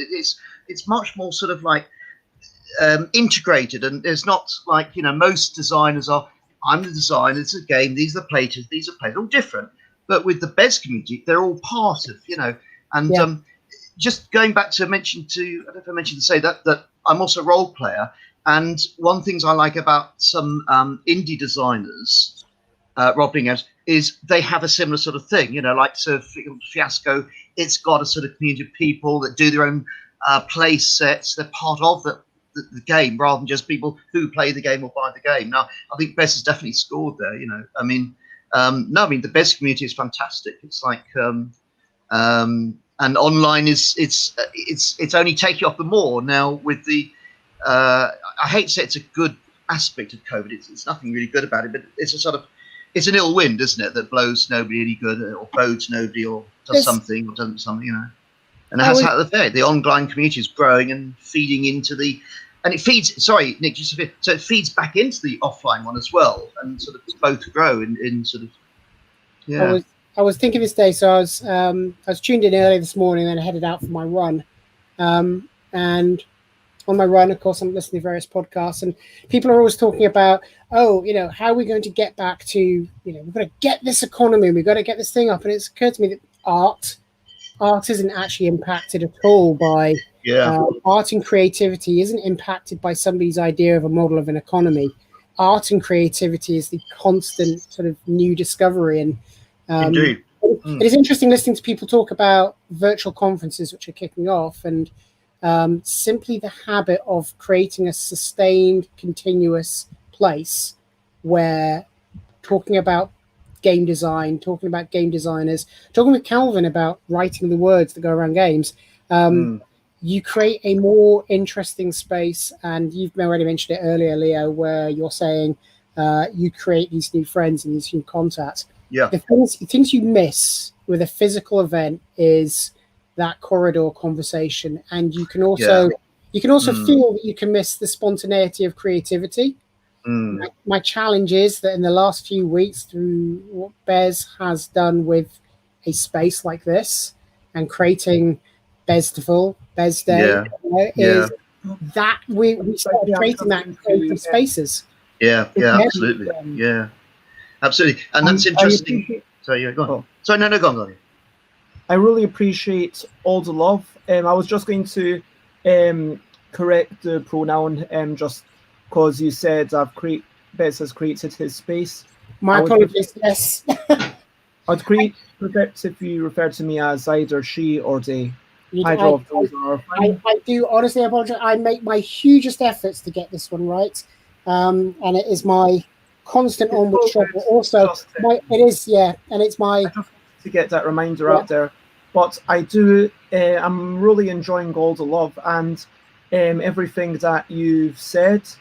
Yeah, I'm feeling. Well, you deserve it, Bez. I mean, you really have contributed a huge amount to the community. It's you know, I mean, that's what people realise, and but it's I mean, it must be great, you know, seeing that happen. This community of people that you know, no, you put it. I mean, you do put a huge amount of effort. I mean, this goes into everything you do, like playtesting. You meticulously playtest, and it's very thorough. I think more thorough than I think a lot of people would have said. You know, after a certain point, oh, it's done, it's fine. But you don't say that until it's absolutely, definitely is fine. Which is no. So you put the effort in. So you know, it should come back to you. And as Nick said, or if it was said, you know, if there should be an award, you should get that award for something. You know, it's. We don't teach failure and repeatedly going back to it again. In fact, the only time I've heard about it discussed is Adam Savage saying you've got to be prepared to go at something several times and allow something to be wrong the first time and wrong. And then if you've done that, you can be right. You won't head towards right. Perfection might be the enemy of completion, and you begin to learn when's the right time to stop.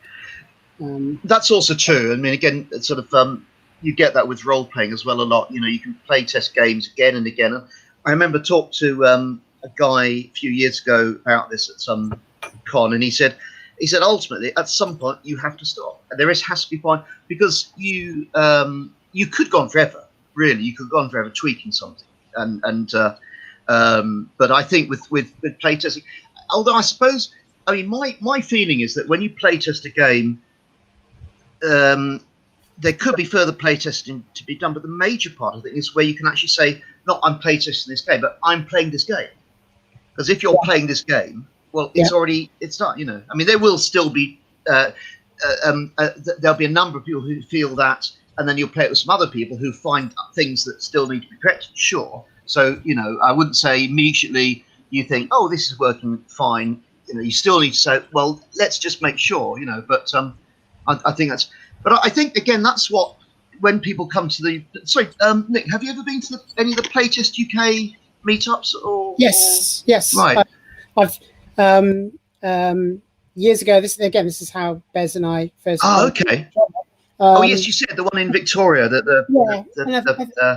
I think this started out of I'd gone to a game camp. I'd bumped into some people. They'd mentioned Playtest UK.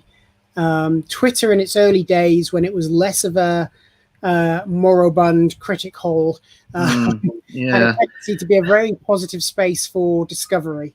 And you know, because there was less of a trend on influencers and followers, discover the cool. That's when somebody pointed out Rob Harris, and that was Playtest UK, and that was there was an event that would go on a regular evening in Victoria. I think it was the Hound and Hare in Victoria.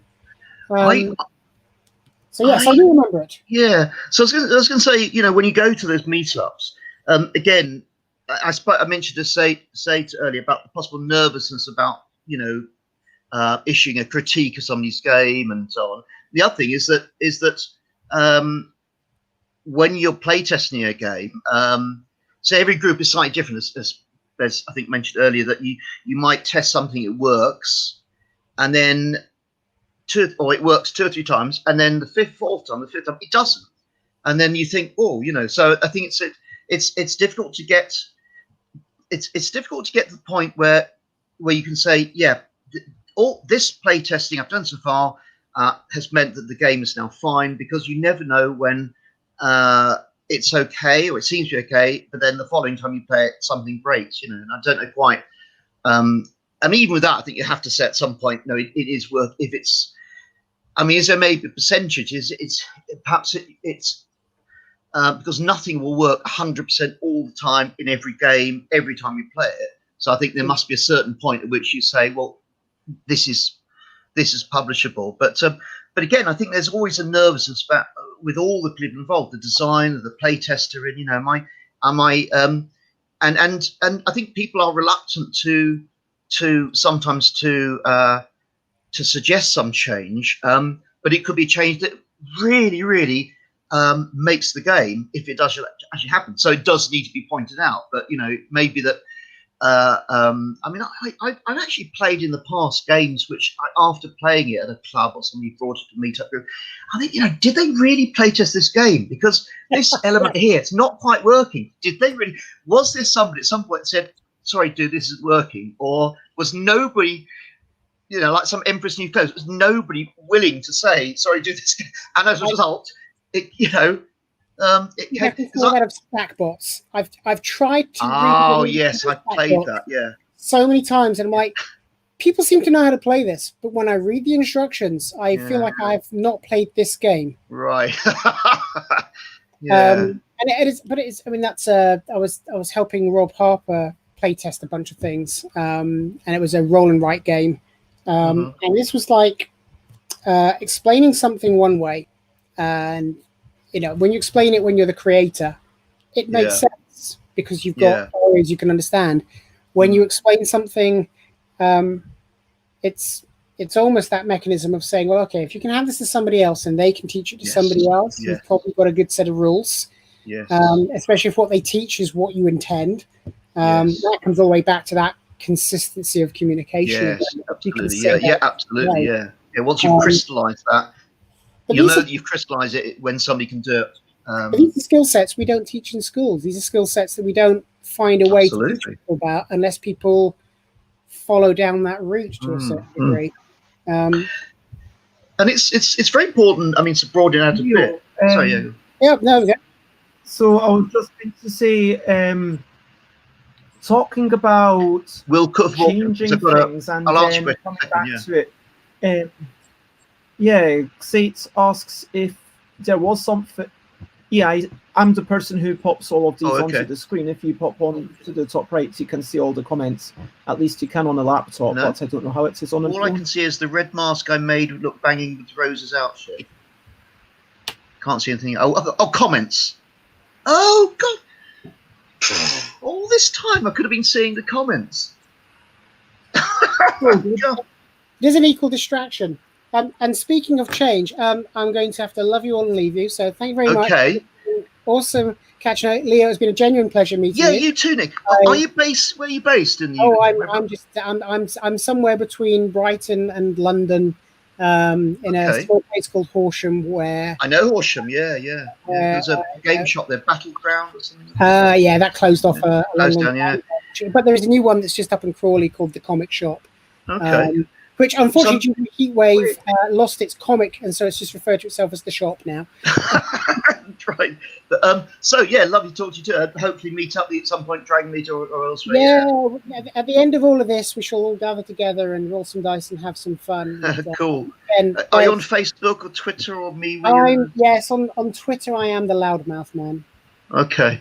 I might even be connected with you. That's the way it works, isn't it? I said, "Oh, you're on Facebook? Yeah. We're already friends."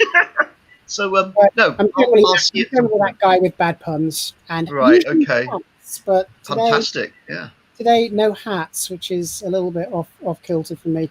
Again, Bez, thank you very much. Well done for all this. Here's to another 5 years of some making people enjoy the fun. It has been lovely to have you on, and thank you for all the lovely puns and making me laugh and spreading the word. And thank you for Have a lovely day. And see you soon. Before you go, Sates would like to say hi. I had to run off to make dinner right as you came on, so I missed you. But I thought I should at least say hi once since we chat so much in the comments. This is the face of I'm moving that over the camera here. Hang on. This is the face of. The only reason this is on is because my lockdown hair. Oh right, the lockdown hair. I'm going the full Kurt Russell from Guardians of the Galaxy look at this moment. Well, I am Groot, so that's okay. And I'm cooking for my board games today. Oh, nice, cooking with board games. Oh, that actually. Oh, yeah. Okay. that's the reason I have to go. Food is about to arrive. Chat soon. Bye, Nick. Have a good one, mate. Maybe I should answer. You want to skedaddle? Will Cook. Do you want to skedaddle, Sate? I can hide you, and then you can. Yeah, maybe just hide me because I'm just going to eat. I don't know that you guys want to watch. Okay. I'll talk to you in a bit then. Say before we're talking. Yeah. Okay. So is Will Cook still there? Will Cook is Sate. Oh, Will Cook is Sate. Right. Oh, God. That is the right. Now I understand when people say to me, you always say you're Catty Big. You don't say you're Leo. And, now I understand why people say that to me. Well, I kept seeing this guy Catty Big. Who the hell is Catty Big? Oh, it's you, Leo. Right. Okay. I'll answer Sate's question when she comes back then from her. Well, I mean, you can answer it. So I think that Sate can listen. It's just that. Oh, she's just off camera. Right. Okay. Yeah, I'm here. Okay. Yeah. Okay. So there are a number. I'm trying to think because there was. I mean, that's the funny thing. There were loads not loads, but there was some. I think that the biggest thing was the. Honestly, there were several. I think, without sort of having to explain the rules too much, basically Shingo as a set building game, you have a grid of a 3x4 grid, and cards have a star on, either 1, 2, 3, or 4 stars, and in addition either 0, 1, or 2 noughts, or 0, 1, 2, or 3 crosses. Basically, you add. If you get a card with a star, you put a counter on your grid in location where that star is on the card. And if there's a cross there, you -1 or every star you have there, every counter. If there's a nought on that location or from another card, you add 1 each time. Anyway, there's sort of adding and minusing points. Basically, the cards have grids on them. You've got boards with a grid that matches the cards. The cards tell you where to put stars or remove stars, and you want to have a whole bunch of stars. Right. There was one thing, I think it was a couple of things stand out. One was we had a rule. I mean, it got changed fairly early, but there was a bit of a sort of battleground over it, that you would get extra points. So you get 1 point for every every counter you have, plus if you got noughts and minus, you got zeros and so on. But you also, for a while, got extra points if you had a bingo, which is where Shin comes from. Shingo is from the Japanese and Chinese Mandarin words for star, Hoshi and Xing, and bingo. So that if you get all 12, so you get extra points. I think 2 or 3 extra points if you get all 12. That's something somebody came up with, and I said, that's great, we'll do that. After a while, a number of people said, no, why should you get extra points? It doesn't really help. And I resisted that for a long time. And I think particularly 1 or 2 people, and this is the other interesting thing about resisting things or trying to avoid change or being ambivalent about it. Quite often you get one person who's very against change and one person very for it, and other people maybe sort of meh about it. As I recall, Kieran was very much against the extra points for getting a full 12 location of start, a full bingo. I was very in favour of it for a while, and something tipped the balance. I can't remember what it was now, but when it changed, I think the difficulty is that in that case, when it changed, it did make the game better, but I could not have known that before I made the change. And that's, I think there's an element of being able to sort of simulate what it's like to play in your own mind, of being able to very hard, I think. It is hard, but is that not like the almost key skill of being a designer, being able to imagine other possibilities? Well, no, I don't mean imagine other possibilities and sort of, but also then simulate how those possibilities would play out in your head, at least having a vague idea before you actually play it for real. I mean, sure, you might not be able to get all the details of actually playing it in real life, but you're going to have a...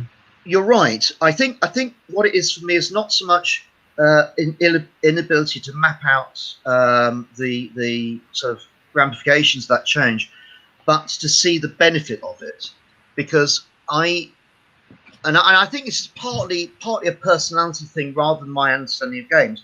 I find it very hard to accept, I suppose, that there's a benefit to something by changing it. Because I think in general I resist change.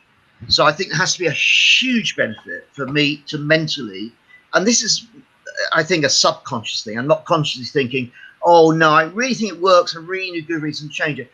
I think there's part of me under the surface saying, no, let's keep this. We really don't want to make a change. It really has to make a big difference if we, just before I forget it, or what I think that the other change was the points value. Now, I know that, I mean, I think the Kitty Cataclysm, which is a bugger to say, Kitty Cataclysm, there have been a few play tests where in fact, the values changed quite a bit because a small change in value, as we noticed, that makes a big difference.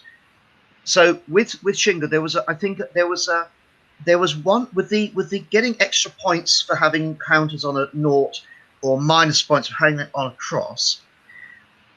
It was something about the multiples. Like you either have, I think there was a point where you got an extra point if you had multiple stars on a counter on a location, and then somebody said there should be an extra point for each one of the multiples you have. So if you have 4 counters on a location, you get extra 4 points, and I wanted to keep it as, you know, it's just as multiple, and eventually I accepted the change, and it did work much better. But the other thing I was going to say was, and I unfortunately can't really. I mean, it's been quite a long time since I finished playtesting it, and these changes, you know, went back. You know, for these changes, we're going back in time quite a bit, and that probably feeds back into Bez saying about just making one change each time. You actually use up a lot of time that you sort of should try to compress. But there were times when as I said, somebody suggests a change and was very vocal in support of it, and there was another person who was very vocal against it. And that's another interesting thing, a difficult thing, because I remember these are all designers, so they know the onions. They're not just people who sort of say, oh, it's just, I'm not a designer, but I think X, Y, Z, although not to dismiss the opinions of those people as well. But if somebody's a designer and they have an idea about a change, they're perhaps going to be a bit strong in support of it because of their perhaps feeling that, you know, they've designed games, so, you know, they have a sort of experience about it. But it's difficult to, as a designer, with people having very having vocal, I don't mean vocal as in they're sort of banging the table, no, this is ridiculous, but being very being sort of, you know, quite strongly supportive of or against that change. What do you do as a designer, you know? And I guess it comes back to playing multiple games, one table of people maybe in support of a change, and then, you know, a couple of games later you say, well, this is the change that's been suggested, and they say, oh no, I think you should do it the previous way, you know. So have you had experience of that, Biz? Having your own vision, parts of that is kind of, and it's difficult. It's like I feel like I learned so much in the design of In a Bind thanks to Ben, like that when I came back years later to do Kitty Cataclysm, when it was, okay, what if I hadn't made it a physical game? Let's say back in 2013, back when I first play tested, don't know what name it had, that's totally forgotten. It wasn't Redonkulous, that came later. It had like the game that somewhat on it. Anyway, it had some things about passing ground cards, about having lots of chaos, about being quite unfair. And then, did you ever meet Danish Frank? No. I came into that. You'd already been playtesting a few times before. So some of the things you're talking about now, I wasn't aware of because it That's changed. fine, by the time. but I know what you mean, though. I understand what you're saying. Yeah. 2013, like it had two divergent possibilities. One was physicality. One was kind of Oh, I see what you mean. Right. And I was like, okay, what if I went the other way, which is where Kitty Cataclysm came from? Okay. And even like, honestly, like with Wibble, not the L deck, but the game Wibble, Yeah. like the differences between the way it is now versus the way it was when I first play tested it and showed it off are not that major, and I think that it's because it is a simple game, but having that sort of clear design goal of this is what I want to make, and you have to have the notion of if you want to make a game which is complicated and it has lots of systems going on, and someone saying, hey, you should reduce this to have only 2 types of resources, Yeah. well, maybe that's not the person you should listen to. If you're trying to make a mass market thing, and people are asking you to make it more complicated, maybe that's not the person you should be listening to. It's down to you to decide what, because a game could go off in a million different directions. Yeah. And you have to be the person to kind of You had to make an executive decision saying it's going this way. Well, that's why it's interesting. Quite early on, I mean, the Playtest UK meetups, they were fantastic to me because I learned a lot about playtesting and the language of playtesting and the sort of the methodology and so on. And one of the things that David Bray mentioned quite early on, and we discussed it a number of times, the various sessions, is where some playtesters is people. There are sort of 2 broad categories of playtesters who suggest things. One is people who are trying to design your game for you, and the other is people who you've already got the idea of it, but they develop that idea. So there's designers and developers. And he said you don't want the people who are designing your game for you. You want the people who, all right, I get what you're trying to go for here, and here's how I would develop it to make it reach that point. And I think it's a little bit for sort of new or even perhaps experienced designers running playtests of their games, difficult to sort of say, well, actually, I need to listen to this person because they're actually developing it, rather than this person who is actually, because people do come up with ideas, and honestly, not they think they're helping, saying, oh, I think you should do X, but in fact, what they're doing is, suggest you go in a completely different way, and that's not the way you want to do it. So it's quite, you've got to sort of be, you've got to realise that's the sort of, there's a category of playtester who realises what you're trying to go for, and that's the same role playing too. I've had times when people say, oh, you should have. There's a word I a few years ago there was a playtest session at one of the sorry to keep mentioning role playing games. That sometimes it's relevant that the illusion. And there was a meetup, an RPG, an indie RPG meetup that I used to go to a few years ago. And one day, one of the organisers said, coming up, let's have a playtest day. Say have a group of people offer games of playtest, and we literally playtest these games. And he said, and when we came to the event, he said, well, I've come up with this type list of suggestions of things to follow, ideas. And there's a list of things you shouldn't do. One is solutionising. Well, I kind of get what I think it might mean, but can you sort of expand? Oh yeah, somebody's, explaining the game, you play the game, and somebody says, oh, I would do this instead of that.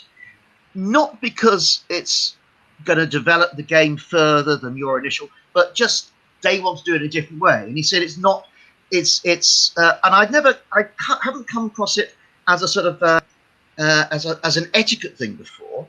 But he was kind of putting it that way. It's an etiquette thing not to say to the designer, oh, you should try this, or how about this, or whatever. But I think it does happen that people with the best intentions come up with a comment or a suggestion which is in fact solutionizing and not terribly helpful, and it's difficult for the person running the game to sort of not exactly dismiss. You shouldn't really dismiss things, but say, well, and maybe not even say directly to that person then, but to say in the head afterwards, that person suggested something. It's not doesn't really fit with what I'm trying to do. Because I think again, if you're again, same with board games and RPGs and card games, if you're a relatively inexperienced designer, it's really hard, or it can be hard, I think, to sort of to say no, I'm not going to take up that suggestion, or to not necessarily because they're sort of like cussed and digging their heels in on something that is likely to be a good change, but they're resisting it. But just I think you need to be able to say, oh yeah, good idea, and yeah, I'll think about that, but perhaps don't take it on board, or say take it on board. But and I've certainly got, I mean, even now I have experience of that with some of my RPGs. Somebody said, I remember somebody suggesting a significant change after the game had actually been published. My first game, Sci-Fi Beta Kappa, did a lot of playtesting in meetups and my local games club and so on. Eventually published it, and I ran a game that as a demo game, and I had I'm not sure I had the copies there, but it was, I'd made it clear that and this guy said, oh, you should, instead of using a D6 pool, why don't you use a D20? So, and this is a guy that he's a luminary on the scene and had experience of design and places. So I said, oh well, but I thought I've actually published the. What are you doing? So that was quite difficult. Sometimes questions like that, though, it's not important that you necessarily even give them the answer, but it's important that you have an answer. Right. Like if someone were to say, hey, in Yogi, why isn't there an auction mechanism? Right. My answer is because I want that game to be as simple as possible. And that's the answer in my mind. And it's if someone were to make that question of in a bond, to be fair, I'd be a lot more likely to listen to them. I don't know, maybe in a bond does need some auctions. What do you think, Sade? Well, I think we're not done yet. It could be something to try. You never know. Well, let's say if do you know Priests of Ra, say, or is it just Ra? Yeah. The famous Reiner Knizia.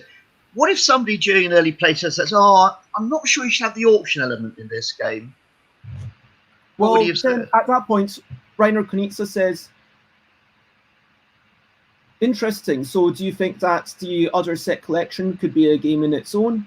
And then if that person says yes, then hey presto, Reiner Knizia's got yet another game. Remember, Reiner Knizia does do about 40 games a year. I know, yeah. So then what Reiner and Priests of Ra, it's really interesting that you said that, because Priests of Ra is a different game to Ra.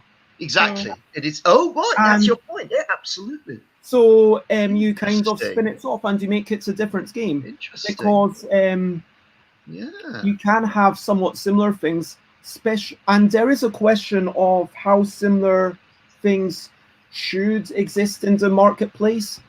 I know that you can look at a lot of what Reiner Knizia does and compare it to Pablo Picasso going through a blue period, where Knizia is playing with all these sorts of different topics. Okay, what if I had a game doing that with?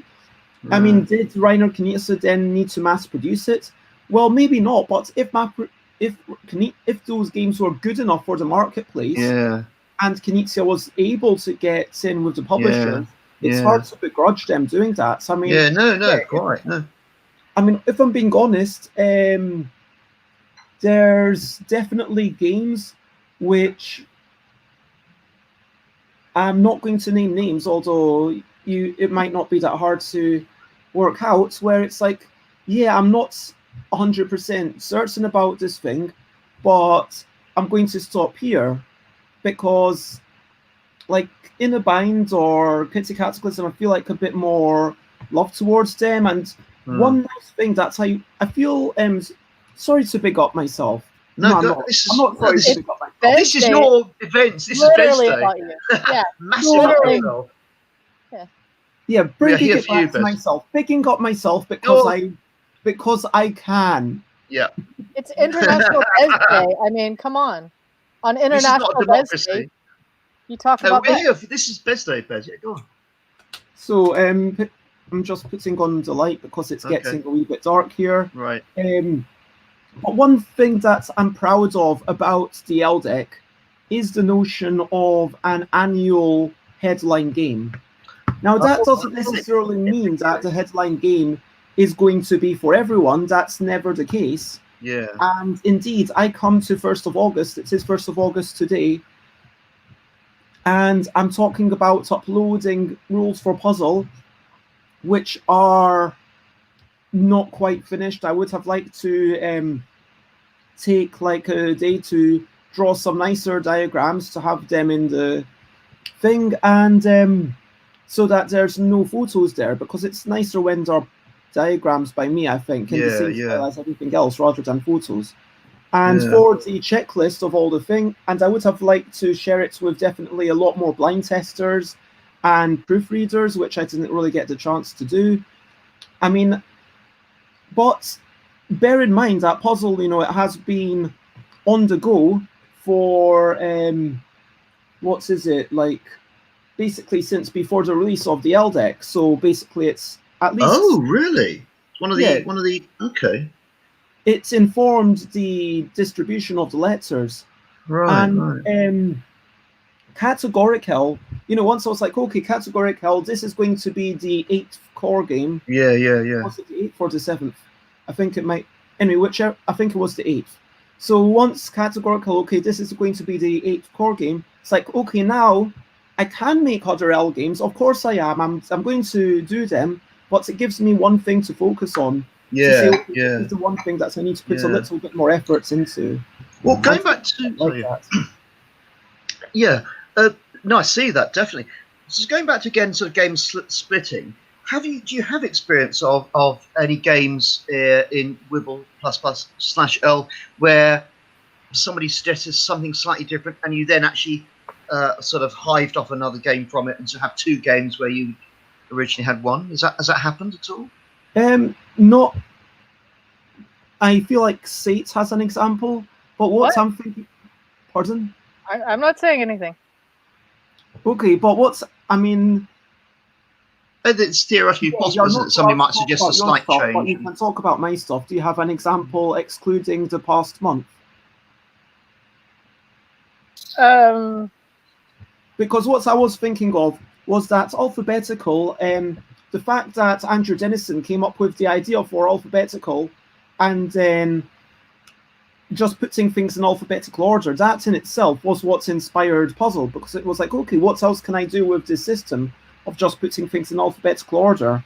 And like Phrasal, David Brain saw Giftable as a Phrasal variant, where you're using, okay, one from here, one from there, but and there's definitely variants of Grabble that have tried where it's been, okay, let's do reverse Grabble, where it's you pick up sets of, I think it was like 5 cards, and every 5 cards it can match.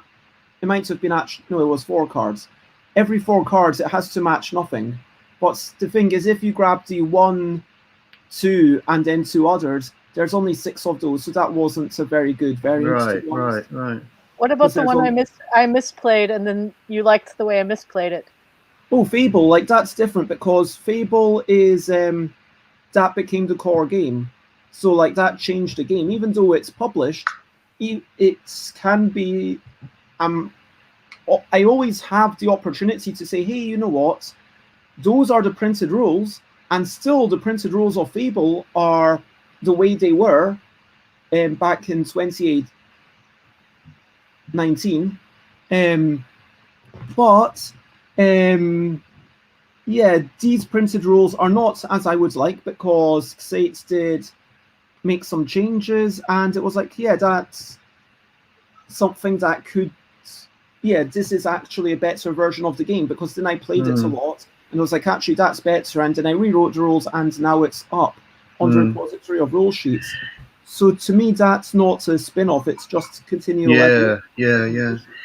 But certainly Puzzle, going to Puzzle, like Sates, when it was like, okay, you like the drawing from the back to the front, and it's like, if we look at patience games, because Puzzle is essentially, and Odin is a fan of Shenanigans. Yeah, what's the Shenanigans?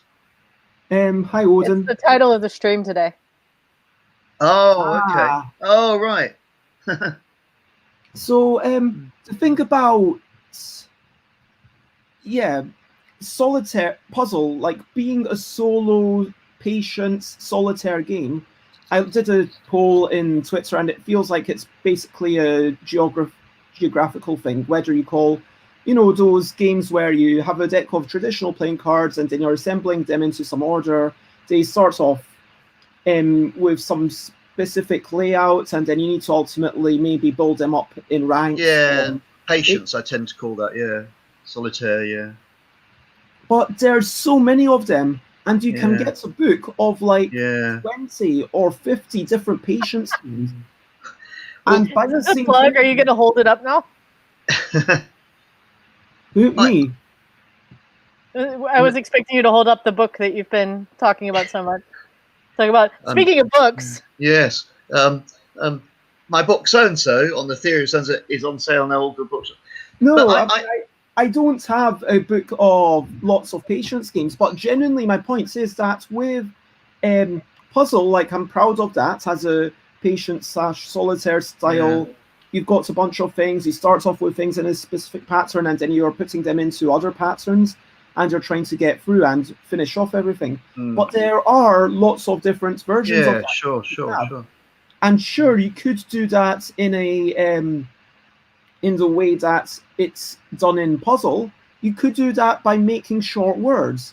Maybe you do that by making short 3-letter words. Imagine if you were taking off the back and putting it in front to make short words. Imagine if you were just making the small changes that Sate talked about, where it was going from back to front and only having one run, but maybe that is the game. You only use the top 3 things, so that is an easier distribution. Maybe those 3 borders are something that it's more common for the easier patience games. I don't know. Yeah, I suppose the thing is with letters-based games, you do inherently have this potential for almost infinite, sort of examples of. Whereas with a standard board game, there's less. So I mean, I said, just sort of half jokingly, pre-Sabra with the auction. What do you get if you take out the auction? I can't think of very many board games where, there's a big possibility of changing it into a new game by changing something, because they tend to be designed like, engineer, they're kind of engineering, aren't they, board games? You design all these levers and cogs. So if you take one lever out, not necessarily going to work, So I think you have that over standard board games with the LDEC. You can do a lot of variations. But one thing I was going to say, one thing that might be rather fun is to have a sort of a games day where you have a game, a standard, a well-known game like Settlers of Catan or whatever, or Agricola, and actually have a session where each person tries to think of a way of changing that game to make it a slightly different game. And so you end up with maybe 6 games based on slight variations. So probably not very possible with most of the main sort of Euro games, because they do tend to be very finely tuned and so on. But I think it'd be interesting to do that, to see how you would, because I do sometimes find myself thinking that a bit when I play some games. Oh, maybe this. I wonder if it had been designed with this rather than this, and so on. But I don't know how far that would. It's okay. Oh right. There we go. Oh yeah. Oh, yesterday was the deadline. Is that the deadline for? So basically, there is an annual contest, which I was shouting about on Twitter quite a bit. All right. Yeah. I got Chris to actually help me. Long story, but I've just. Just because I say long story doesn't mean I don't want to tell it. All right. Yeah, God, yeah. Don't cut me off. No, God. Anyway, so basically, I was. Sorry, Beth. Sorry, God. This is what it's all about. So, a couple of weeks ago, I got Chris to help me write up some tweets on that tweak deck, if you know that thing. And I was like, Tweak okay, deck, yeah. Chris, just write some things, and I'll look at them. And so some of the, as of like about a month ago, some of the things that were promoting the streams, or some of them that were promoting the LDEC design contest, weren't written by me, because it's just been source of fatigue. But what I do is I types it up, I'll kind of read it, so I'll be like, oh, I like that one, don't like that one, okay, change that one, and then Chris kind of posts it and schedules it for the days, and it's like, okay. Right. And then, because I'll probably change it to make in a while, like maybe stuff by Bez will, also it was kind of just some of the stuff like setting up the StreamYards, just wee things like that. I've been getting, with most of the guests, like the first couple, I wrote up the description, and that was all my work. And then I was like, why am I doing this? I'm just going to get everyone else to write their own description for themselves, and then ask them to write it in the third person. And unless I kind of disagree with it, I kind of, if I disagree with it, then I wouldn't put it up there. But I want other people to be writing their own stuff. So basically, if someone wants to come on my show, it's a bit like Canaletto having his students sort of paint loads of sort of details of gondoliers and so. So I painted the general outlook of Venice. You guys, do, but again, that's buying, isn't it? People ever design contest for the LDEC was, I believe, in 2016. No, could well be. You've been talking. 2015. Yeah, I've been hearing about them. 2015 was the first ever design contest, because there was one design contest before it was actually released. I was going to say, if it was released, but so how did that work though? So at the time, I was saying, okay, hey, I've got this idea for a deck.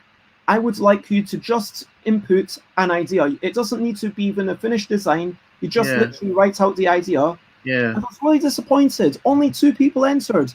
Like with my example, I was like, literally, you just need to write up a paragraph. Yeah. And for the top 2 people, I will pop it in. I think that's, maybe I'm getting noises with alerts or something. I'm not sure. Huh? You're getting a lot of Facebook messages.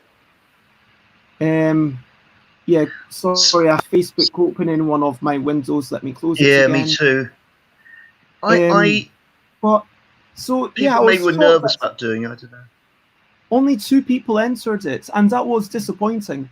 So that was Aaron. If you look at the front of the box, what I said was that the person with the best idea, their name would be on the front of the box. And then only 2 people entered, so it felt unfair to kind of pick just one. Right. And the people who entered were Aaron Redding and David Brain. Right. Now, David Brain has gone on to do amazing stuff for the deck. Andrew Dennison made Alphabetical. Daniel Barker gave emotional support. Aaron Redding is the one person who, after that, I don't know what came of it. I sent them the deck. I don't know if they ever played it or anything. Sorry, no, so going on. I was going to say,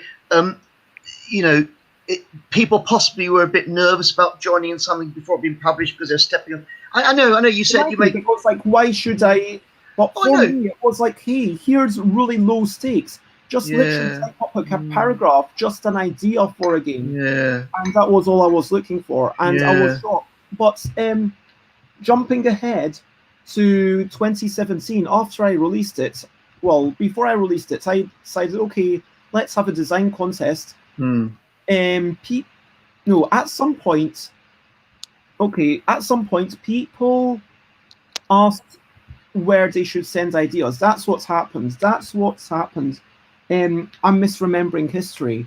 I think the way it happened was that so I released it, then people wanted to contribute ideas. Then I was like, okay, well, here's a Google form, because I really appreciate you sending my ideas, but it's kind of old. There's so many. There's loads of flying and around. I've still got like a bunch of ideas from like Lewis Shaw of Brain Crack Games, and people who just sent me vague ideas on Facebook. Some of them I had to do most of the design for, if I'm being honest. Right. But then it came to about maybe 5 months before August, whenever that is, maybe March. And then so it came to around early time, 2018. And I was like, you know what, we should have a design contest. And if I'm having a design contest, then everyone who's already pitched an idea should be retroactively part of this. Right. And let's see what comes of it. And then there were 17 entries via the Google form, which was brilliant. I think it was something like 22, 23 total like things that I considered proper entries. And obviously Tom went on to win with Categorical, and I was like, yeah, at some point I was like, yeah, this has to be an annual design contest. Right. And it's just an ongoing thing. Literally, if you submit it on the 2nd of August, it'll be entered into next year's competition. Right. Okay. So that's what you're saying about this, too late. like the other day, and that's kind of just silly, because if you do enter on 2nd of August, frankly, either I'm going to feel bad about, oh, it's a shame for Odin that they've just missed it, or, you know, and I'm, yeah. You got to have rules for these things, otherwise, you know. So this thing's flying around. There needs to be rules, and as time goes on, I want to make it more and more of a formal process. Yeah, of course. It's got to be managed. Having an idea today that's too late for this year's contest might not be a disadvantage, because that means there's an entire year to get it really honed and developed. And to play test it, to work on it, and to submit it next year. So. What I would suggest is that people submit stuff for next year, because if you submit something even in December, it feels like, why submit it then? You've got like 8 months to go. I mean, fair enough if you're like, oh, I've got this amazing idea, I want to get it into Bez just before I forget. This is amazing, it's done. Then okay, like submit it whenever you want, but I'm only going to and Odin You're and only gonna great minds think alike. Yeah, that's right. I'm calling Sates and Odin great minds. Sorry, but I'm just going to stop cam and mute to get a glass of water. Back in about 2 minutes. Okay. So he's fun. I like him. Yeah, I like Leo. Yeah. I mean, honestly, normally we don't get hours to chat together because at Playtest UK, and it's like, okay, fair enough, you've got half an hour in between games to chat, and then it's like, oh, suddenly finished. I mean, Leo was meant to come on at 4:30, which they came on like at 4:15, and here we are 2 hours later, and it's just been a blather. But yeah, so with the L Design contest, I'm probably going to try to make a point of promoting it a little bit more next year. Basically, what I did is I reminded people about it I didn't really even make a big deal of like Paul winning. Like, I posted it on Twitter. I didn't share it with my mailing list. I didn't share it on Facebook. I think I put it on BGG. I really hope I did. I'm fairly sure on BGG I made a kind of series of posts about like the top 5 or something. Yeah, I think like on BGG for sure. I had like the top. Let me move you back to where you were before. Just because I like. Like University Challenge, I can look down at Oxford, you know. No, you can't look down on people. Oh. We'll have less of that kind I love the idea of playing with the form here, Pers. I was fine looking up to you, but there we go. See, until you said that. Now I think yeah. Yeah, so do you. Yeah, Odin. I am going to. Maybe the composition of the cards. As in, Odin suggests that I freely tell people exactly what the distribution and the suits are. There was a page in the Google Docs. I was going to say, it's in the rules, isn't it? So I didn't Like- know about the composition of the deck either until I started working on the second game I submitted, where Aqua was like, by the way, have you seen from this this version? But this version is the way it's going to stay for at least the next few years. Yeah, so there is a Aqua list in that already one? did Google Doc, and I read that, and when I read that, I was like, oh, I just found out so much stuff. The number correlates to the bottom letter, and like all this stuff I didn't know. There's this many cards with this many suits. Like I was just like, random cards, random pictures on them. I didn't get it. And Right. then reading that thing from the Google Doc, I was like, ooh, there's a lot that can be done with that once you So how understand all these subtle Yeah, things. no, it's useful, isn't it? So how could Bez make that clearer then, do you think? I think Or how because would you- Odin doesn't have the cards physically yet, and so Right. what Odin's asking for maybe is The some print and sort play? of Google thing. Let me remove that. What's this table? That's also Bez. Oh, right, okay. Google Cam is my phone. It's Oh, right, technically okay. the table of Bez, unless the table of Bez is in Bez's hands You're a looking up. whiz at this technology. I could see having so much fun with this tech. I really could. Oh wait, It can be dangerous. Of course, yeah. I was just going to show With great the, technology comes great responsibility. Yeah. Well, that's the internet all over, isn't it? But was Odin mainly talking about like the distribution, like in Scrabble it says E is 1 and X is 8, that sort of thing, or I think so. let's have a look. Like, yeah, there is a free print and play on Board Game Geek, which is deliberately very bad artwork. It's not the Comic Sans version. It's Right. the before it was even released version. Okay. But yeah, at some point, I think I might make the. Well, can I ask Odin what they mean by composition of the cards? Is what we've been talking about what you mean, Odin, or do you mean something else? Can he hear? Can Odin hear us? I'm here, basically. They're Everyone in the chats. Can Okay, hear yeah. us. So We Odin, are live, and okay. anyone could hear this anytime later until YouTube goes away. with Wow. the death of the universe. Oh, this is going to be this is going to be archived, is it? Forever. You can access it. Fantastic. So Leo, Odin. can you tip your camera down again so we can actually see your face? Oh right. I missed your face. There we go. Aww.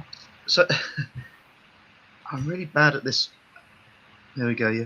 So Odin, what can you expand on what you mean by the composition of the cards?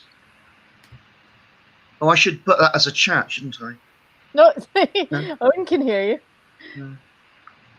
They're watching the video. They see everything you see currently. Okay. So,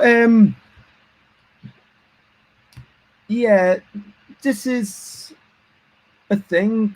Like, parts of me would like to make the Comic Sans print and play literally freely available, but then parts of me is like, well, if people actually value it and they have a printer, surely they should be willing to pay at least 50p for it. Do you know what I mean? Yeah, yeah. Because I feel like, for me, obviously, I would rather 1,000 people download it and interact with it than one person gets it for 50p. But if 1,000 people download it for free, how many of those are actually going to do anything with it? Yeah. And I would like to, yeah. So the feel 50p is to show that you're engaged with it, rather than just I've downloaded and printed it, but yeah, whatever. It's a. I mean, if you have it for 50p, it means you're serious about more serious about wanting to play it than if you just download it for free. I'm assuming that's the. Psychologically, that's true because you're investing in it. Yeah, exactly. Even if it's just a relatively small amount, still it's like I paid for this. I might as well at least play one game of whatever. Yeah. And then if you play the one game and enjoy it, you're more likely to keep playing because you enjoyed it. But that initial use, yeah.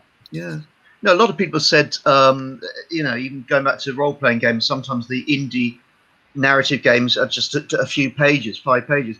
And because, I don't want to charge you. They say, well, actually, you should charge something, even if it's very small, just to sort of for that psychological sort of thing that you mentioned, Bez, So- I have so a you- screenshot of exactly what you're doing if you want me to just send you that. Oh, it's the suits, is it you're doing? Because do I you put want them all. I'll just send it to you. I mean, you can still do it if you want, but I mean, are you just going to send me the screenshots so I can? What is it with your cards or is it with these cards? no, it's with the new ones. It's with the new ones. Yes, the ones but that I you don't did it from have. Tabletop Simulator. Yes. Actually, that's a point. You know what I should try to do? You know, not everything has to happen on 1st of August. There could be other nice things happening on other days of the year. And honestly, this is, I have to say, the bad thing about Bez Day is that, so I think, let's talk about the fact that, okay, I had these come out in 2015. Where's Cinnabine Jr.? This come out in 2016. This come out in 2017. And I really wanted this to come out in 2018. But as I've been kind of talked about the other night, for grief-related reasons, they didn't come out until early 2019. And it was thanks to a lot of Denham's work that they came out at all. Yeah, sorry about that. Now, if you want. What I would say is that let me actually remove that table cam in that case. It's that. Okay, so I'll pop into Facebook, and yeah, when it came to 2018, I did manage to at least release what was that game? Mickle. Yeah, that was the 2018 game for the deck. And it felt like, okay, at least I'm doing something. At least I can have a bit of a party. At least I can have a bit of a celebration. And having literally everything have to happen on one day, maybe it is kind of... you feel a bit constrained, sort of too much pressure, maybe. Yeah, and so this is from the Comic Sans Print and Play edition. Right. And so you can see each line is, although you've not put them in the same alphabetical order. I put them in numerical. I put each suit according to the new. So there's 1B, 3 Gs and Ws, 3 Us, 4 Bs, and 5 L and H. Yeah. I was interested in the distribution of the numbers amongst the suits for reasons, and so that's why I sorted them that way.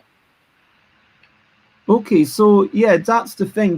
There are so many ways to sort these cards. You can sort them by suits. You can sort them by number.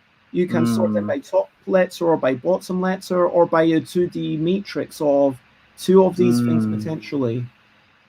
And 1 to 2, 5. Yeah, basically there are 6 suits. Every suit now has Senorita, as you can see. Right. Wow. So this is actually kind of a coincidence because you didn't design it that way, that you could have Senorita X number of times. I think it's fantastic. Because A, E, I are the most common vowels. Yes, sure, yeah. And you basically let me actually take this off and go. I can share Wikipedia, right? I mean, is anything on Wikipedia legal to show? I would assume so. I mean, yeah, I think okay. No, I can't see the problem. So if we look at Wikipedia, letter distribution, which is where I started, ETAOINSHR. Now you'll notice that the top 9 letters, 8 of them are what I've got. Yeah. Now the reason why I've got R as opposed to H is because of the valid point that David Brain made. Now David Brain is a crucive herbalist. For those who don't know what that is, it's a crossword designer. So David Brain knows their words. David Brain makes word puzzles professionally. David Brain, so I started off using this as a starting point, you know, Wikipedia, great starting point, really. And so I had things approximately in the order of the English things, with a little bit in or relative to the first letter, which also comes, yep, here we go, first letter. So, yeah, I wanted to think about the first letter purely for games like Phrasal and Giftable, even though, but basically back then it was Phrasal and Fable. Now, looking at the reasons that I took away H, and there's only 5 H's, but there's 6 R's, is because the reason why H is popular is because the words of he, she, thee, and they. Because when you analyze English text, you're reconsidering these really short, really frequently used words. And so I see. So it's not just the distribution generally, but the distribution in frequently used words. Well, that's the way that that Wikipedia page was done. And so it happens that the 8 E's, so this is not about how common they are. This is about how easy they are to use. And so it happens that the 8 most common letters to use in the English language make up the words. Yeah, make up the word senorita. Yeah, it's lovely. That's a lovely sort of felicitous kind of thing, isn't it? Senorita. You could have called the game Senorita. Honestly, I would have been quite tempted to do something. The thing over here. The tilde, Oh, over the N. Yeah. Oh, that's another thing then. What about other language versions of the LDEC? Could that be a possibility for publishers? Because that'd be brilliant, and they would obviously be different distributions, of course. I tested a lot of games using foreign languages because that's something I was wondering too, was how well could you use this? And so I had Dutch, French, Norwegian, German, Spanish. I don't remember if there were some others. But basically we made the rule that if the English alphabet doesn't work for your language, you're allowed to kind of cheat. So like for German, you could either do like the OE to do the O with the umlauts, or you could just cheat and be like, there's umlauts there, you just don't see them. Yeah, just assume it, do for German and French is that you just pretend that the accents are there. Well, yeah, that's can be it does kind of change. It only kind of works because we have both letters in German. We have, the O, and we have the O with umlauts. Yeah, and they're very different. And so I understand that, but at the same time, I understand they are different letters. But if you say E is all the E's, if you know what I mean, that's the way to make it work. And it does still, it kind of plays into the flexibility, because to me, the key difference between this deck of cards and pretty much all words games that came before it, there have been a couple in the past couple of years that I've seen, but literally nothing. I looked through literally everything on Boards Game Geek, and I was astonished to find that there was nothing with 2 letters on a card, of which you could choose one. Do you know what I mean? Yeah. That have QU, for example, expecting you to use QU together. There's many that might. There's some that might have EE because you kind of put them together. In different parts of the word. Yeah. But to have here, do you want a T? Well, T is pretty useful, but if you don't want a T, maybe you want an H, or even like A. Do you want a P? I mean, P is not the greatest letter, but maybe you want an A. But sometimes you really want a P. Yeah. I probably will soon. Actually, all this water I've been drinking. But anyway, it was a very pointed question. Actually, yeah, that's true. You probably should drink a lot of liquids while you're in a stream, should you? Because of that sort of possibility. And maybe that's. But also think about food. Should you have like a sort of might not be the healthiest thing. I think that if I were to do it Glucose again, tablets. I might try to get maybe 3 different people, maybe myself and Xate and someone else, and kind of have different people be the hosts. But then it would involve having everyone having a login code for it, and everyone having the same passwords. I mean, theoretically, there's no reason that phone, which I think from that phone has full admin privileges, because I had to do the whole do it with your email account and then type in this number just because it's a new thing. And but was there a number of sites that you chose from for this? You chose this one. Are there other types of site that did a similar thing, and you thought this is better for this or that reason? There's not many that are just really simple that I know of. And as far as streaming goes, I know that there's a lot of people who think about OBS, which is a Streamlabs software, and that's quite popular on Twitch. And it's not something that I spent a lot of time investigating. It's something that I very much stumbled into. But when I asked people, what do you use? Pretty much everyone just said Streamlabs or StreamYard. And I actually found out about StreamYard because of Anna Maria Jackson Phelps from Girls Game Shelf. And Anna Maria Jackson Phelps uses it because one thing about StreamYard is that if you don't pay them, then you've got to have their branding. And, you know, here they are, just I've paid them and I'm still doing advertising for them. How about that? But, so if you want, if I hadn't paid for them, then it would look something a bit more like that. Oh, okay. But also I think this bit would be in front of the banner, so that StreamYard bit would be in front of the banner, and anyway, so you can use it for free, but if you use it for free, then you only get to go onto 1 location, or it might be 2. But then I wanted to pay after a while because I was like, I'm having fun. I want to make this a little bit more professional. And then I eventually ended up paying just to have it be on all the free locations, Twitch and YouTube and Facebook, because I tried Twitch and I was like, wow, I've already got more users on Twitch in a month than I got like in many years of doing YouTube stuff.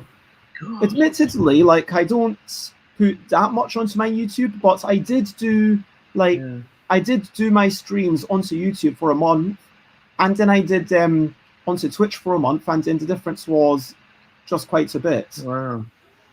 Twitch does seem, I mean, in terms of online game or people streaming their games, I noticed it again with role-playing games and video games, it really seems to be taking over. I don't know. I would imagine it's probably just a fashion thing. I don't know why Twitch is better than to be the live content place, and YouTube the place where you go and bookmark everything. Right. And I have to admit, since I started watching Twitch, which was basically Corona started and there was nothing else to do, I have barely watched anything on YouTube. But I mean, I keep all the channels that I subscribe to, I keep marking everything. Oh, save this for later. Save this for later. But I never get a chance to go back to it because if I'm like, oh, I've got some time to do something. It's like, oh, well, somebody's on Twitch now, so I guess I'll watch them because you have the interaction. I've got that with you. I mean, I certainly, I watch things on YouTube, and I save it. I'm never going to be like all these things on Facebook. I'll save that page, save that link, and just when are you ever going to look at it?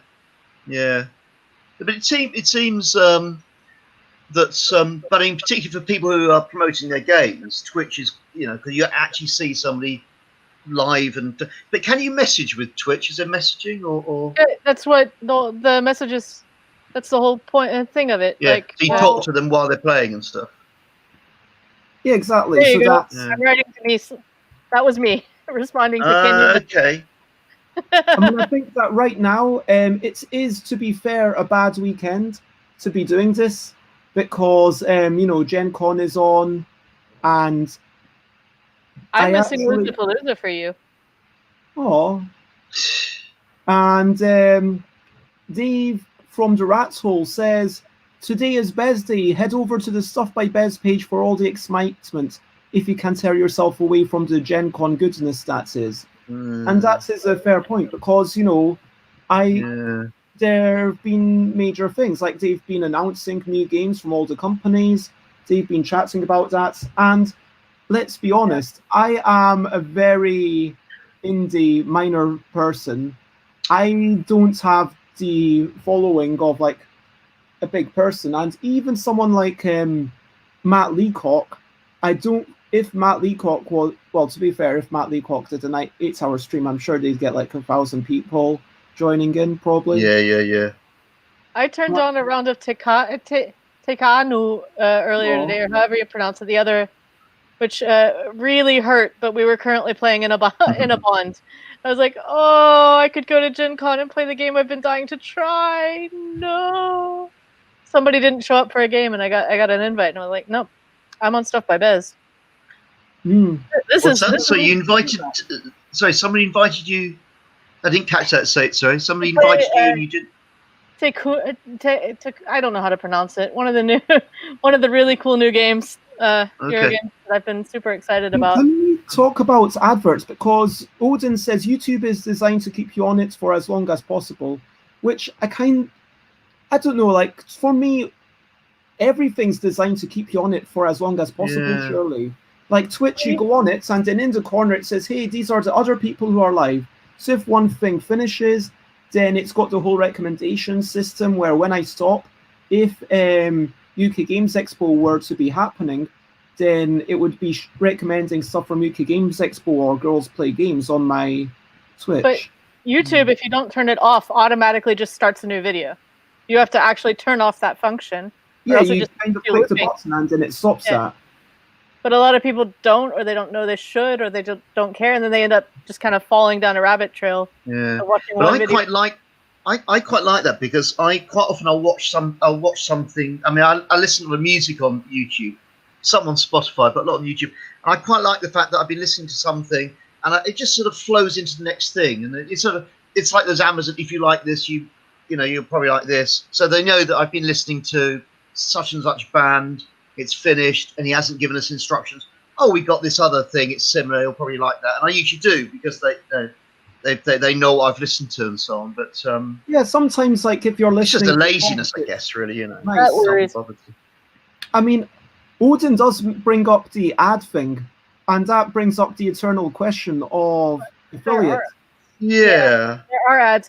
And I've actually, Bez, I have been really, really thankful lately that you are not an affiliate, because a certain other channel that I also mod for did take the affiliate thing at about the same time you were contemplating it. And now I go into that channel and it's got 30 seconds of ads.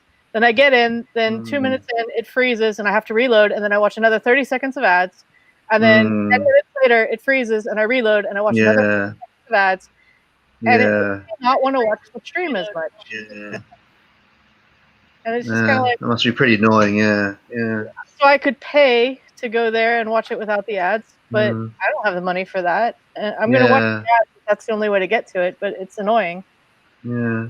I mean, I'm the same. I just do it because it's Twitch the only way is to do it. pushing people for money, which I mean, I like the idea of, if you like someone's work, then give them a bit of money. And I like You can do that on Patreon or on PayPal, or just by asking if there's something that Ko-fi, they really want. Cash like App, there's loads of them. Yeah.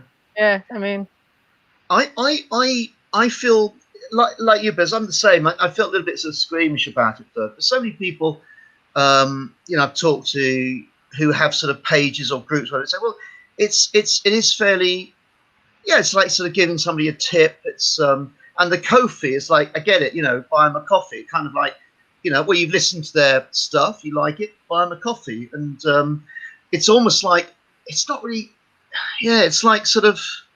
Yes, it's a tip. And Patreon, you are getting stuff. You are getting, whatever premium content for paying that So they'll say, "Oh, I publish." Well, Yeah. Patreon really isn't so much about getting that extra content. I mean, it's more about just supporting people that you like. I started a Patreon, and I've not been very good on it. Like, I've actually not even done what I said the Patreon was for initially. But the people who are giving me stuff are Paul Grogan and Richard Simpsons of Gaming Rules and We're Not Wizards, respectively. And it's because from their perspective, they want to make me happy, and they feel like I'm feeling like a bit insecure and whatever. So they're like, okay, we'll throw Bez quid every month, kind of, which is a really nice thing. And looking at my Twitch stats, like my average views has continued to go up, and obviously this is only Twitch. And the nice thing about Twitch is that it does give you I mean, that's the thing. Yeah, you've only got so much limited money, and you want to show some sorts of appreciation, but how much is going to the people, and how much is going to the thing? Like, I think Twitch takes 50%. 50%? Something like that, yeah. God. I mean, what does Patreon take? Which, if you compare Twitch, 10, I believe. Patreon's like a lot less. God. Patreon's like Kickstarter, like 10%, something like that. Oh, God. I mean, of course, Kickstarter's like selling. I would far rather sell 1,000 games through Kickstarter than 15%. Let's say I would rather sell 1,000 games through Kickstarter than be able to print 3,000 games and sell it over a year. Patreon's about 15%. According to Odin. Because, when you do stuff on Kickstarter, you make it and then you send it out to the people, and once you've sent it out, well, at least that's done. Yeah. And if you are able to sell like 3,000 over the course of the year, that's going to involve a lot of going to conventions and stuff. Yeah. Of course, the ideal might be something like Richard Breeze. What's he do, though? Richard Breeze, Keyflower. I mean, what does he do in terms of this Patreon? Are we doing that again? No, so I know. Richard Breeze goes to Essen, says, what is his approach? My games you've pre-ordered, and people have to either pay Richard Breeze ahead of time for the game, or they queue up in a really big queue. And after so many years, it's gotten to the point where basically Richard, it wasn't even through Kickstarter or anything. It was just that basically the entire stock of everything was basically pre-sold. And Richard Breeze has made 200 copies left, which are going to sell on that first day of Essen. And some people come in and they're like, I just want to quickly check it, double check if it's for me or not. And then they say, yes, it is for me. And then they buy it. But Richard Breeze is the sort of person who doesn't have to do Kickstarter. He could say, I'm going to have this stuff at Essen, and people buy it. But what I was saying earlier about the Patreon being about the content, I didn't quite mean they only go for the content. Yeah, they go to support people, but things they get content. Otherwise, what do you do? Advertise on Facebook, say I've got a Ko-fi page, or post somewhere on Twitter, I've got a Cash App or whatever. And I think probably the idea that you'll get something for it makes people feel better than just I'm just giving the person money. I'm actually being a catalyst to the creation of that content the person's doing by supporting that person through a site that encourages content. I think the problem I would find with patrons sort of feel being pressured. Oh, I've got to do a so-and-so this month. I promise to do every month. A lot of artists and creators don't work like that. Do something every month. They do.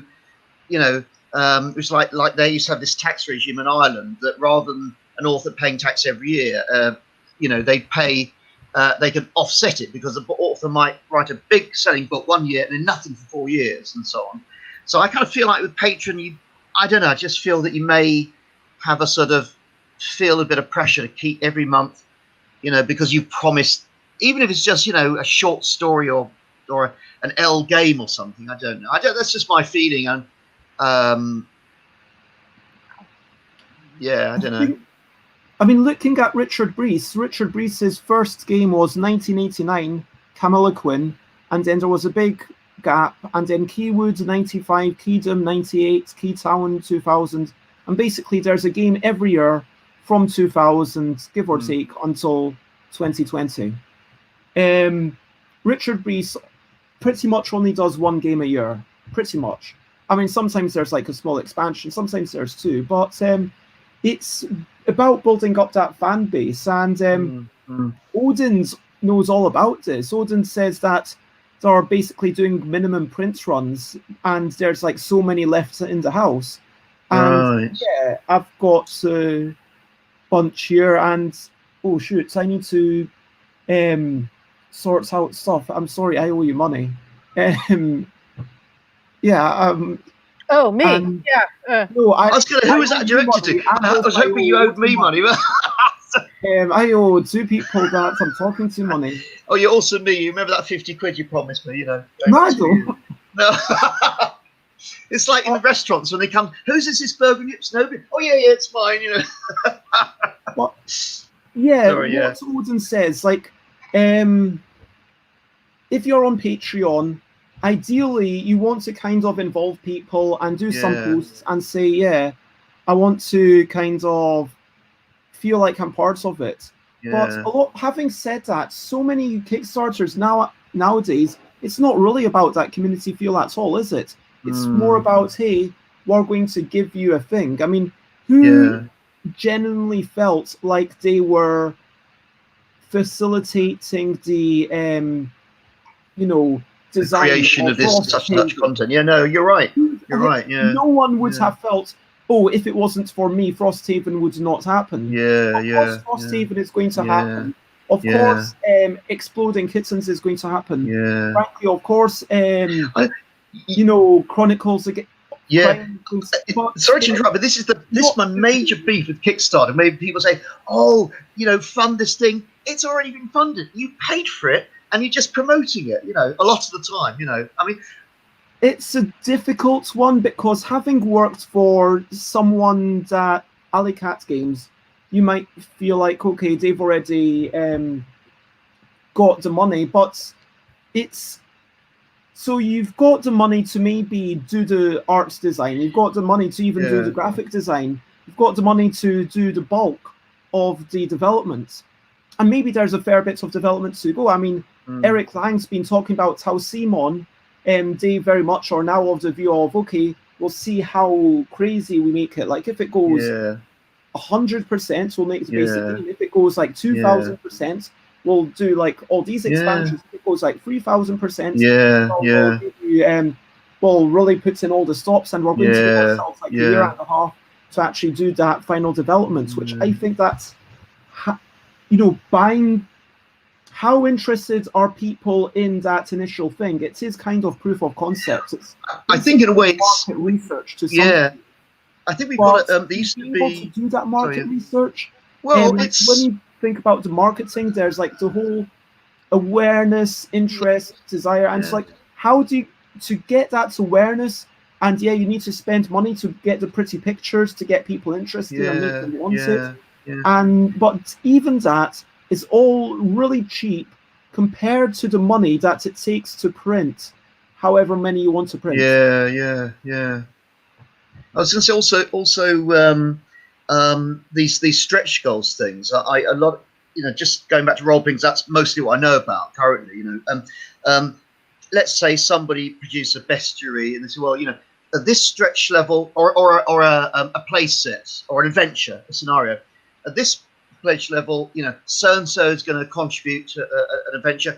At that level, another famous person or noted person will contribute.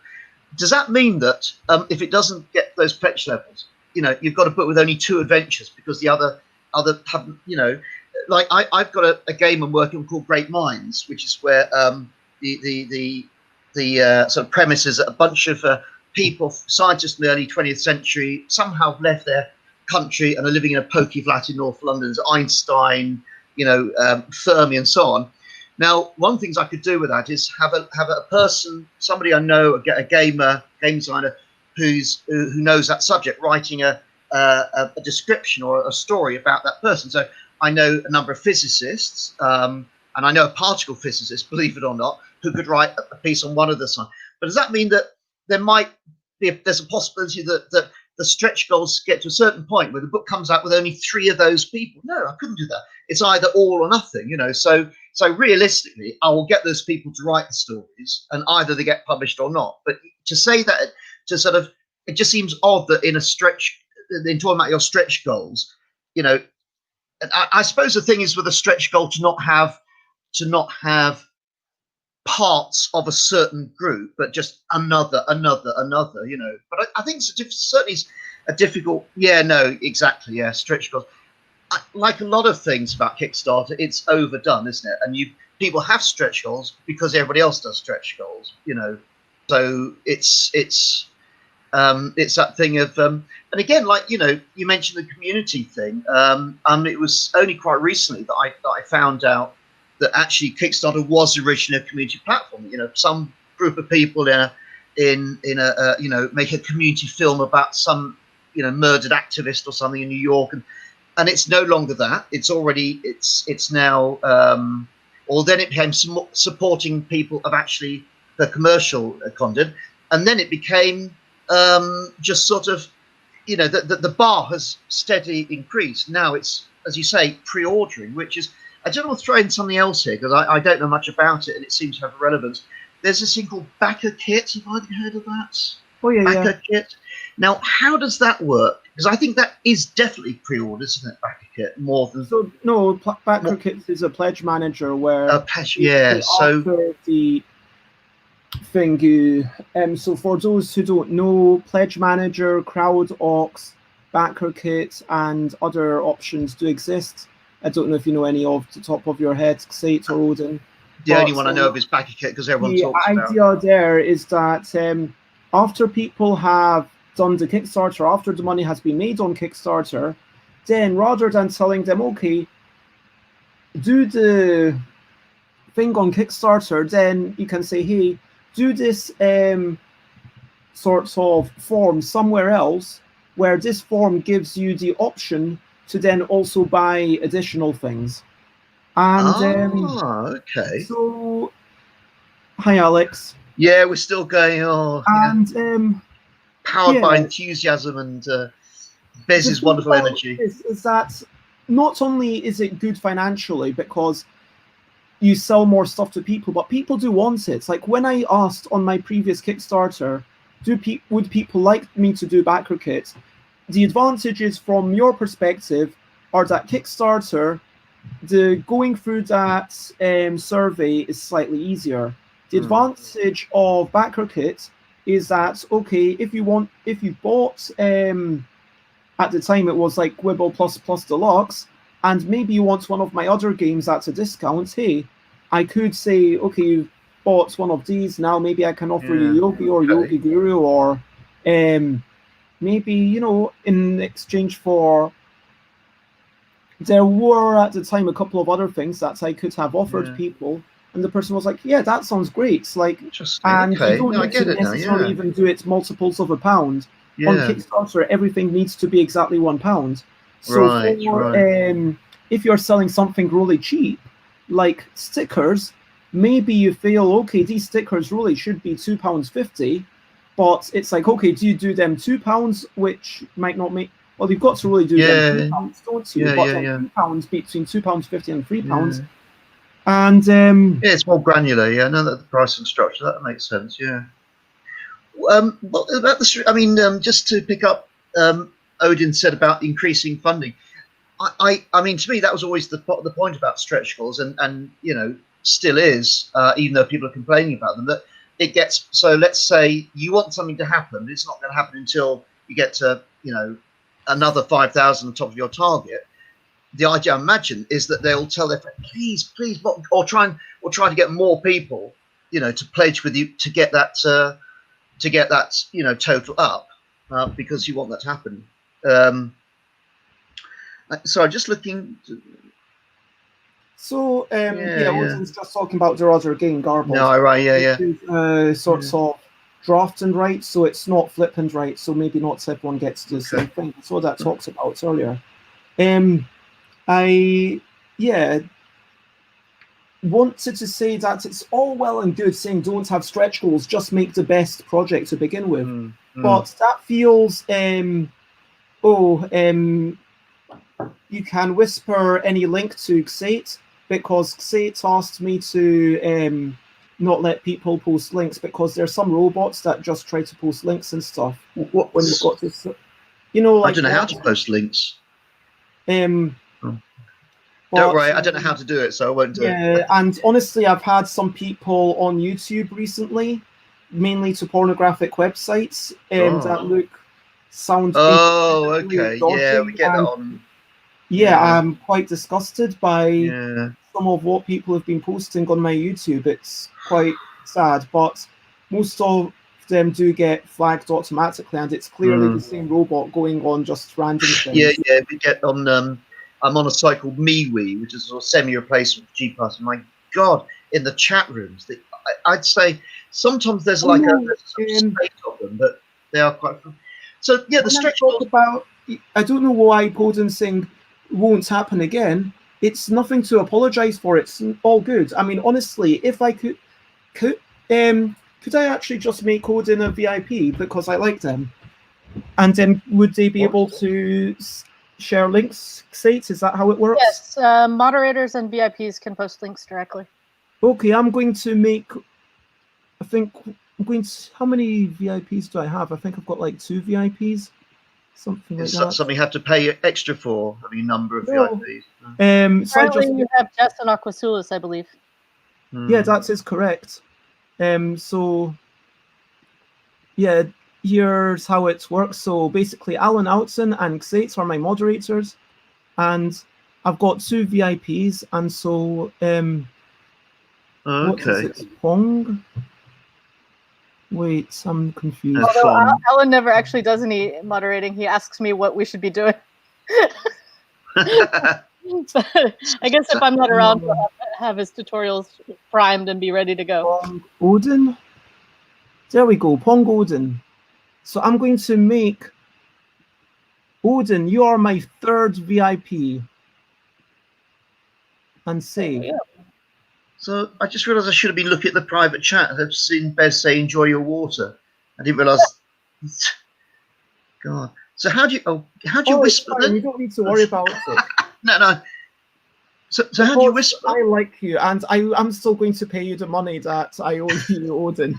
This isn't instead of all the money that I owe you. I mean, Bez, if you could get away with giving VIP privileges instead of paying people, I think you should definitely take that deal. Take bribes. Take bribes. That is a very strong. It's like buying peerages. What's the going rate for VIP? Well, slip me 50 quid and I'll make you VIP. Buy their way into VIP status on Stuff by Bez. Special Bez Day offer for 1,000 British pounds. You too can be a VIP. Offer good for 1 week only.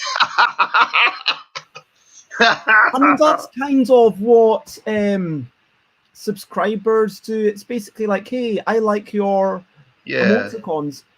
I mean, I noticed it's 7, and we said that we would start wrapping up at 6. And I did also say that I was going to upload something before I finished. But actually, it says 7 is your end wrap-up time. Did I write that somewhere? You said 7 on your official document. Yeah. Okay. So you're actually on time today. But on my screen it says 6 o'clock, but on my laptop it says 7 o'clock. Is it? Yeah. It's on European time or something. Anyway, whatever. I mean, it's 7 o'clock UK. Yeah. But, actually, 7 o'clock is a good time because I've talked slightly about this going back here. Because Twitch has no ads, and I don't know, Odin, if you've been checking out things like I mean, I don't know what BGG does. Is BGG technically an affiliate? I feel like I saw them, but I feel like there was. It's when you're an affiliate, it does kind of stop someone from just popping in for a minute, being like, oh, I'll pop in, and if someone's not sure whether to watch you, I know 30 seconds of an advert isn't much, but it is still marginally irritating. And I'm just used to it now. I'm watching a YouTube video. It says ads. I wait for 5 seconds, skip. I think I've just changed my mental. Say? You can't skip them on Twitch, so it's not just 5 seconds. It's a full 30 seconds. Oh, To a minute. right. Yeah. Oh, okay. I'm with you. Right. Oh, God, that would be annoying. And they're super loud, too. Like, Wow. every single time they come on, you have to reset it to the volume, like if you've had it muted or whatever. God. Every time it comes on, it's back to full volume. While the ad is playing. Sorry? The ad? Do what while the ad is... Oh, right, yeah. While the ad is playing. Like if you're in an area where you're not supposed to be hearing something, for example, and you click on a new channel and the ad blasts off, there's those few seconds before you get it muted again, where the whole world knows what you're watching. But yeah, I think that's a conversation that I do need to have, repeatedly with myself at some point. Let's say, I mean, it's like, what am I trying to do with this channel? What's the reason for the kind of ad content and the subscribers that kind of basically pay for the thing? Like, it is basically the reason that people do it is monetization. Yeah. So Odin, I mean, we've got Board Game Geek that has adverts for sure. But by the way, Odin, just to let you know, the reason that I made you VIP is just so that you could share the link. I don't want you to be spamming your link all the time, but like if feel free to share the link that you were trying to share. I know that you're not going to start. I mean, if sending you, I can do it. Okay, apparently Garbled was just announced yesterday on inkwellgames.com. It's a draft and writes game where you draft letters, consonants only, vowels are free. Then you write them onto your play sheet as though the words dropped into it like Tetris, so they get all garbled. And I would like to wrap up by doing the same thing we did yesterday. By which I mean reading through the comments in a bind expansions, and there's a lot less. So just so people know, there were 53 comments for in a bind, but there's only 8 comments for the expansions and 12 comments for in a bind junior. So I think we can do both of those in a reasonable amount of time. So let's go through the expansions first. This is a review from me. May 2016. I think that's biased if it's a review from you. Yeah. What I do enjoy in a bind, and I'd always prefer to play with wildcards from Game 2. Seeing what folk come up with is brilliant and keeps every game fresh. The movements and noises add to the silliness. I still agree with myself from May 2016. Did you make a fake BGG account just to write that? Because that's not stuff by Bez. Deleted 0104. Oh, deleted. This was my old BGG account that had my old name that I no longer wish to be known as. I couldn't quite read it. I could just say, wait, that's not Bez. No. How many accounts did you make? How many of these? I had one account, and then I made a second account, and basically because they said I cannot change my name, I have to make a second account and get them to delete my account. And an account can only be deleted if you put in a request. And they do say they prefer not to delete it, but at the same time, if I say, hey, all I really want to do is to change my name, can't you do that? They say no. Why? Because if you're putting in a request either way, they might as well. Oh well, I mean, their decision, but seems. It does seem odd, yeah. But it's a weird thing because now all the games that I've rated, I mean, honestly, since then, if you look at my actual account, let me go to,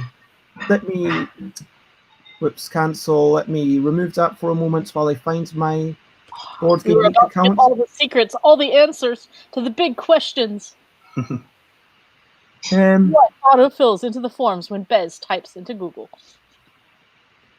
So, yeah, I made this. I rated a very small number of games. I rated 20 games.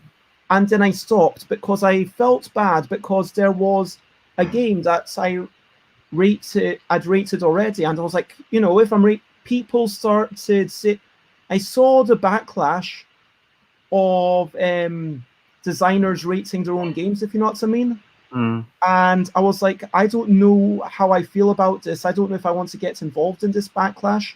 I don't know if I want people. And in a way, I wish that when they deleted my stuff, they'd also deleted all the ratings to do with the deleted account. Because, yeah, I am still proud of it. Maybe I would still give it to 10. But now there's always a 10 that no one can change. Well, so even though they deleted that previous account, you still got the rating on your new account? It's added to No, it's on the old account. But what I'm saying is that now with my new account, if I were to go in and say, okay, in a bind expansions, do I even have a add to collection? Yep, I own it. I definitely own it. You also previously owned it and have it. I mean, previously owned. Technically, if you own it, don't you also previously owned it? Because I also owned it yesterday. I use that to mark the games I've sold. No, I think you don't own it anymore if it's previously owned. Yeah. And but that's technically owned and previously owned in the bind expansions because they've sold so many. Those copies are no longer owned. And basically, if I gave this any rating, whatever rating I gave this, then there would be 2 ratings for the game. And that seems wrong. I see. Right. So and it's not just even about my own games. It's because there was such a backlash of people rating games high or rating games low. And now maybe I should just be like, haters gonna hate. And just, ignore them because to an extent, maybe I just don't rate anything that I'm professionally involved in. So I don't rate Dice and Ink because that feels wrong. But I would like to tell people that I feel like, this is a solid game. I'd quite like to, we hadn't noticed. But it's just been besides here because I've not put it away yet. I'm just being cheeky. We've talked about it 3 times in the last 3 days or something. So. But I can't see why. I can't see. So it sounds like if they delete an account, the ratings of that account still apply to the game that they've rated. That sounds bizarre. Well, it depends. I would maybe just strike through the deletion it is, because I had to. They could delete it and also choose to wipe all the content.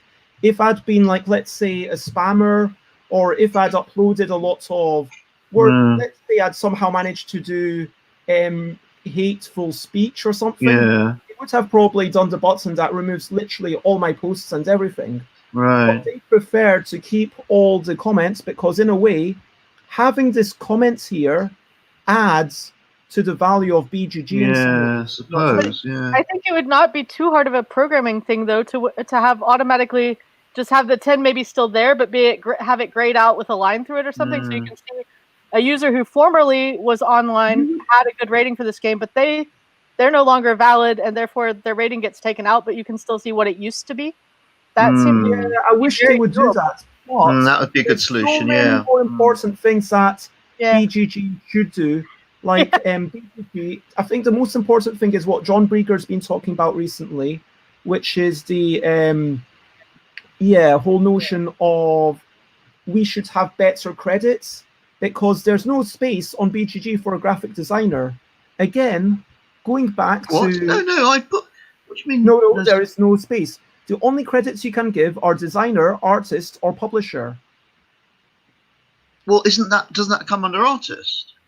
Well, you would say that, but an illustrator, some people would not consider the graphic designer to be the artist. I would say that the artist, to me, in the common vernacular, is the illustrator and graphic designer separate. Also, what about the developer? I mean, they are not the designer. It's unfair to consider at what point does the developer merit being put into here? And we should really have, this is a can of worms. I assume Yeah, exactly. We should be able to have whatever style of credits we want. We should be able to say this is the proofreader, this is the artist, and actually I'm going to just best boy and second grip, as they used to say on the film title credits. Don't know what. Oh no, that's the completely wrong account. I was looking for John Brieger. Das Brieger, he's Das Brieger, isn't he? Oh, it's Das Brieger. Das That's Brieger, the one. yeah. Thanks. So John Brieger has something that they've been talking about that they might not have done recently, which was about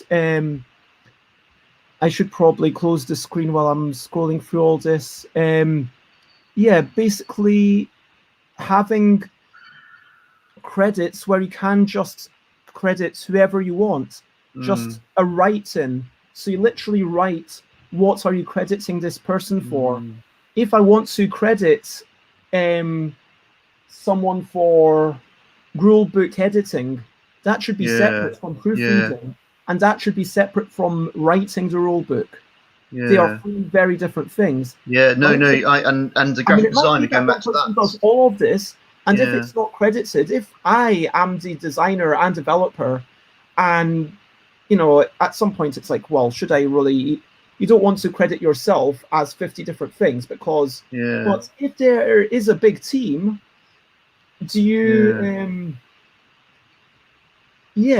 If I have Paul Grogan and Paul Grogan edits the rules, that's a different thing to if I just did a bunch of notes and Paul Grogan did the entire No, thing. you're right. Editing, layout. I mean, I would certainly want things like, proofreader and layout and so on. I mean, in fact, I've started putting on my game books, my RPGs layout by so and so, because that is and as you say, graphic designer, the person who actually sort of translated the art into sort of computer. I suppose it's probably one of these things where it's easier for them to have a standard set of things.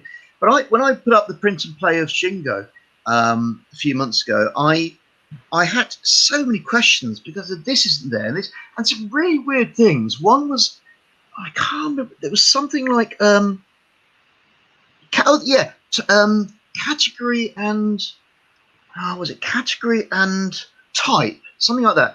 I said, what's the difference? Oh, category. I read what they said was the difference. I thought, no, it's not the difference. It's the same thing. Oh, there's a subtle difference. And there were two other things. And I thought, this is really weird. Why are you expecting me to put? Why can I do this? Why do I have to do that? It just seems to be a very weird. Joey's not. He didn't feel so. Well, I suppose that comes down to, do you want to be credited? Joey's, and let me now pop up something that John Brieger wrote, and I'm just basically John Brieger talks about graphic designer, game developer, editor, writer, sculptor, producer, because when you've got minis, when you've got miniatures, sculptor, cultural consultants, and basically writing all of these, which I've just because I'm going to review it for legal reasons, I think this was a brilliantly written first post, and everyone can check it out. I will actually even just share the link to this in literally all the comments, all destinations to do. So what are you linking to, sorry? Just exactly what I'm showing, so that people can peruse it at their own pace if they wish. John Brieger made a really good point of it and said that if it happens, then John is willing to help fund it. Scott Aldi on 23rd of June said, this is a great idea and something I've personally wanted in the system. I will commit the team to implementing this. This is more than just a trivial update in our linking system, which I haven't touched in years.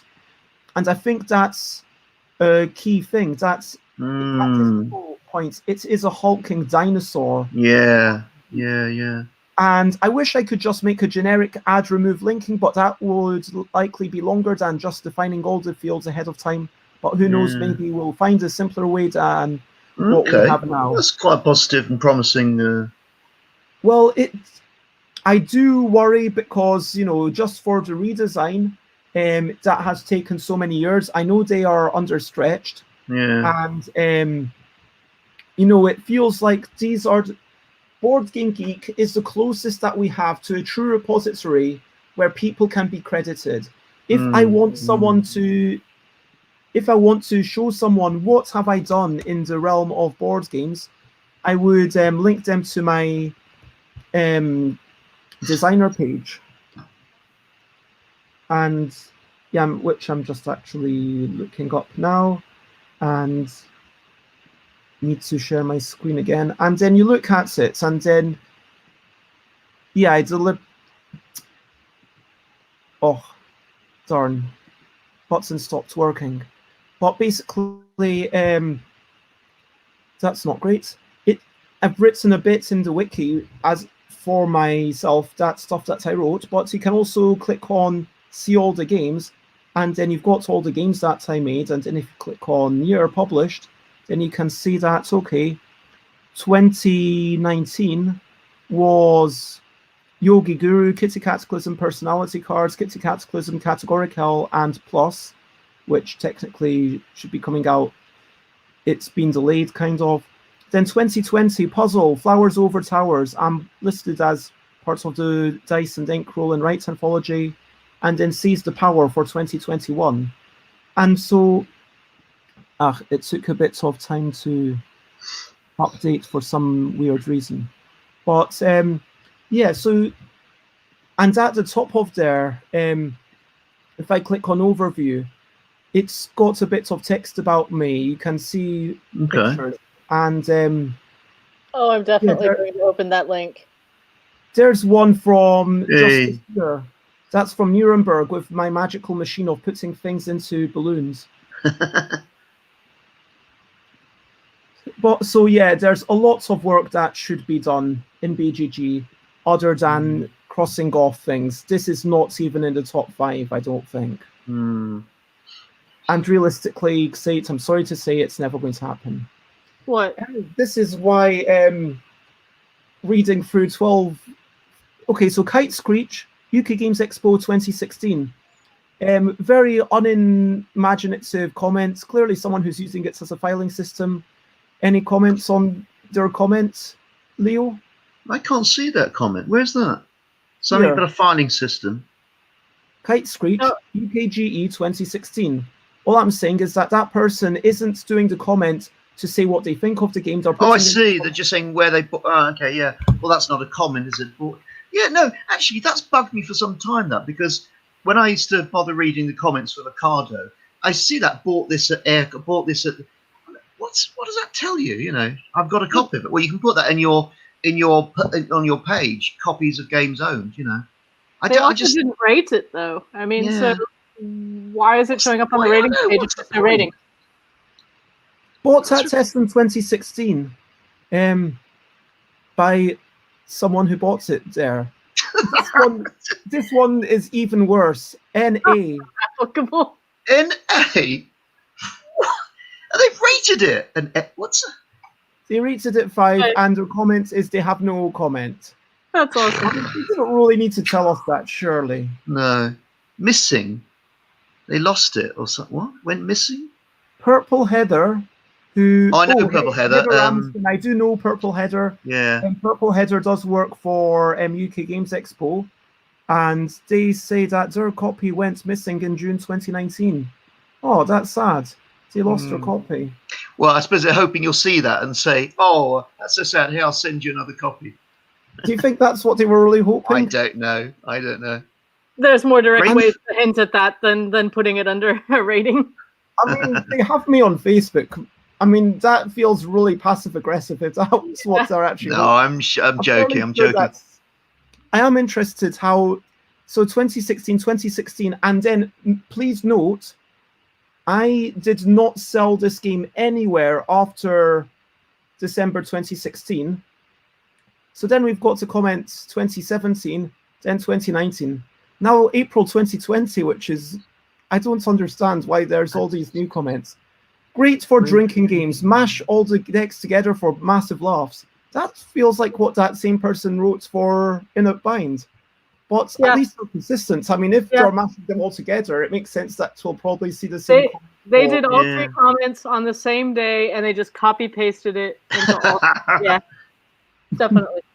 What's BNIB stand for? Brand new in box. Oh, brand new in box.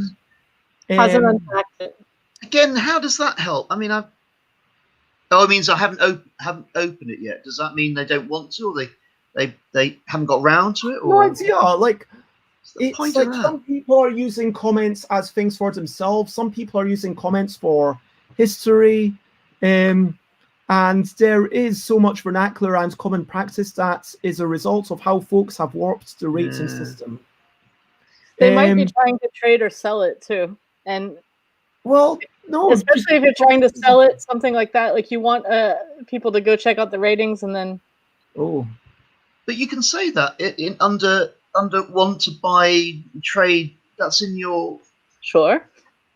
This is someone who rated it just in the past 31 days. Paul Lister, who do you know Paul from Board Game? Paul Lister, yeah, Board Game Guru. Is he still? I know Paul. I'm going to say, disclaimer of bias. I totally know Paul. Add sounds, more moves. I always play with the expansion. I'm really happy to hear that Paul is enjoying the expansion, even after all these years. Paul backed me in the original Kickstarter. So 5 years on, apparently Paul is still enjoying it. That really feeling. What would be interesting is if you could reply to the comments.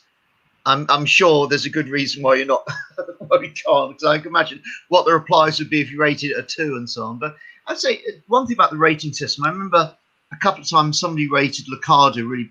I think I was sarcastic with him or something, and he went in, rated it a 1, and said total abortion. One thing, but I actually don't mind if there's a 1 or 2 because it shows that it's not. It shows it's genuine. So if you just got only if people only sort of said, oh, I shouldn't give it 2, I'll give it 5, 6, 7. If somebody sees a game with only 5, 6, 7, 8, they might say, oh, these guys obviously just there's collusion with the designer. But if there's a 2 and a 3, one guy gave it a 2 and said, oh, we really didn't enjoy this because blah blah blah, which I think is good because it's an honest. It means honest ratings rather than just. So I had a creepy experience with rating a game last year. I was right before BerlinCon. Someone taught me a game, and I played it, and I mean, it was bad. It was really bad, and we played it a couple of times. And since I was doing my 1-year challenge of really going to BGG logging all my plays, I logged my play, and then to remind myself that I did not like this game and not to put it on my wish list or something, since I did log several plays of it, and then you might, after a few years, go by, well, I played it 3 times, I must have liked it. I actually did go in and rate it, and I rated it a 3, and I felt like I was being generous. And within an hour, I had a personal message in my inbox on BGG from the game designer asking me about like really going into why'd you rate it a 3? Why would you do that? Can you change that? Can you take that away? What can we do to make you like our game? And really being and I'm just kind of whoa, man, back off. Yeah. What? No. Yeah. I'm entitled to not like your game. And it was. Yeah. It was really, I wrote back. I'm I'm sorry, but I just didn't enjoy the game, and I was being honest in my review. I tried to say, I tried not to be mean about the way I wrote it. But I was generally not. I did not think that this game is ready to have been published, and they kept trying to. I had to eventually just block the contact, and I deleted my review. Wow, you had to block them on BGG. They wrote me 3 times, 4 times within 2 days. I was just stop. No, I've told you several times, I don't want to have a conversation with you about it. That's not my role as someone who's played your game. I'm not employed by you. See, I don't have to prove anything to you. Yeah. See, this is the downside of what has, in other respects, a very lot of upsides. The idea that in gaming, in a sense, game designers, players, reviewers, all part of the same community. We certainly feel that in the indie role-playing scene, publishers, retailers, players. But there are differences, and that can highlight that difference. So that person obviously feels, oh, we're all part of the same community. I could just write this person and say, why didn't you like my game? Because in fact, no, there is a bit of a distance to you from that point of view, and there's a kind of invisible barrier. It got worse. This was shortly before Worse BerlinCon. than that? Yeah, this was before BerlinCon, and I had been taught the game, and they knew that they had very few reviews because the game was being released, I think, at BerlinCon or at Essen last year. So this was before the game was released. Yeah. But one of their the people that was demoing the game is one of the people in my game group, and she needed practice. So I had already play tested it I played it with her several times so that she could learn teaching the game. Yeah. And so then we were at BerlinCon, and obviously they knew from her, or they knew that there were only several people who owned the game and that she's one of them, and therefore that I must be there. Yeah. The person who wrote that bad review. And they came and found me at the Delicious Games booth. You're joking. And I was on crutches, and I was at work. And so there's nowhere I could go. And they standing over me, looking down at me, saying like, are you Xate on BGG? Did you write a review of this game? And I'm like, oh my! I mean, I'm wearing a T-shirt with my name on it. I can't exactly say no, that's not me. I'm just God. So yeah, it's made me really rethink reviews. You know, like, do I really want to say my opinion, or is it going to that level? I mean, it's kind of also a thing with me. Like, I would like to get back into reviewing games because when I started the stream, I was sometimes, just rambling, and I quite enjoyed it. Like, but as a professional designer, let's say I would like to work with Gibsons.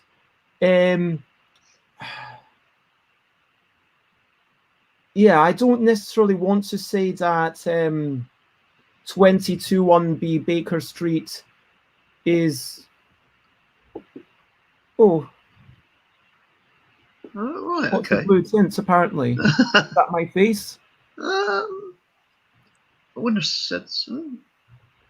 But, yeah, if I say that, okay, this game, I was unhappy with the ludonarrative dissonance, and it felt like actually solving these riddles doesn't have much going on.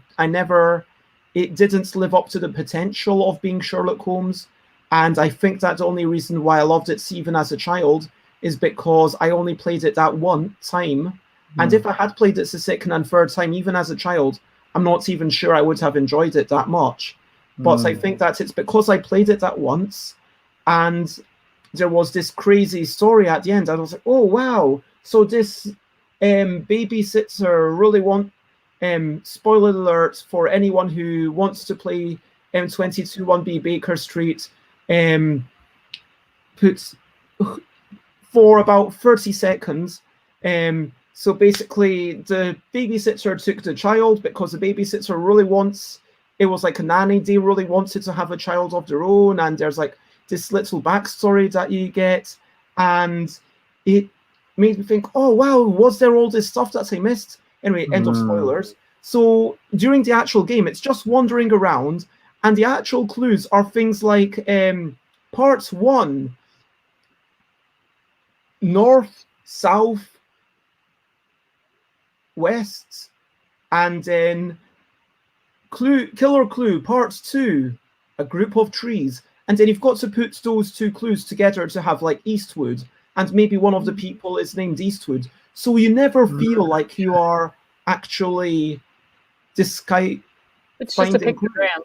Yeah, and also all these puzzles. I should really talk about 221B Baker Street on its own thing, because I do want to also be fair. Now I've started talking about it, so I feel like I should say, yeah, it's a nice box. And yeah, I like the arts on it. Like, I like the nostalgic vibe. See, that's the thing. I mean, sometimes when I've heard people talking about the process of reviewing, I think once somebody specifically said you should at least try to say one positive thing about it, even if it's something you really don't like. But then, should you? Because if you really dislike it and are honest about why you dislike it, and it's a fair comment, why should you then have to say, but it's a nice box or something? I do get the point of somebody seeing a load of negativity and sort of being downcast. But a review should. I think you should be able to.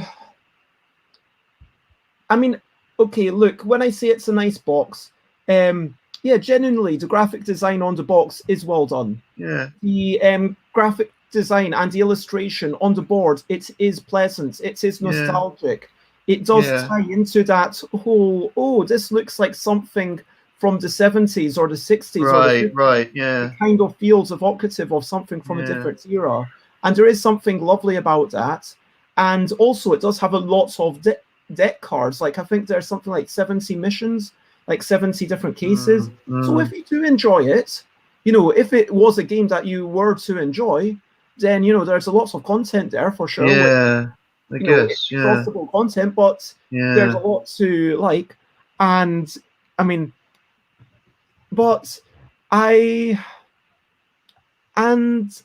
do think that having some sorts of balance, and genuinely the reason I bring this up is because, yeah, like, I would like to be able to talk about Gigamix games, even though I'm clearly biased, and talk about, you know, Ravensburger's games, even though I wouldn't mind being published by them. Like, I actually said no at one point in the past to In a Bind being published by Ravensburger because Gigamix offered me a better deal. Oh, right. I was gonna And say, I'm very happy with, I mean, Gigamix have done a great job with Yogi. I'm very happy with it. I mean, I just got my thing and I am going to be able to pay rent for the next 6 months, which is great. Nice. That, I mean, I only get paid every 6 months, by the way, for the record. So saying that you get paid every 6 months. Gosh. Yeah, that's normal for royalties. Is it? I thought it was like once every year or even. In fact, I didn't know what it was actually. So, just 6 months. It depends. I mean, Stegmaier, like Stonemaier games, do it every month. That's a real anomaly. Like lots of people do it once every year. Some people say, once every 3 months. To me, every year make more sense because of all the accounting involved in. No, but like if it's honestly, as a designer, I would rather get paid every month if I could. Oh, like, yeah, of course. But I mean, me every month, then I would kind of not.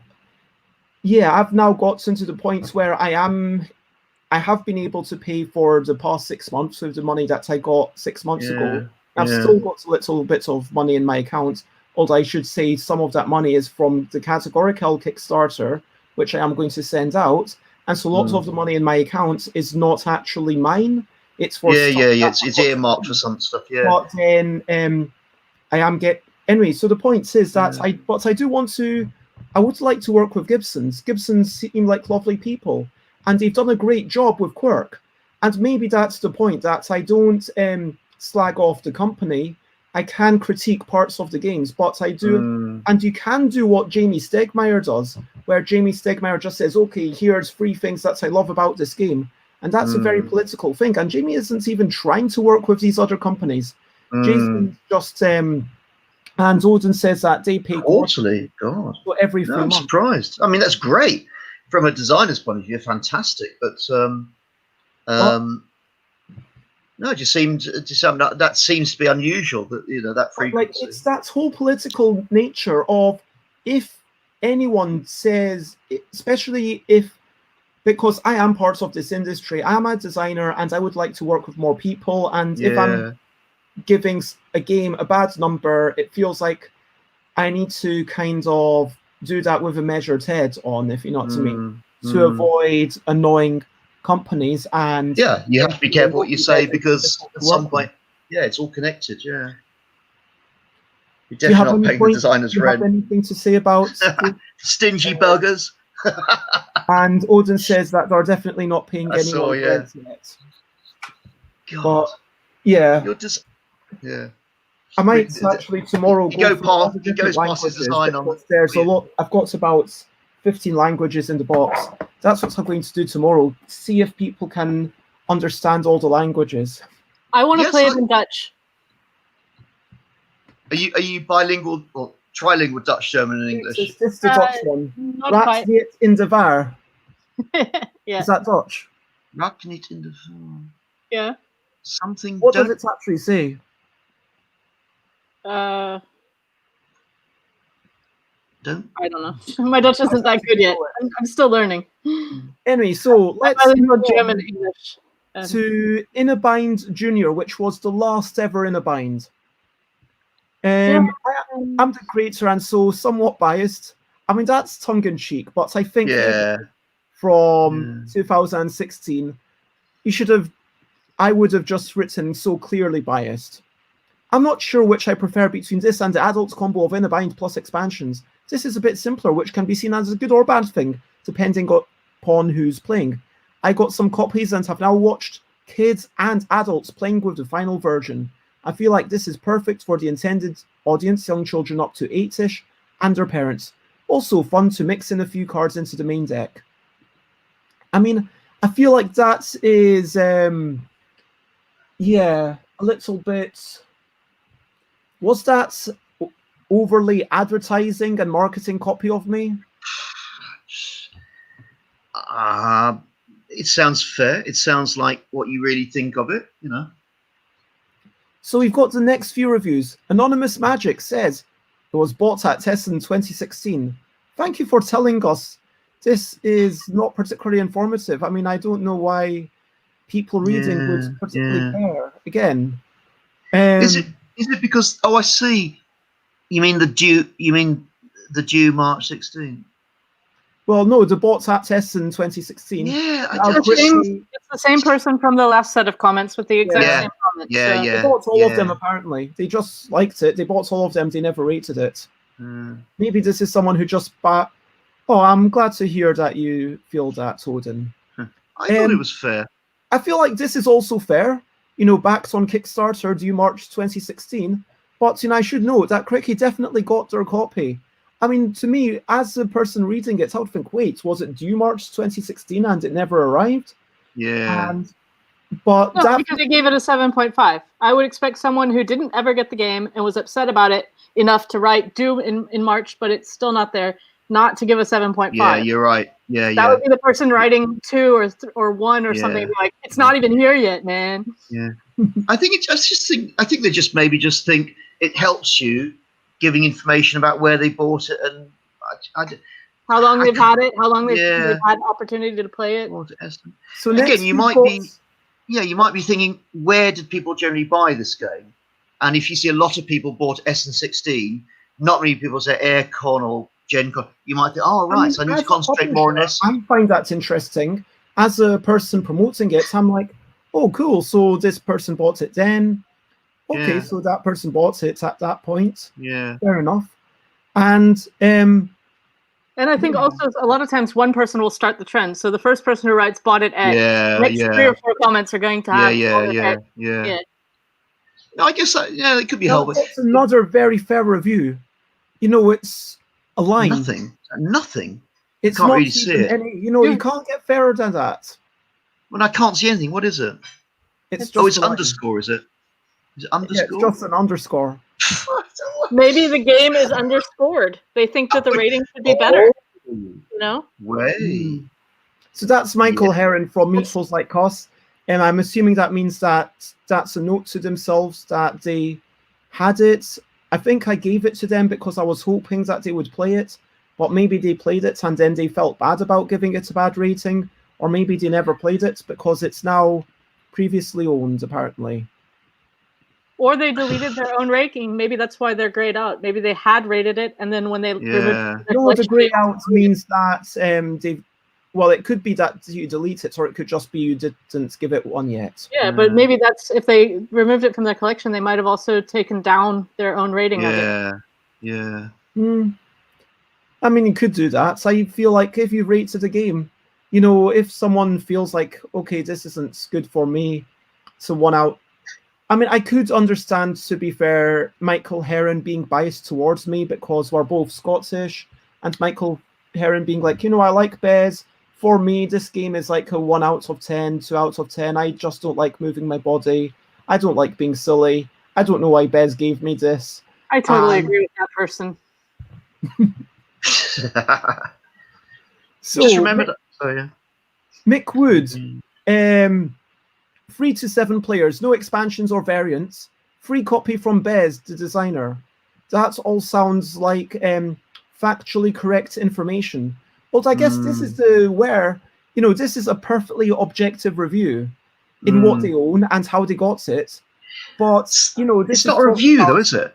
Yeah, it's you a need list of subjectivity to have a review. That's not That's a just review. bragging. That just seems like bragging to me. Like, Yeah, I know. I mean, Bauer look at got that one, a free copy reviewed. from me. It's I not- mean, this is Forrest Bauer who got a free copy from me because they reviewed it before it came out, and they gave it to 7.5, and they say reviewed because they did review it. They reviewed it. Yeah. Not there. No, but if you're interested, you could find it. I'm assuming that person has their blog or whatever, YouTube linked on their page. So yeah, like if we follow that, then you will find indeed Bauer's Gaming Corner, and our user ID is big on XBL. Yeah, I quite like Bauer's Gaming Corner. I don't watch lots of videos, but I like how they've got all these like little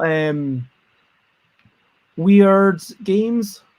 Like, let's go back about 4 months, because obviously Don't let it. let's ignore the past 4 months for obvious reasons. These are the best 4 months of the year. I don't know what everyone's problem is. Diced tomatoes. So we've got like just games that I wouldn't normally think of, like Hackin' Packin' Alpaca.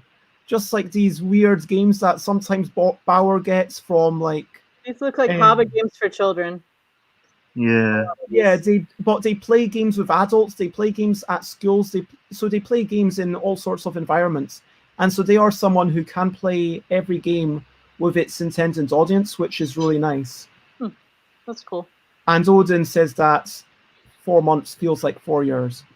But anyway, so Dubelnisse, I think we've seen this person before. Yeah, they won this game in 2019. They were really excited about that. But again, maybe they've not played it. Oh, and Urutsini, again. Also, yeah, same one. Exactly time. the same. Exactly the same. I like your consistency. Yeah. Makes perfect sense. Yeah. Hereford B-Jamers. I think that Hereford Board Gamers? Yeah, Herefordshire Board Gamers. Some club then. I donated them this game, and they've currently lent it to LF. So this is what they use to keep track of who they've lent games to. Apparently. So, it's probably more for them than for you, really, yeah. It is really. But if I was a stalker, and if I really wanted to, yeah, just copy which comment. Odin, I think you should. Yeah. Or write the comment, I own this game. Yeah. Just write the comment, I own this game. And then they look in your collection and you don't. Yeah. Yeah. I've just remembered actually to say your bad experience with that guy that sort of hassled you. I did once a few years ago. Again, when I kept track of Locado reviews and like these comments and ratings and so on, I saw a guy. I'd sold a copy to Dragon Meat, one of the early 2008 or something. They'd given it a high number, 8 or a 9. I played it with him and his son or daughter, and then about 3 years later, I noticed he changed it down to like 7 or something, a couple of points down. So I GM'd him. And I was, very careful to be sort of. I said, "Oh, I hope you don't mind me getting in touch, but I noticed. I think I played this with you and your son Draymond. I noticed you, dropped the rating. Would you mind, giving me an idea why?" And he replied, he said that I'd said that there's going to be expansions coming out, which would have been cool, but they don't seem to come out. So I rated this, and I said, "Okay, fair enough." And then that was the end of it. And I think there's a sort of a lot is about how it's gone about being done. In the same week, actually, that the bad experience happened with the comment, I had rated another game that I got, Thieves. It's a 2-person abstract strategy-ish game where I question the strategy part of that, but they call it that. With a colored board and you're moving your little pieces around. And I had traded for that at Essen because my, at the time, husband really liked it. And I had also commented on, I had also rated that game, and I had also not been too polite. I think I gave it maybe a 4 or a 5, being generous. I wasn't a fan, and they also reached out. They said, if you don't mind asking, could we ask you? Like, they asked me if it was okay to ask me about. Exactly. That's the point. They didn't even leave. When they wrote me, they didn't even actually ask a question. They only asked, "Is it all right if we contact you to ask for further?" Right. And I actually ended up having great conversations with them when I went to Dragon Meet, because there was already this, "Is it all right if we talk to you, or would you prefer to step back?" I was like, "Well, no, actually, that was polite, and I appreciated the way they did it." We ended up having that conversation. Yeah. So it's a lot in the approach. If you come on with this, "How dare you rate my game a 2?" Yeah, I think that's why. I think it multiplies, doesn't it? So if you have that bad experience with them, that's a terrible experience wherever you meet them, and you think, "Oh God, I hope I don't bump into that person." But a good experience can then make you think, "Oh yeah, that's that chap who wrote the nice comment. We had a bit of a, I disagreed, blah blah blah," and that sort of, and then that's a point of contact, and then you can get to know them and so on. Yeah, but it's something I think some people just don't know, how to. The thing is, you've got to be, again, I come back to what I said earlier, that people think that because we're all part of the gaming community, you can say things to people that are as if you're sitting with them in the pub, but you're not. You're actually a publisher and they're a consumer, and there is that sort of role which kind of conditions a certain way of saying things, and also we agreed on what was don't be a dick, became embrace the fun. There's embrace the positive, there's a don't be a dick of relations between and contact between all the different roles, publisher, retailer, so and so, and I again Bez will know this, dealing with retailers, again, you have to, there's some arseholes, I don't mind telling you, come up with such crap, and you think you just want to scream down the phone at them, but you can't, obviously. So you say, well, I'm sorry you felt the way, or thank you for your time, and put the phone down, but it's something that is, again, some people are bad at it. There's a kind of a sort of a personality type. It could even be feed into sort of neurodivergent types like autism and so on, where somebody doesn't know how to say the right thing. It's difficult to make it. May come out wrong, not intentionally, but just they don't know how to socially interact with people. But you do have to be careful about that particularly when you're talking remotely. If you know the person, you're meeting them at a club or something, it's one thing, because you've got non-verbal responses, you've got body language and so on. Whereas over an email or a geek mail, all you've got is the words, and so you have to be so much more careful to temper your to comment and realize that that's a person. You're not just dealing with a number. This guy doesn't like your game. This guy's a person who's interests and feeling. Got to treat him like a human being, and not just. And there's another thing that, again, I don't know how far this applies to conversations about board games, but in role-playing circles, there's various sort of terms that are applied to people who are sort of negative and something. You may have come across things like gaslighting and mansplaining. There's one called sea lining. Now, sea lining, have you come across sea lining? It's where somebody has a go about something, and rather than just letting it go, you hassle them and say, why did you say that? No, and you say I did that. I didn't do that. And it really sort of going on and on and on and on. Whereas a person would, to some extent, sometimes it can be, again, it's difficult to judge if the person is saying to you, why did you say that about me? I don't agree. I didn't do this. I didn't say that. Are they being hassling, or are they legitimately raising concern with someone who's almost, in a sense, defamed them in public space?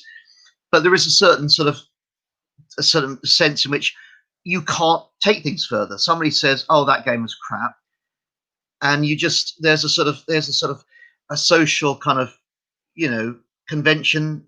You just can't respond to it, and you certainly can't respond to it by actually turning up and, like you said, and looming over them and sort of, this you just don't do it, and it's just something you just have to learn, and maybe by experience in some cases. Or some people, again, this guy approached me when I was selling the card. I contacted people for to put small ads in specialist magazines and so on. This guy contacted me, see me. online somewhere, and he was setting up this magazine somewhere in, I think in Yorkshire somewhere, and he said, "Oh, I'm setting up this magazine, and wonder if you'd be interested in advertising with Hardo." And I asked him what I thought were genuinely fair questions about the cost and so on, and following up his answers with follow-up questions, which again I thought fair. And he, at one point, he said, "Oh, something about the dimensions or the something about the ad." And I said, "Oh, I have to know this because of printing and so on." And after a couple of follow-up questions, he said, "All right, let's just forget it, okay? Just forget it, right?" And I thought, bloody hell! Well, you're going to go far, aren't you? That attitude, Hope he doesn't come across as Jamie Stegmaier or something, more clout than me. But that's I mean, I could have said to them, "Well, great, one less twat to have to deal with." Such a small industry, and to a certain extent, it's not your business to. I mean, if someone's actually doing damage to other people, it is your business to warn people of them. I think it would be reasonable to say, yes, J.R. Honeycutt has been accused of having violent confrontations with women and being quite abusive in both physically and emotionally. Yeah. And J.R. Honeycutt, my understanding it, I'm being very careful with my words. Yep. But my reading of it, when J.R. Honeycutt made a statement on Facebook in response to this, was when Victoria Mann made a big coming out, was that they did not refute all the things that had been said. And so there is the possibility, for legal reasons, I am going to be very careful with my words. There is a strong possibility that J.R. Honeycutt is a dangerous individual. Yeah. And so I think it behooves us, if there is a dangerous individual, I know people talk about missing stairs, but when it's just, okay, this person's a bit of a twonk, and they're being, a bit of an idiot, and they're a bit annoying, but they're not actually damaging to anyone, I don't think that's someone that you need to then take down or anything like that. Yeah. But let's get back and finish up, because I'm aware that it's now 8, and I have done the one thing that I said that I would do before the end, which I have. I was going to get to it, but we were in the middle of something. But you got there first. Pardon? I was going to remind you, but if you hadn't gotten it by the end of the conversation, so you got in time. You don't get a reprimand from me for that. And I uploaded a checklist. I am going to continue working on it, hoping to completely finish it soon. But I think that there's also the competition entries to deal with now. And also, when I say deal with, it sounds like it's a bad thing that I'm not looking forward to, whereas actually I am. Because a lot of people have poured in their labor into making these competition entries for the game. So this year, basically, there were 16 entries from 8 designers. Wow. Did you get any super last-minute ones that surprised you? I've not read the rule, but I read the rules for some of the earlier ones because I had time and I wasn't short on sleep, and I didn't have like 10 hours of live streaming the next day. So, Ipswich Co-Library UK, donated by Bez as part of International Games Week. Yeah, International Games Week. Don't remember that. Yeah, that's something that I did.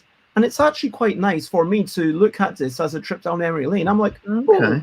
I'm glad that it's nice that they appreciated it. And Odin said something like, Dyson Dink has more comments that are due June 20 than anything else.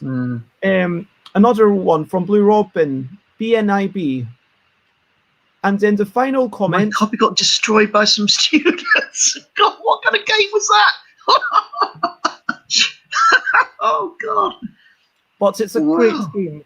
And this brings me, I like this comment by Aidan, and I should mention that I know Aidan but I only got to know Aidan because Aidan had already played my games and then did a wee bit of work for me, you know, free, and then worked for ACG. No, their other person worked for ACG and still does, and then Aidan and I'm trying to remember the name of the other person. So Aidan Laufrand, this other person launched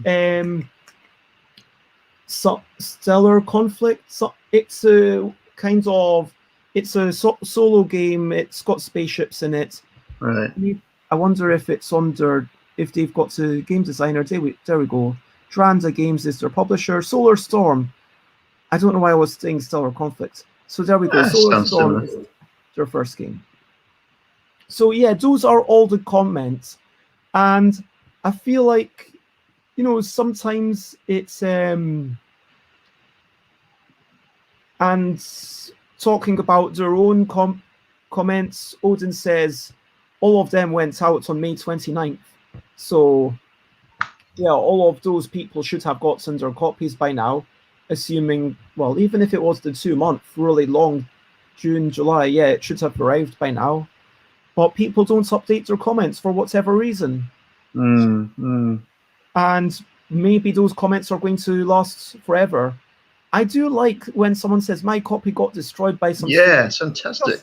It adds a bit of flavour. It does. You wonder about that evening, what went on, you know. Especially with the word unfortunately attached and a 7 rating. Yeah. Yeah, they say it's a great game. Yeah. God, I'd be so tempted to contact him and say, what went on? Is there a video? Why wasn't I invited to it? So looking at the ratings for all these games, that is the kind of curve for In a Bind. Words fail me. And it's got an average rating of 7.115. That's respectable. It's very good. In a Bind, wait, this is the junior. In a Bind expansions, not so loved. 6.599. 1, 2, 1, 3. I think it's mainly because there's only 30 ratings. I'll have to go through and rate it once I have it. And write comments. But I mean, if you were being honest with how much you wanted to play it, it would probably be like 1. Now you just totally broke up. I heard nothing. Can you hear me? Yeah. I was just saying that if you Sates were to be honest about how much you enjoyed playing In a Bind or Yogi, it'd probably be a 1. Me? Or Zay or me? Probably. They mean me. I would probably write my comment based on In a Bond, not In a Bind. And because I would be so fair as to recognize that I'm not the group. I'm not the person who could play the base game. So I would just write a comment saying, I played the alternative version, and and according to that, it's this. And if you're looking for, but that kind of feels wrong as well, because you can't be reviewing a game based on an alternative set of rules that you can happen to play with the same components. Why not? You said you were going to make it an official rules variant, so then anyone could play it based on that. But I feel like it should be its own game. Like that's. I mean, I guess that's if it's a variant, then sure you can do that. But if it's then its own game, I guess that comes into what's a variant and what's a game. Yeah. Unless you're packaging it and selling it as its own thing, it's a variant. Well, they say that, but I'm packaging and selling Categoric Hell as its own thing, but still, Categoric Hell is still one of the LDEC variants, you could say. Right.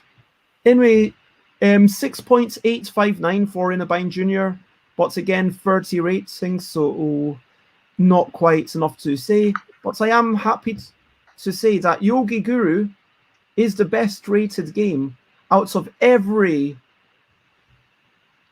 single game that I know of where it asks you to do things with your body. Yeah. So out of all of them, and I know there's at least 10, this is the best rated game. 7.118. Loads of 8 and 9. So where does Guru take Yogi then? Oh, I should have also Downtown. compared Yogi, I guess. But let me quickly. Yogi is, according to the BGG people, a 301 ratings, 6.702, whereas Yogi Guru, it's only 17 ratings. So let's be honest, it's not really accurate. And that's only 17 people. The thing about Yogi Guru is that fewer people are going to get it. The people who get Yogi Guru are going to be the people who already enjoy Yogi. It's kind of like Pandemic Legacy. Right. You're not going to get Pandemic Legacy unless you actually enjoy Pandemic. Right. The people who buy Gloomhaven are going to be the people who really know what. You're not going to buy £100 game. Yeah. But I've been saying, knowing what you're getting into. Yeah. But how does it alter Yogi? What does it add? Oh, sorry, I see your question. I haven't really understood. Yogi Guru is so different. Right. So it's got. I've never seen that one. Yeah, I've got an open copy somewhere, but this one's not open, and I don't want to open it right now, certainly. But basically, basically there's green cards like before that you put parts of your body in different positions, but now it's involves. Actually, maybe I wrote about it on. If I look up Yogi Guru, I'm fairly sure I wrote something here. A quick summary of what to expect, written by me. So in my own words, it is intended to be more difficult. Some of the cards are sillier and refer to colors. So like there's like one finger touching red, and you can literally touch anything that's red. There's 7 green cards that are quite similar, which you might mistakenly think are duplicates. So there is this card touching neck, or this card on your back. There's one green card which is intentionally very similar, so much so that getting both at once is almost always superfluous. Elbow above shoulder. Oh yeah, so there's elbow above shoulder. It's almost identical to left elbow above shoulder, but that's the one thing that I wasn't totally happy about, but I had to have it in Yogi just to get enough difficulty so it works as a standalone game. I'm just replying to Aquasilis. No, because as they said, the blood is inside your body, mediated by skin and bone, by skin. So you're not actually touching the blood. I think that's the answer to that. Yeah. Okay, so colours. I didn't realise the colours. That's interesting. And there's one orange card, which is this card touching forehead, is quite similar, but there's 52 other cards which are quite different. Many cards involving the lower body. Okay. You've got stuff like foot on a knee, one finger touching an ankle. You've got like 2 discard on knee, discard on upper thigh. You've got like arm below knee. You've got all sorts of things. You've got things involving. Let's see what else I say. Oh yeah, there's the wild cards and triggered binds, which you need. There's I think only 4 blue cards which make you do things like touch your knees and toes, which were inspired by the original expansion. Right. There's there's wild cards. Okay, I get it. In a sense, it is a sort of. There's like discard. One finger touching shoe, one finger touching right shoe. My favorite one is discard constantly moving. Ooh, and you need to get the card and you need to constantly be shaking it. That's my intention. So you need to constantly do it like that. Interesting. So it's more complexity. Okay. When did that come out then? Oh, it came out last year. Okay. I think. Let me check. According to Board Game Geek, it came out in 2019. Seems like so long ago. Technically, it's only arrived in the UK market through a distributor this year, which is not a great year for new board games, as you might imagine. No, obviously, yeah. Because, but I am happy to say that you can go my final thing before I finish, if you go to Fanboy Free, Okay. you know, Fanboy Free, if you're based in the UK and you do want to buy Yogi Guru, lovely shop in Manchester, and you can buy it from them. Other shops do exist, but definitely support Fanboy Free because Dave Salisbury is a wonderful person and deserves support. Okay. I'm not sure what Aquasulis means by this here. Lack of crossover with the French family market. Oh, BGG and Yogi. Okay, so as in there's not lots of French family people who are rating games on BGG. That makes sense. That makes so much sense. Well, what does that mean?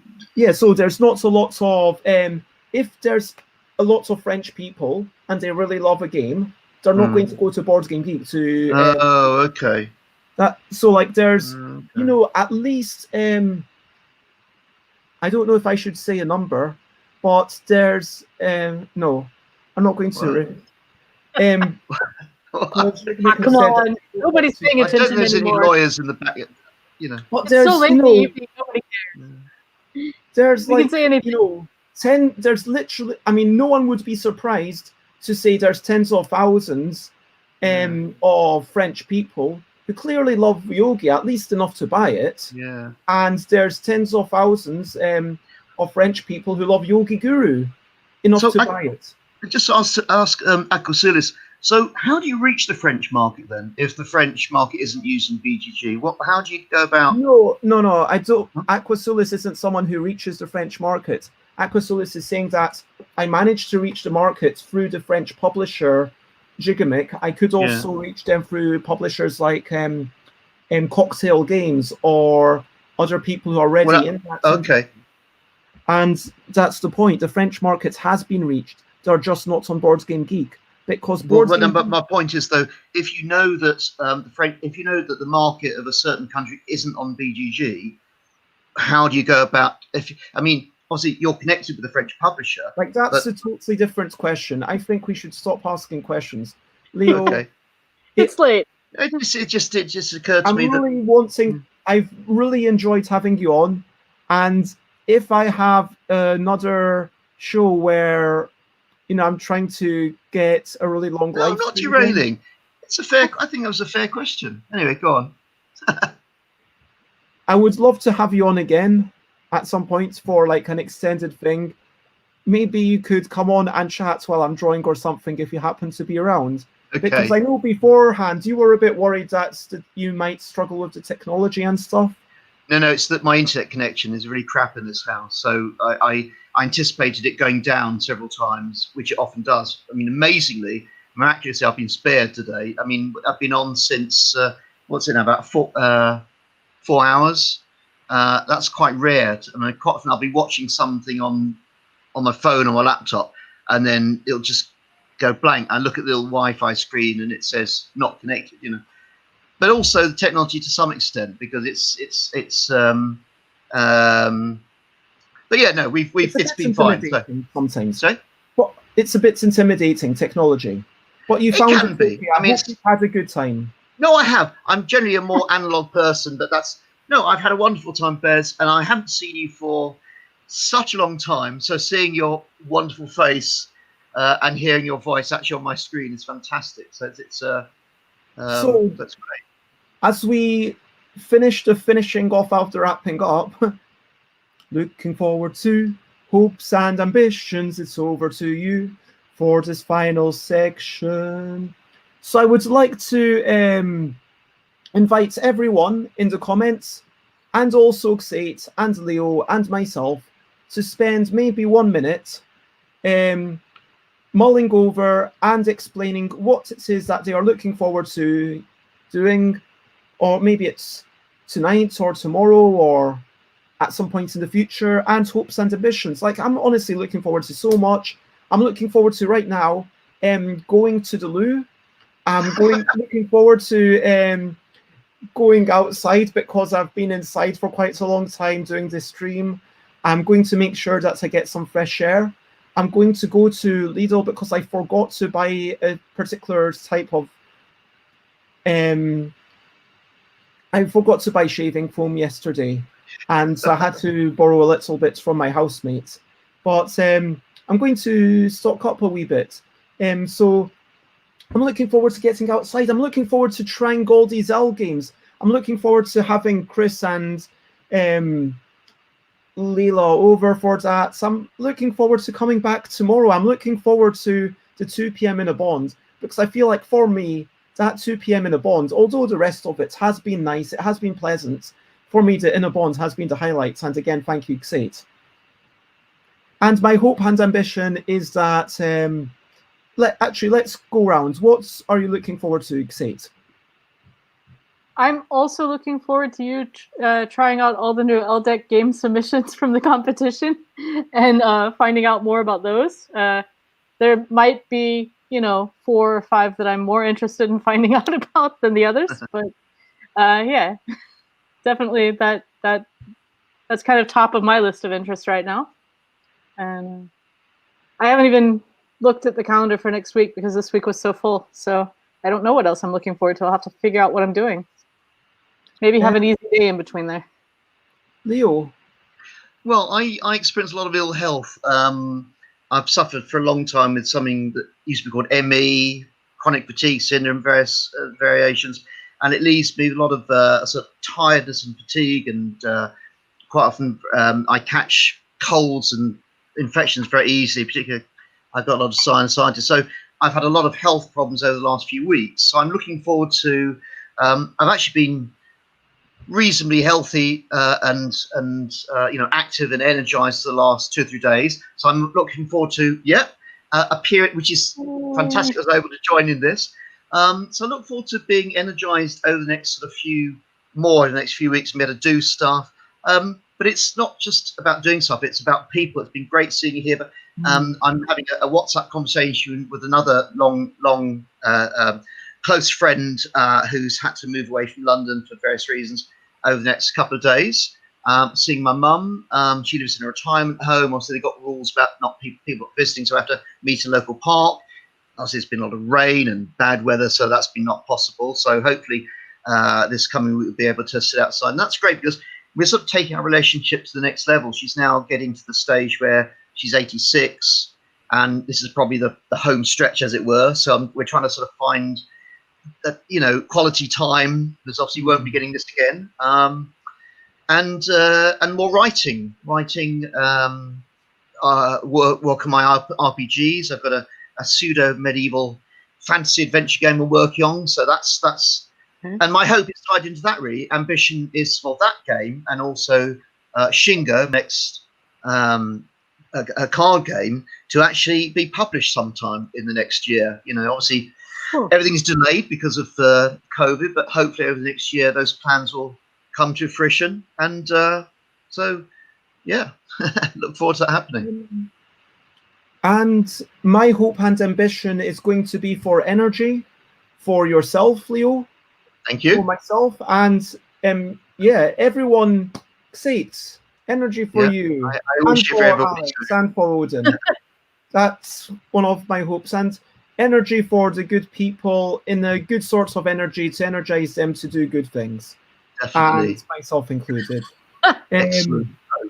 And thank you, Alex, and I'm glad that you've enjoyed watching it. And what is your hope and ambition, Xate? You are the last person on screen who's not said. Well, hopes and ambitions. Speaking of that LDEC competition. Fair enough.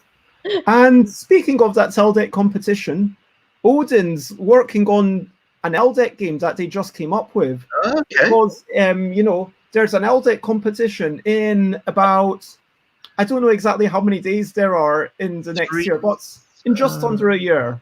Yeah. 1 year minus 20 hours and 20 minutes, basically. Yeah. And Odin also talks about getting some playtests of Gerbold set up and testing some solo decks for Dice and Ink games, including Flowers Over Towers. Also the Punchboard Media Mixer on Sunday and Monday. I also ordered the Unicorn expansion and the Dinosaurs expansion for Animal Upon Animal. Or Medium Mixer, what's that?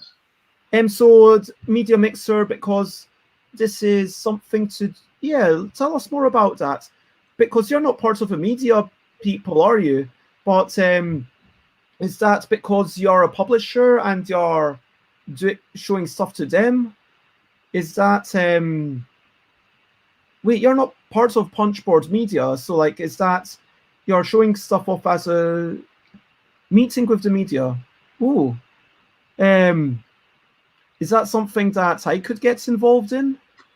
I mean, I'm kind of busy on Sunday, but depending, to be fair, I don't know what time, because USA, they do things pretty late, UK time.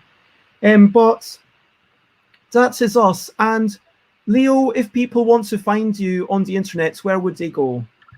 Just Google Catty Big or Catnod Big. I'm Catty Big everywhere except Facebook, where I'm Catnod Big, or Indie Hippo, which is my games imprint. So yeah, come and find me. Except no door-to-door salesman. Okay, not since the last one. I still got one of his arms in the fridge.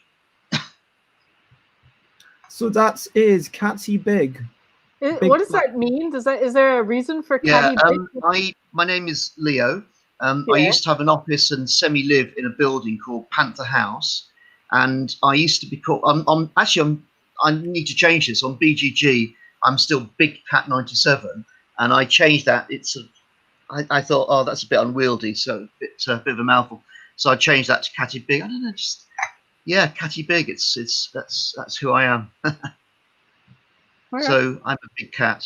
Don't worry, I don't bite (brackets much). And if you want to find Sate, where can you find you? Yeah, I think I'm everywhere technically, but I don't do much. I'm Will Cook for board games. I have a YouTube channel with like 12 followers or something, and 16 posts on Instagram so far. Yeah, I think I'm connected with you on Instagram. I'm sure I recognise Will Cook for Games. Yeah, I'm sure I've seen you on Instagram. Cool. Well, I think Bez has tagged me and stuff in the last week, but other than that, I don't think people know who I'm nobody. I'm nobody. Oh. I'm just.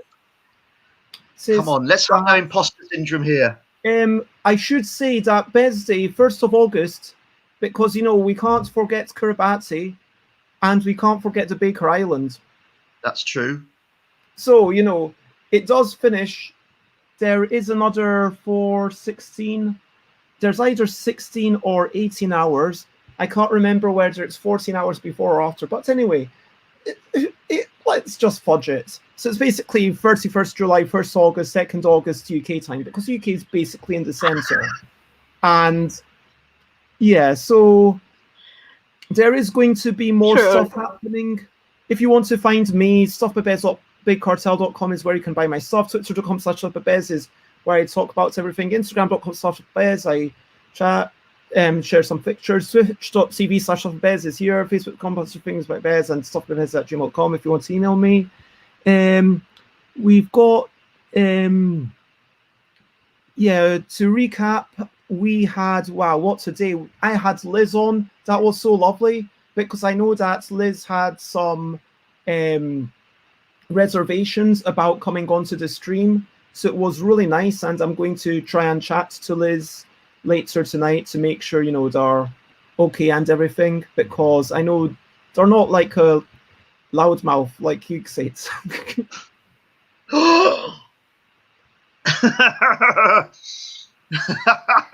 But then after that, we had people coming in. We had, oh my gosh, so many people. End of car commercials. You could buy end of cars. Going. Rose, Sate, Tom, Matt, Warwick, and Doric all pop in. That was lovely. And then we selected a winner. We decided that Sate is the winner. And Sate, you need to tell me what you want drawn. Although realistically, I'm not going to draw it tomorrow. So let's be honest, you don't need to tell me tonight. You can, because the original plan was for me to do it tomorrow, but I'll do it at some point in the near future. The original plan was also for you to do the Twitter requests. Yeah, on stream. That's not going to happen. you know, when there's other people, it's just too distracting. I need to have like just one other person, and because I feel right now like there's an expectation for me to chat. Do you know what I mean? Or But you we- just get two people who are chatting with each other, and you basically listen to them while you draw. You just say these two people are going to chat for a while. Oh, I think that the idea here is because I can speak quickly. That's what Odin's saying. Like when they say, disclaimer, this car might make you die and it might give you hemorrhoids, or this car might make you ruin the environment, and this car might make you cause global warming and endanger everyone in our planet. I would like to see a car commercial where the voiceover at the end says, and this car might give you hemorrhoids. That would be so funny. But yeah, I should definitely do drama. I think that was Leo losing the internet connection that they said might happen. Ah, they're back. Yay, you're back. Yeah, I tried to in a bond. I feel it anyway, works yeah. well. I feel it works better than yesterday with the unlimited things. I feel like the rules are in a good place for a stream, and I don't think I'm going to change them at all. Do you think we should change them? I think they worked well today, and it was a lot of fun. And it was great fun watching everybody. Yeah, and then we had Rose chatting, and then we had Leo on, and Leo was just meant to come on for like half an hour or an hour or however long. I love chatting with you, Bez. The more the merrier. It's been lovely having meeting new people. Ben was so worried they'd be here alone that I had to promise to fill in any gaps, but there weren't gaps. Yeah, and so thank you to everyone. Thank you to those who are watching.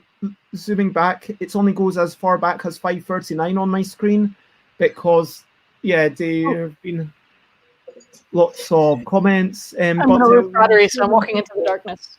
There was Andrew January. There was so many people.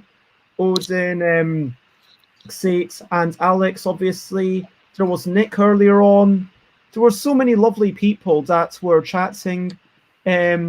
People who were here: Liz, Rose, Sate, Tom, Leo, you, and Matt and Doric. So many wonderful people. And I want to say thank you to all these people, and even though it's assumed that Leo Roth. And to wrap up, do we have anything final to say?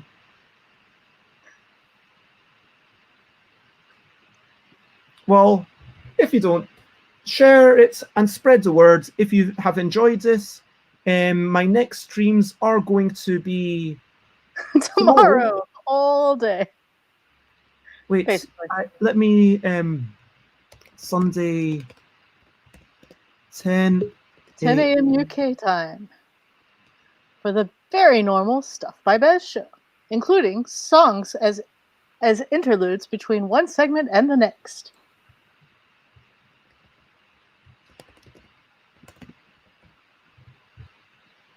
So, and also, oh, carry on. Oh, I'm just filling space since you're typing and you can't talk and type at the same time, I've noticed. So I'm just saying stuff. I'm really bad at talking while I'm typing. That's the one thing I can't do. Because, So tomorrow, 10 a.m., I'm going to be doing an unboxing of Yogi. It's going to be one of the French editions, because I've just got loads of them. Because, they sent me like 24 by accident. Wow. And then they were like, oh, sorry. Wow. We won't charge you for this. Because I wanted some English ones. Enough people that... I mean, I've offered them to schools. Genuinely, if anyone is part of a school, not in the USA, sorry, Odin, but if you are Alex, genuinely, Alex, if you know, or Leo, if you are in touch with schools that might want to use Yogi for teaching French, right, okay. I have a very generous rate for schools, especially for this. Basically... Can you quote that rate, or...? I don't want to say that publicly, because I don't want people to just pretend that they are schools. Sure, just to get, understood. Basically, it's the price that I could sustainably make it and not lose money. Sure. Fair enough, yeah. that is what it is. It is better than I would. Basically, I offer very good deals to people that I deem to be doing some sorts of social Yeah, good. for a community. It's like there's a guy, a role player friend based in the Czech Republic, who's got this system where on his Kickstarter, or no, on I don't know if it's Kickstarter or DriveThru, but he offers every so many ones he sells, he offers a community copy to somebody, and someone can say, "I've got a school in this sort of." So yeah, that's a good thing to do. Yeah. Yeah, I'm not sure if Alex is talking about what you're talking about or what I said, but either way, I like to believe it's both. Thank you very much, Odin and Alex. Yep, happy birthday for you, and I hope that this continues to be a growing thing, and maybe it can be a day when I can, in the future, because what I would like to do is to get, especially the LDEC, to be more of a community initiative, to be like, okay, let's get more people doing stuff. There's not a morning guest tomorrow.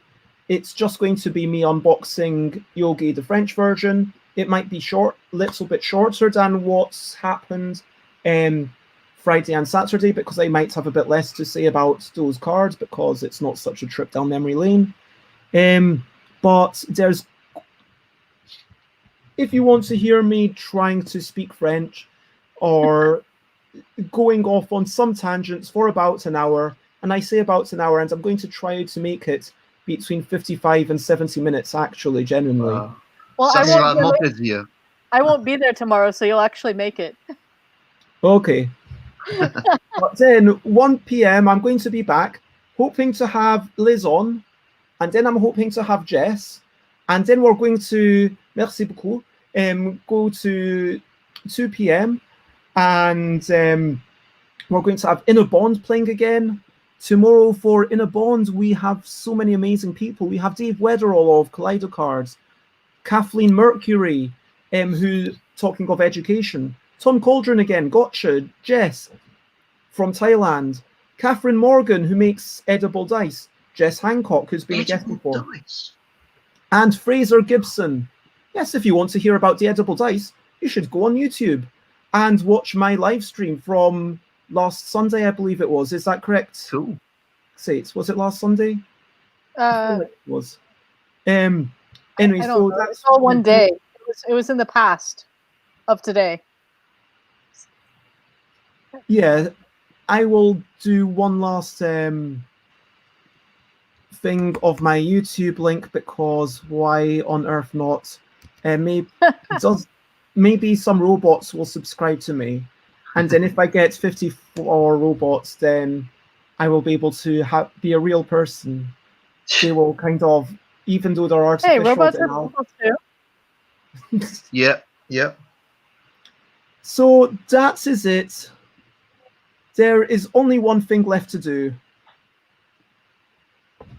Oh, I just realized I've got my new tradition. Do I have to do that right now, or? I feel like I should draw a wee thing. Yeah. No, let's not. I don't have the energy to set up all that technological faff.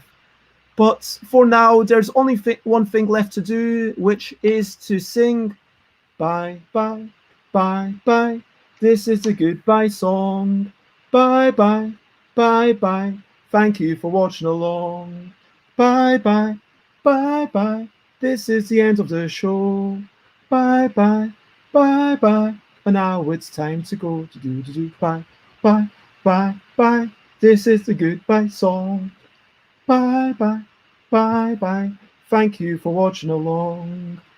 Bye, bye, bye, bye. This is the end of the show. Bye, bye, bye, bye. But now it's time to go.